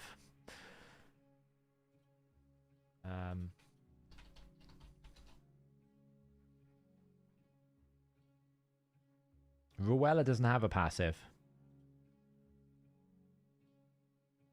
Which passive are you talking about? Ruella doesn't have a passive. You think of someone else?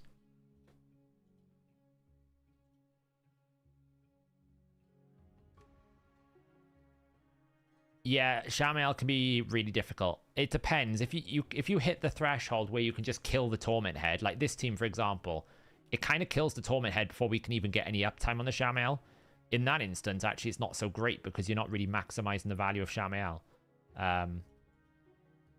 So there is a strategy where instead of you trying to just basically kill it as quickly as you can.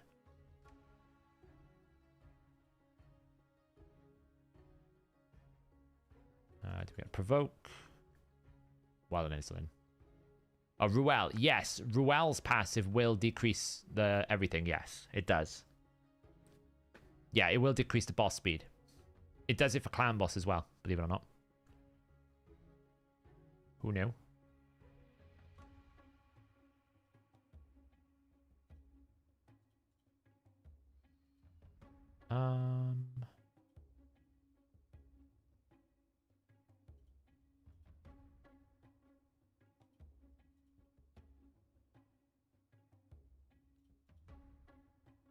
Damn, he resisted the leech. That's annoying. Decrease speed hacks. No. Burn. Kill this head. Nice. Decrease speed hacks. Lovely.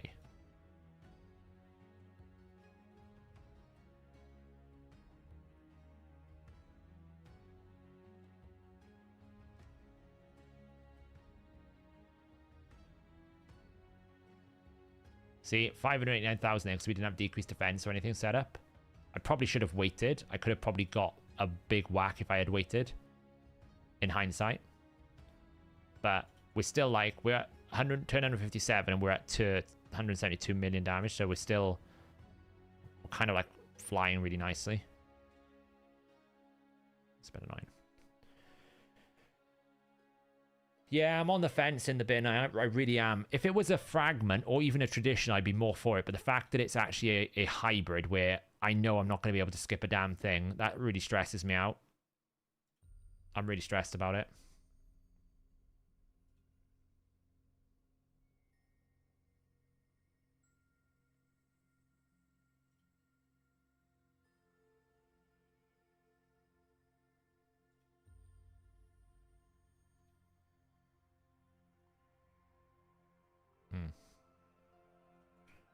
Boost. Do I just stop this run? I don't know. I don't really know why I'm still going.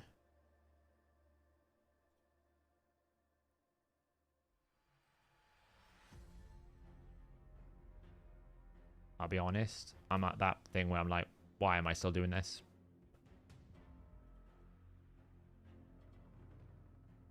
I don't think it changes the outcome of our Hydra clash this week.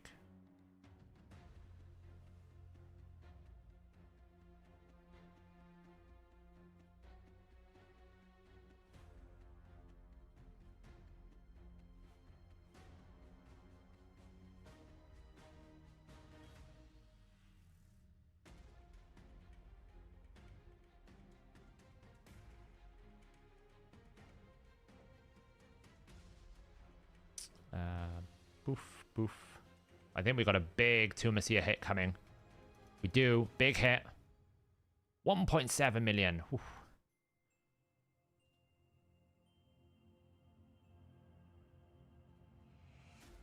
Nuke Misala. Misala just basically got someone out of the head on her own. She's like, I don't need you guys. I'm a damage dealer. Yeah, I'm not going to hit another key tonight.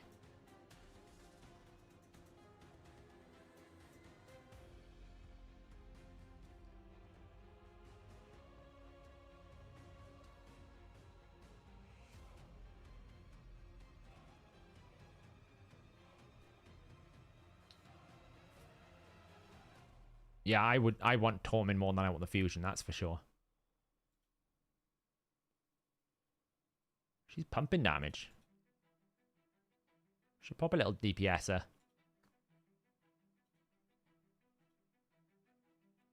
There goes the Torment head. It's probably done a bit too early. Let's proc this a bit further.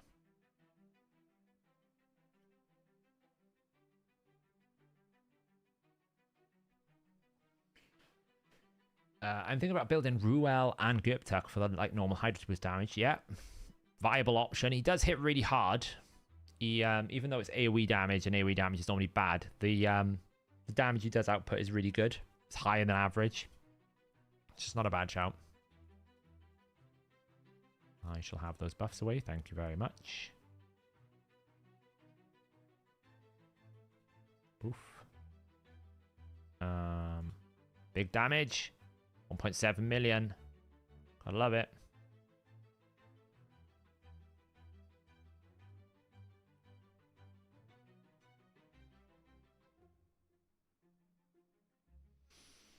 The thing about Tumacia, though, is she does need burns, right? SGT. She's very heavily dependent. You're seeing I'm only doing the big damage when I've got 4 burns out. Because her damage multiplies heavily, right? Because of this passive. Where is it? Here. Damage increases by 40% for each active HP burn. So it's a massive multiplication effect. So you really need to make sure you get it set up correctly where it's like burn, then nuke. Otherwise, it will do nothing. Right? You need increased attack up with it. You need the right setups. Mine's actually got increased crit damage as well. Well, that's a bit of a nasty combo.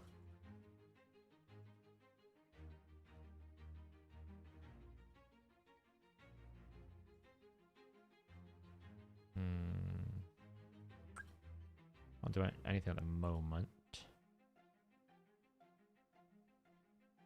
There we go. Why did I do that? It's gonna get instant cleansed. Oh, man.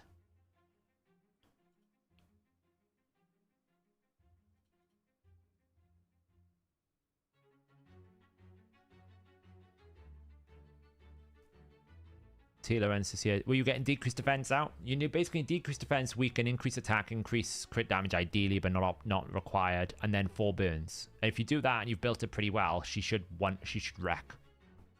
Keeping in mind that I'm on hard here, so you know damage reduction is relevant.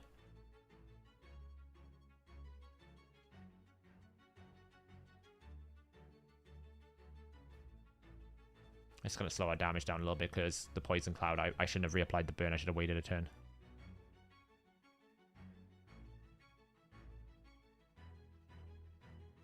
Let's whack that for some damage. Right. Now we get some decreased defense. Weaken. So provoking going. Nice. We need to get this head of suffering down. Like yesterday. We don't want that to heal. Oh, that was nasty.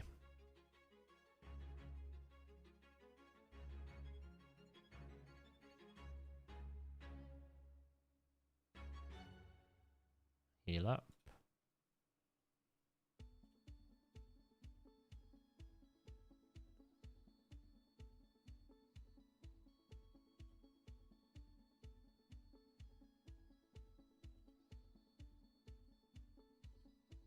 Decrease speeds. Burns out. It's going to provoke going. Thank you. Oh, this one's a little bit ropey, I'm not going to lie. I think the Salamon is dead.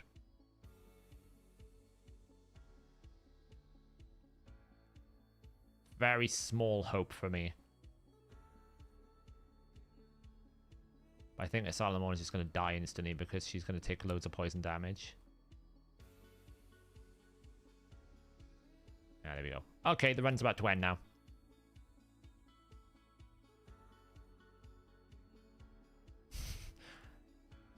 Just a bad setup. We'll watch the unkillable Islin. Watch Islin now. He will not die. It's like, bro, I got this. I'm good to go. You got nothing on me.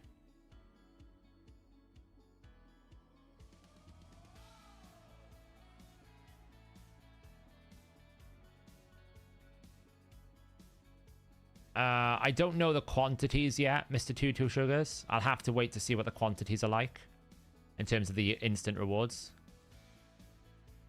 Like, he literally doesn't take any damage. He heals more than he takes. The only thing that can kill him is if they actually consume him. Yeah, it wasn't bad. If I made Ursala the Mourner not so squishy, she'd be fine. But Ursala the Mourner was basically just taking heal reduction, and then if she drops too low, it just dies. Not bad. It can go more. It's always like a bit of a rat race between these three on the left, which one could do more damage. Suzerain Katona wins because of Hex, but Tuamacia pumps some damage there. Martial Ed.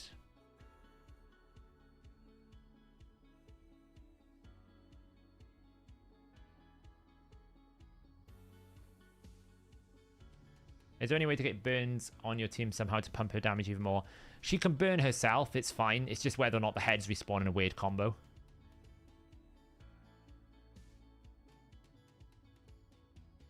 Yeah, we had a rough start as well. But yeah, she's set up in... she actually has one of my mythical cruel pieces. She is in a high build, you know. Awakening is a big deal. She's not even maxed. I can make her harder. I can make her hit, like, a lot harder than she is. I just haven't maxed her. Because I can get another 12%. Like, I can get 18% crit damage there.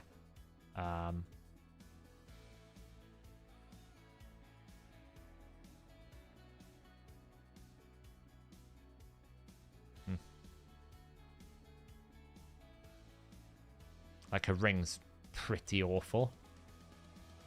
Is that the best ring I've got? Surely not.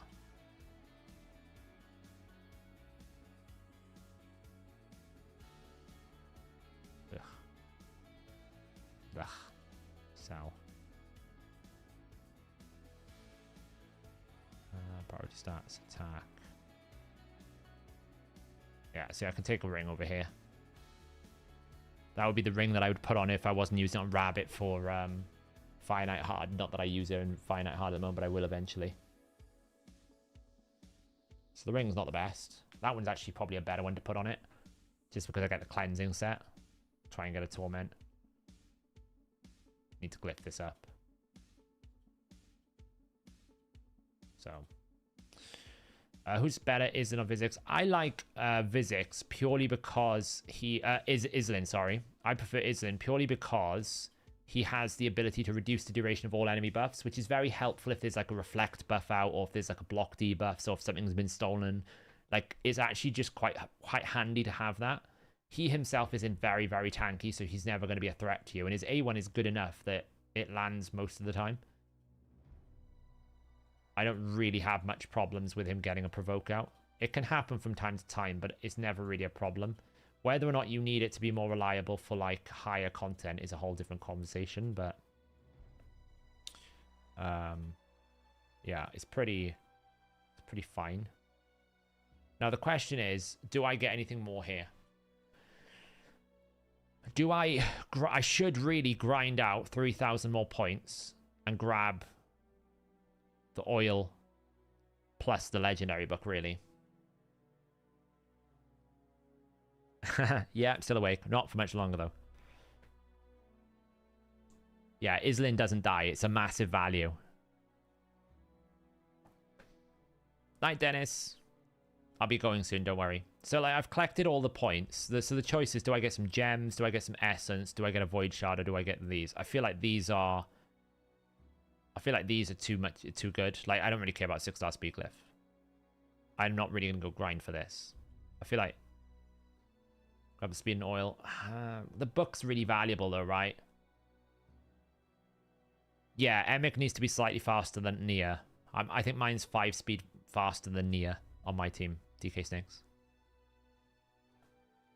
I feel like oil plus legendary books. Like, if I look at who I've got to book now, I've still got a book. I got Uge that I've now pulled out. I've got King Galkaba. Potentially Minaya. She does do heal reduction. Green Warden Ruark, potentially. Still got Supreme Elhain. Like, there's still so many champions I need to book. Suzy Katone, not booked on the A3, not that I use it for much. Uko's A1 is not booked, so probably Lego book.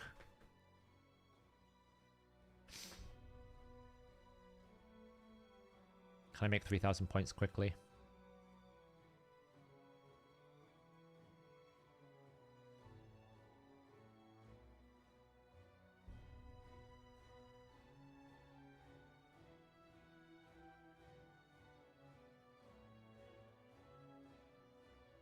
Oops. 1, 2, 3, 4, 5, 6. One of those. It's a lot to make 3,000 points here.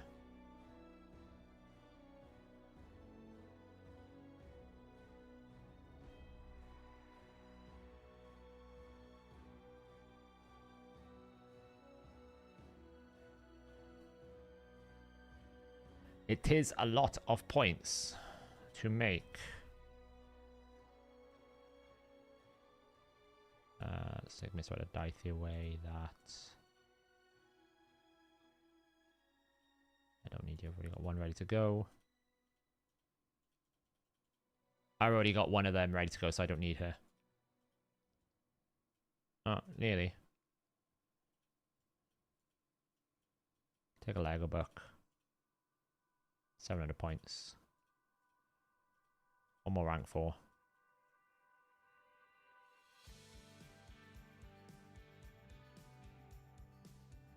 One, two, three, 4.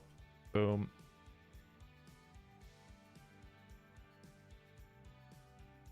That should do it. 5,100 points. How does one still have so many bros? Honestly, I just gather them from so many places. Like, outside of champion training events for fusions, I have no need to brew. Or, like, I pick up barrels everywhere. I've got feasts. I keep chickens. Like, I have no need for them. So, I don't have champions to upgrade. I'm only upgrading because I have to, not because I want to.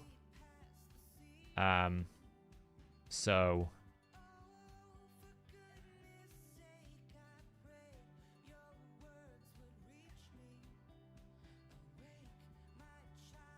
yeah. You just, once you start doing Ultra Nightmare 4 years over and over and over again, you start, like, accumulating them very, very quickly. Before you realize it, you're done, you know?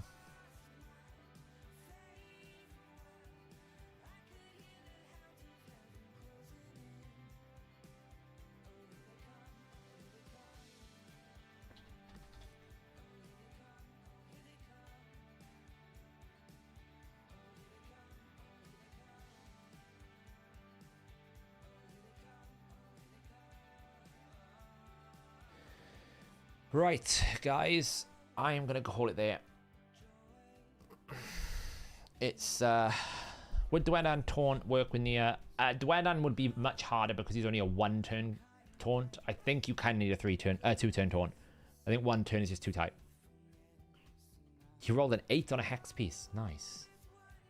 Yeah, to be honest, the oil is just better for me because like 50 superior oil, that's a lot of energy that I've just saved. And oil is going to be very important for this new area. If I just want to one-shot everything, you know? If I just want to brute force it, I can just brute force it with Ascension. So I guess we'll see what tomorrow holds. I think it's going to be tomorrow purely because they always do the update the day after. So it's a very good chance it's going to be tomorrow. So yeah, we'll see what happens. But anyway, guys, we'll see what happens, I guess. And I'll... Where did that put me in Hydra Clash? Well, it's put me up to here. I don't really think we can overcome 2.6 mil... that 26.6. That's too far. But, you know, I've done 1.3 and I've got one more key to go. It just means I don't have to stress too much about Nightmare tomorrow if this doesn't improve. But I can't blame the clan for that. I can't blame anyone for that. This key is just obnoxious, so... We'll see what happens. Anyway, guys. Am I going to start? I'll start hard. I'll be doing all of hard. My plan for Sintranos is to get to the central boss as quickly as possible. Once I get the central boss, to go up to the Soul Cross area as quickly as possible so that I unlock the difficult stages. So it gives me as much time as I have available to me to do the super hard area. Right, I'd rather have more time doing those like Sand Devil 300 level bosses or some of those 20 Awakening secret rooms as long as I have, rather than wait until the last few days and then not having enough time to test things. So I'm going to try and unlock the hardest things first and then work my way backwards. So anyway, guys, that was cool. I hope you had fun. I will probably put all my thoughts in a video about all the different updates. It might even be almost like a patch notes update, to be honest. If it does drop tomorrow, it makes sense to just do that, you know. So let's just brute force our way through this.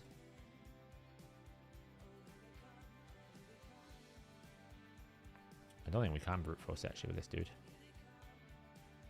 Oh, look at those provokes. Nice. Boop. Boop. Boop. Boop.